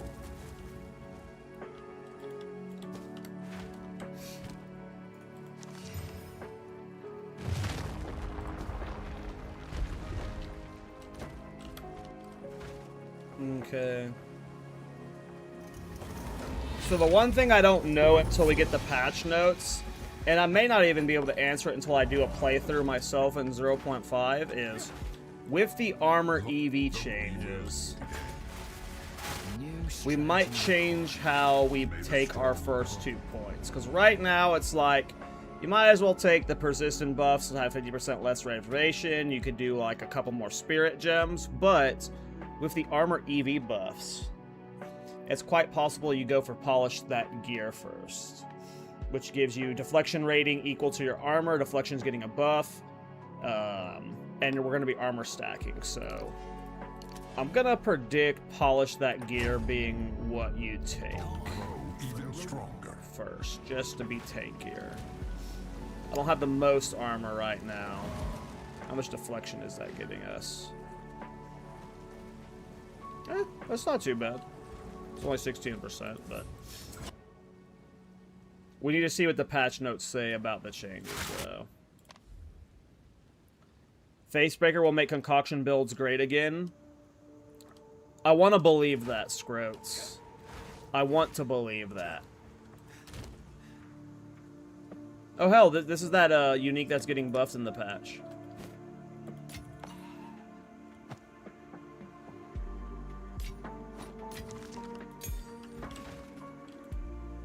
Still alive. Take your time. Bye-bye. So many stairs. But yeah, the podcast, we have 4 banger guests coming up. We're going to try and get Farmer on. I'm going to reach out to Farmer soon. Farmer, I think, is...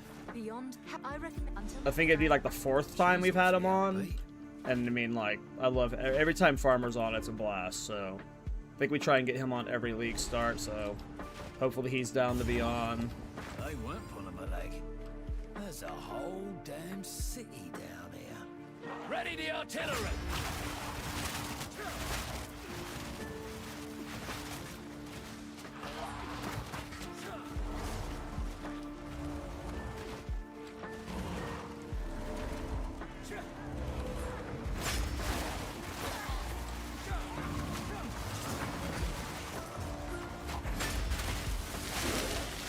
Uh-oh. We're good.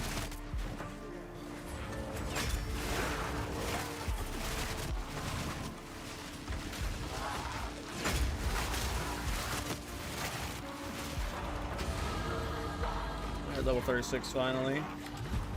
Put the new shield on. Oh, level 36 also means I got the 3rd support gem. I still haven't gotten a level 3 gem yet. What do I want to do concentrated area and lower my area effect? What would I normally have taken if I had a 3? Would I have taken any of this?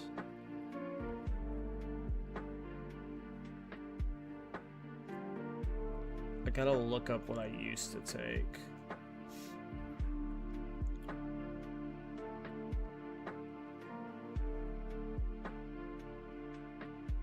I'm not super against armor break, but we're probably not doing that. Part of me just wants to do concentrated area or magnified effect, or magnified area, to just make it a bigger AoE and not do like anything to its damage.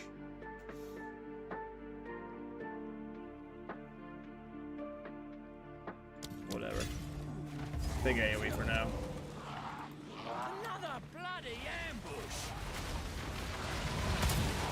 It's on cooldown still because I just leveled up and it reset it.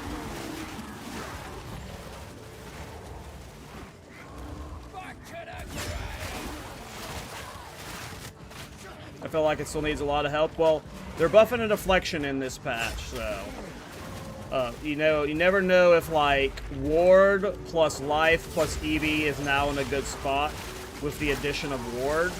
So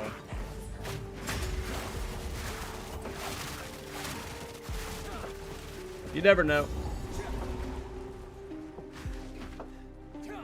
We'll have to try this patch.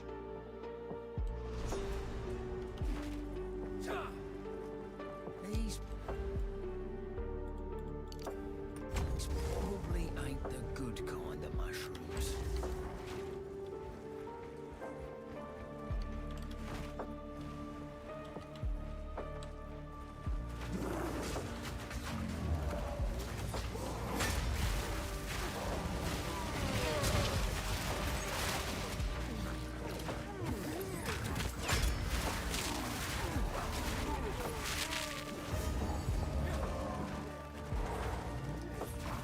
Yeah, I mean, at some point, the way the math currently works out is it's just like you're inevitable to get fucked.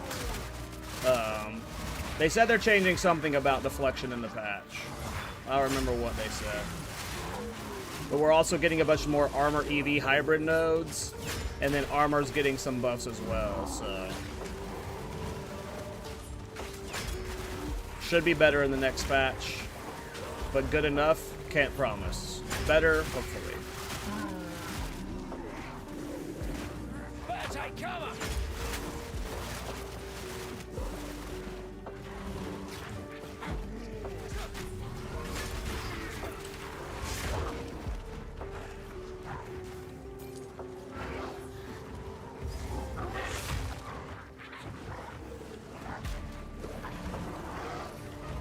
Need a sec.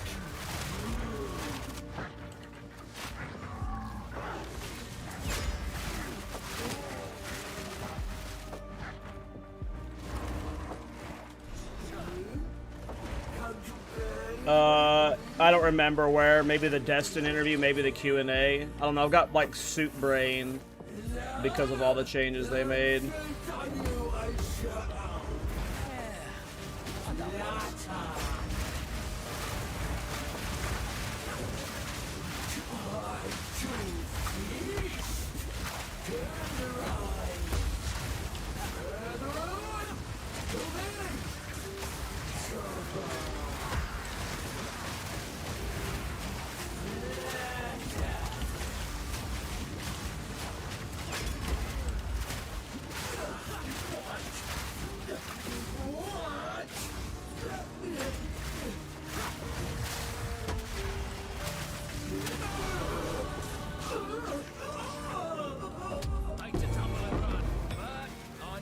DPS is doing a lot better now, which is nice. And that was with putting magnified area in, not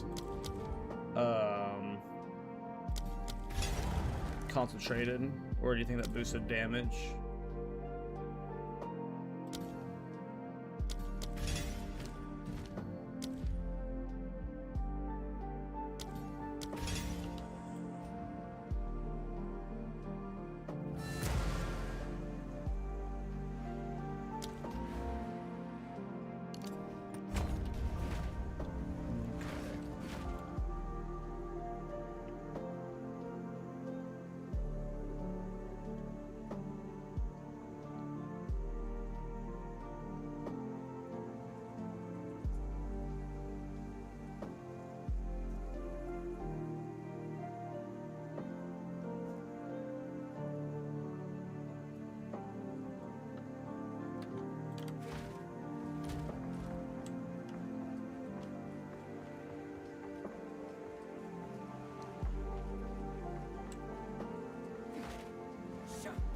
Until next time. The song it's from a lo-fi PoE1 remix. Right, this is what this is from. If you YouTube lo-fi PoE1, it's like, it'll be the video. Better take cover. I should probably, people ask about it a lot, I should probably get chat command set up for it. I'll hopefully remember to do that.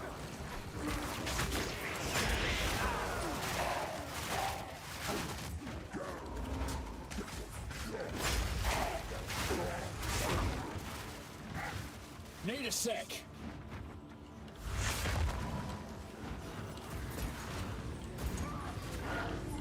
Need a sec.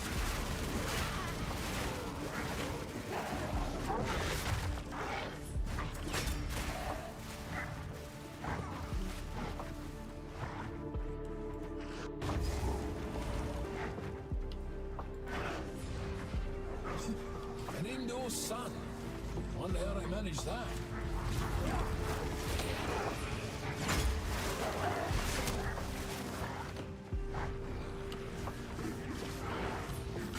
Not yet.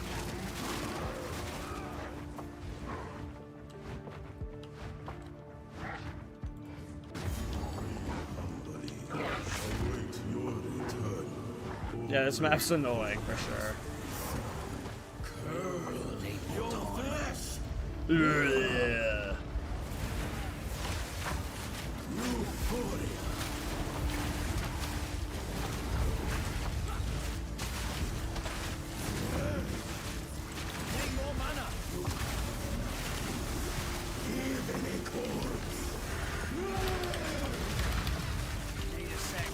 Let's blow that. Get greedy.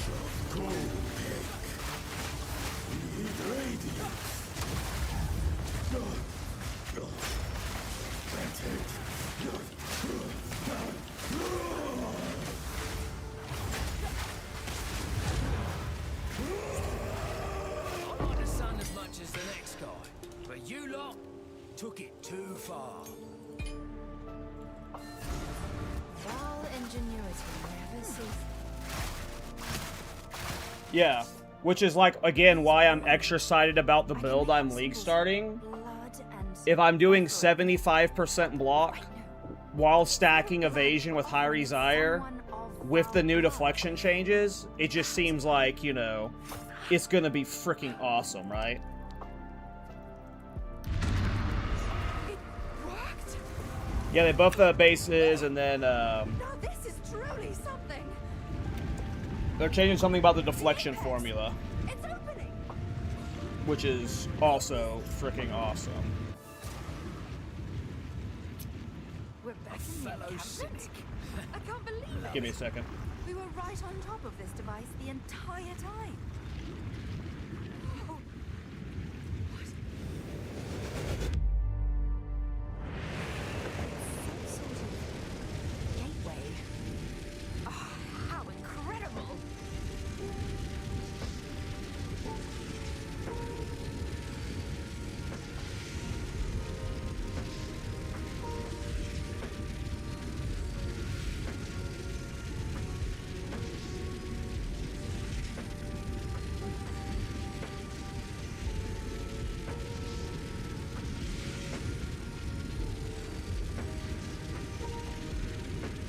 Alright, sorry about that. Alright, back to it. Let's finish Act 3. So yeah, I feel like I'm torn. I'm torn between the grenade style opener and the gas arrow style opener. There were really painful points with gas arrow, but I feel like those might have just happened because it was my first time ever playing gas arrow.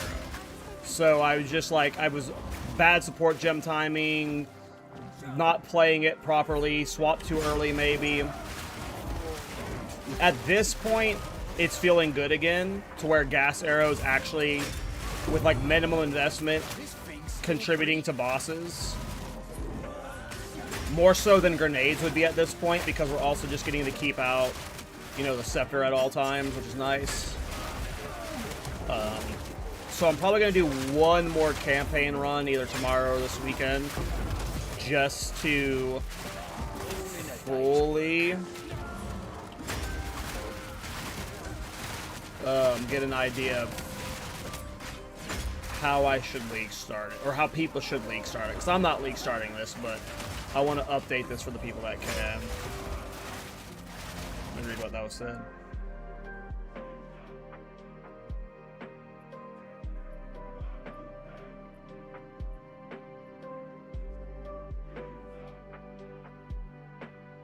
Oh yeah, I mean that's nice.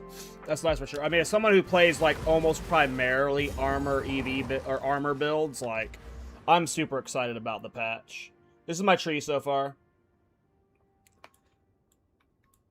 You start down here, you get yourself some defensive stuff, then you have to path up here for the command skill stuff, and then at this point I go back to armor stacking. If you really wanted to min-max the damage, you could come up here, get Right Hand of Darkness, and get these damage nodes up here, but like I like to be defensive more often than not, so I always end up leading into like getting more life and more armor. Don't worry. But if you're like, okay, it's got a big area, so you don't, like, you know, just don't be near shit and you won't die, so you could play pretty class cannon if you wanted to. Why, that was me, of course. I am Alva the Lion, treasure hunter extraordinary. Take her! Bring her! But I almost always play armor or armor EV because of sorcery ward or EV builds, so any buffs to that archetype is huge news to me.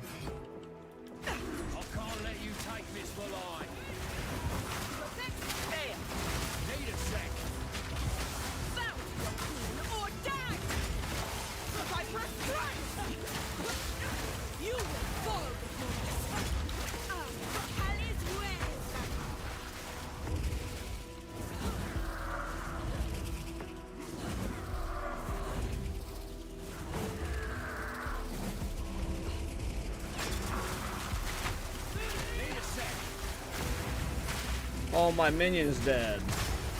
How dare ye? Your snakes won't stop me. You are nothing but a look. Oh, come on, lady.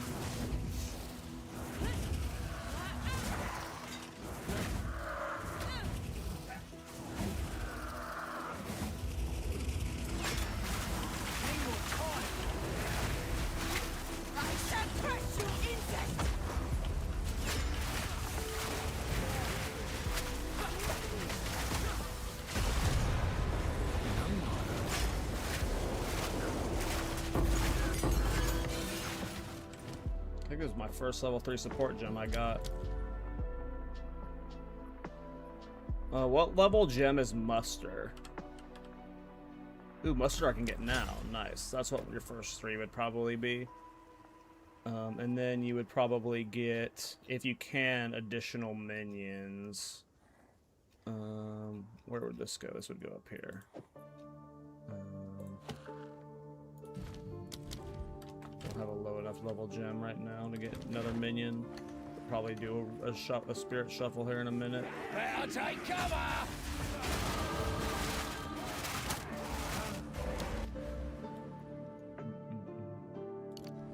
So yeah, because I like to play defensive, I'm probably coming up here for Made to Last, heavy armor, might swing down here for tempered defenses, get the strength here, maybe come down here for gem enthusiast, crystallized immunity.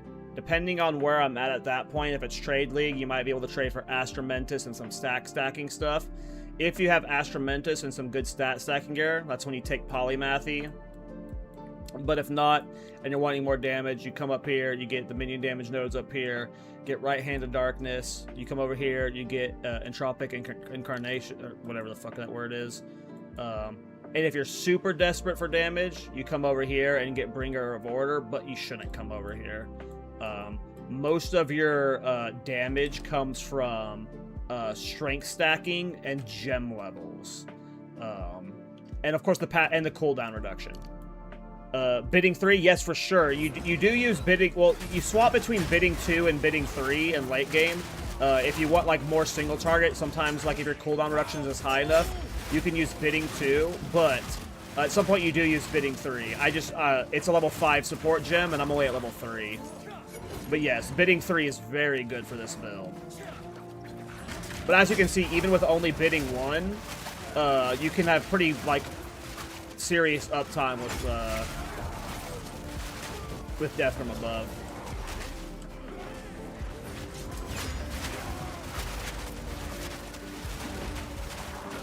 But a lot of its damage is going to come from either getting minion levels, the support gems. This is unfortunately one of those class skills where it levels up with your character, so at like some points you're like, you just have to get experience to power spike it, and you don't get your final support gem until level 90. And as you know, having 5 support gems in your skills is like one of the biggest ways you get damage. So that 5th support gem slot, that's like the worst part, is when you're grinding towards 90 and you want to get like, you know, your 5th gem in. And it's like sometimes that's going to be Ul Natol's or something really good like that, you know. You gotta wait for that. Spectres, I can't remember how Spectres interact with the build. I think you get 1 Spectre, if I recall, and so minion mains, correct me, for muster. So one of the ways you scale supporting fire is through muster. You get 7% more damage per each type of reviving minion you have. And you can have a Spectre for that, but all Spectres will count towards it as 1. So if I had like 8 different Spectres, it would still only count as 1 Spectre gem towards this. So you can add a Spectre to the build, but you really only want 1, and it's just to scale muster. Ready the artillery!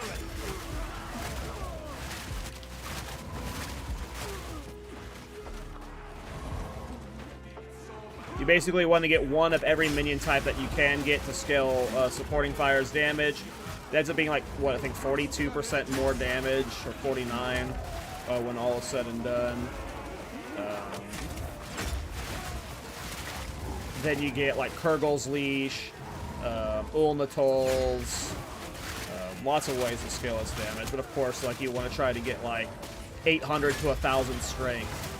Because again, that main scaling is coming from strength stacking. 1% increased damage. Well, not main scaling. Main scaling is gem levels. But, you know, once you have 1,000 strength, they're really giga boosting its damage. So you can use Astramentus for a large portion of the character's life. At some point, if you're giga min-max,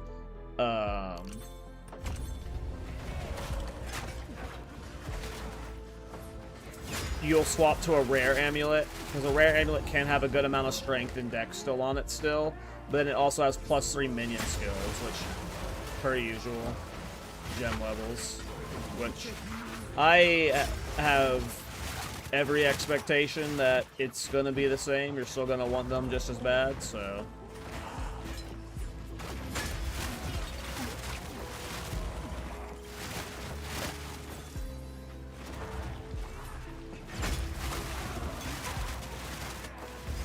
There we go. But even right now, you can see supporting fire can already almost take out rares on its own. Should be dirty and disgusting, not glorified. Let's see what happens.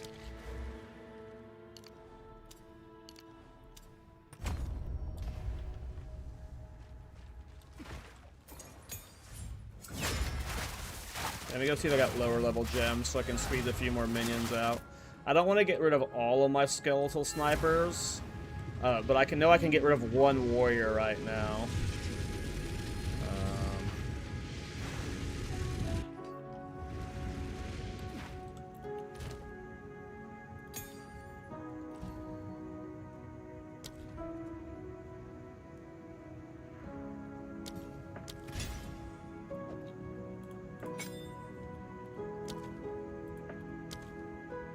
Okay.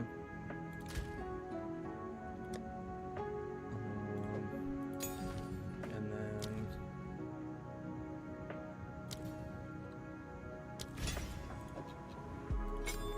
How many snipers do I have to get rid of to get one arsonist? I have to get rid of 2 snipers to get rid of an arsonist.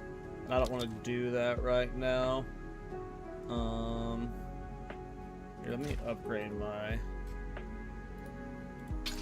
thing and maybe I'll hit plus spirit. Nope. Probably should have checked the vendor first before doing that. No, I didn't have a good one. I mean, we'll get more spirit before long. I don't think I have any more I can shave. Yeah, I don't want to get rid of 2 for the extra, like just 7% more damage.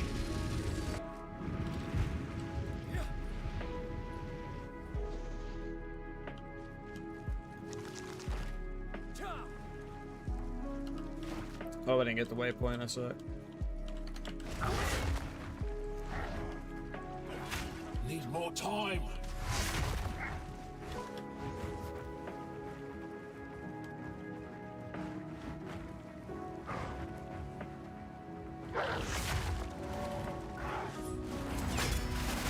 All right, Doriani time. Let's see how this damage feels. Need more time. Doriani. I've heard that name somewhere. Better take cover.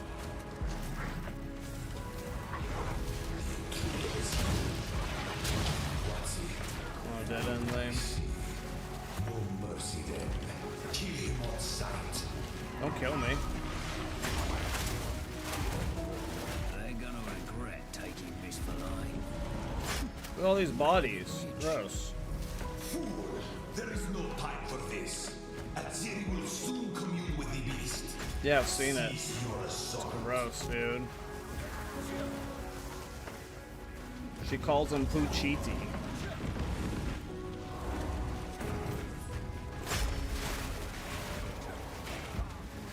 Stop this at once. I take no pleasure in harming one of my own. But if you persist, I will do with her what I must.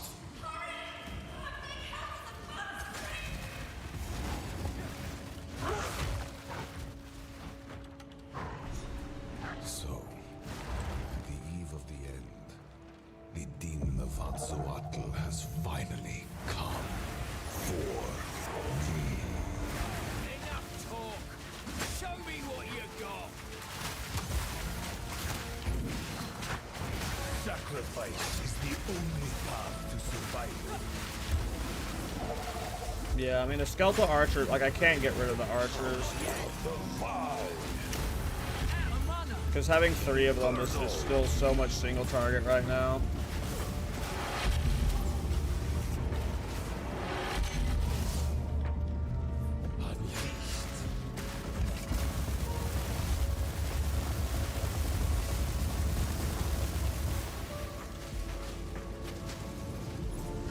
I can't give up. I must save my people. You know why we're here! It happened! It cannot be stopped! No, I will succeed. Do you truly think you can match me?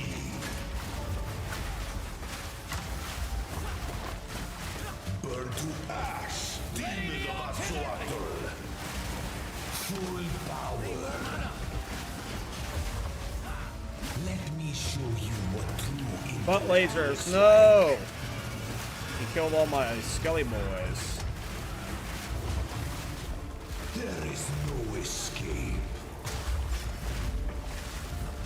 I plan for every contingency. Self-destruction. This is not over yet. One death is nothing for the greater good. I'm out of mana. I cannot Okay, let he's my dead. efforts be. No! Do not fail me. Not now. We did it, team. Dory boy's dead. All I've done. All that I sacrificed. Your people cannot be saved. History is already written. You can Well then. stay here and die, or come with us and help save the future. The legacy of the Val must be protected.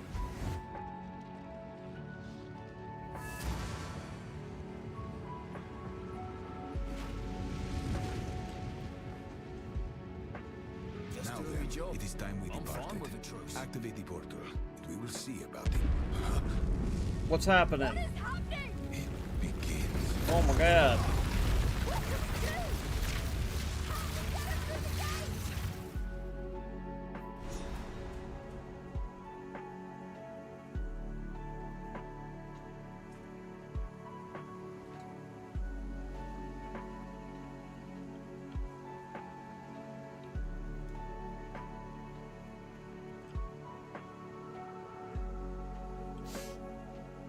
Let's see here.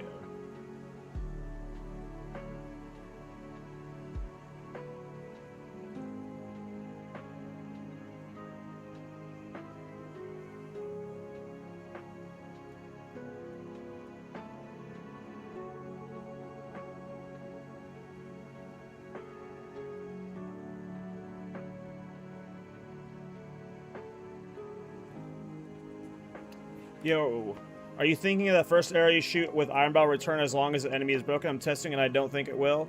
So, join the Thorns Discord. We have an entire channel around this.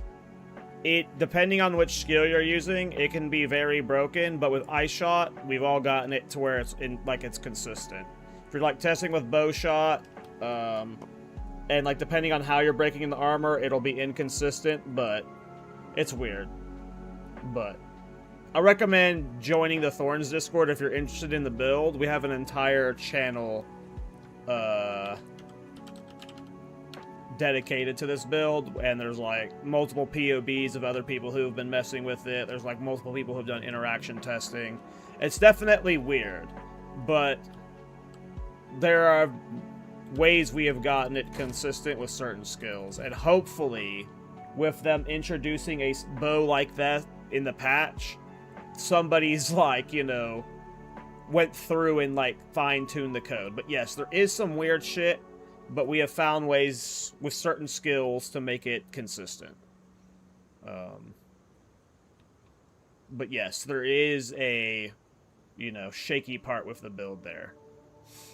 You are right. Yes, but please, if you're considering league starting the build or playing the build, please join the Thorns Discord. The Thorns Discord started off as the Thorns Discord, but now like I'm gonna start. It's basically an off-meta Discord.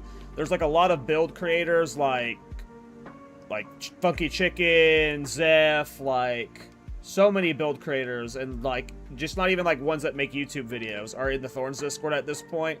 Because like at some point they all tried Thorns and they like wanted to talk about it, but now like we had to make a separate channel in the Thorns Discord for Thorns Talk, because the main general channel is like talks about like all builds now, and we have different channels for like all people's like theory crafts and stuff. We have a kitchen channel for people to just like shoot off ideas, and like right now when we have like all this like speculation stuff, you know, there's a lot of discussion in the Thorns Discord around like cool builds and stuff. So if you're like somebody like that likes to share your cool ideas or like talking about the builds, check out the Thorns Discord. But if you're specifically thinking about league starting what I'm league starting, which is the Ironbound Warbringer, we also just have a channel dedicated to that build in the Discord. Thorns is probably going to be my second or third build as well. I'm waiting for the patch notes before I do my everything Thorns for this patch video, but there's multiple reasons why I'm not league starting Thorns. Bosses are hit or miss with Thorns depending on like how annoying they can be, because some interactions don't trigger Thorns. But two, the Leech changes. Leech is the biggest defensive layer. Leech is the biggest defensive layer for Thorns, and the Leech nerfs could like completely neuter Thorns. So I have to see how the Leech changes impact Thorns, and I have to see how the passive tree changes for Leech. Those are the big red flags for Thorns, so that's why I'm not doing it as a #1 character. Did you join the Discord? Are you Gary?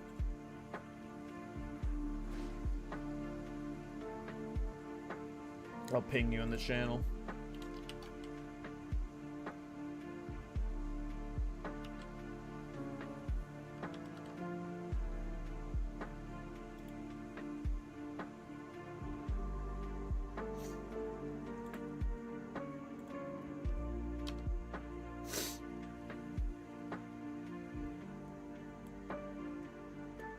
But yeah, it's 11 o'clock. I gotta get ready for bed, guys. I got a lot of shit I gotta do tomorrow morning. I'll probably be streaming tomorrow night and most days leading up to the announcement or until launch. If I don't see you guys anytime soon, this Thursday is the podcast with Pox. Make sure you check it out on Miso's channel if you don't end up seeing it. At some point after League launch, I'm gonna be on Try's podcast, so I'll see you guys then. The best way to support me, if you want to support me right now, is go to my Mobalytics and give it a favorite. Especially if you're considering League starting the build. I'll have like more info about it as we get closer to launch. But yeah, I'm going to send you guys over to Prada. Prada's the best.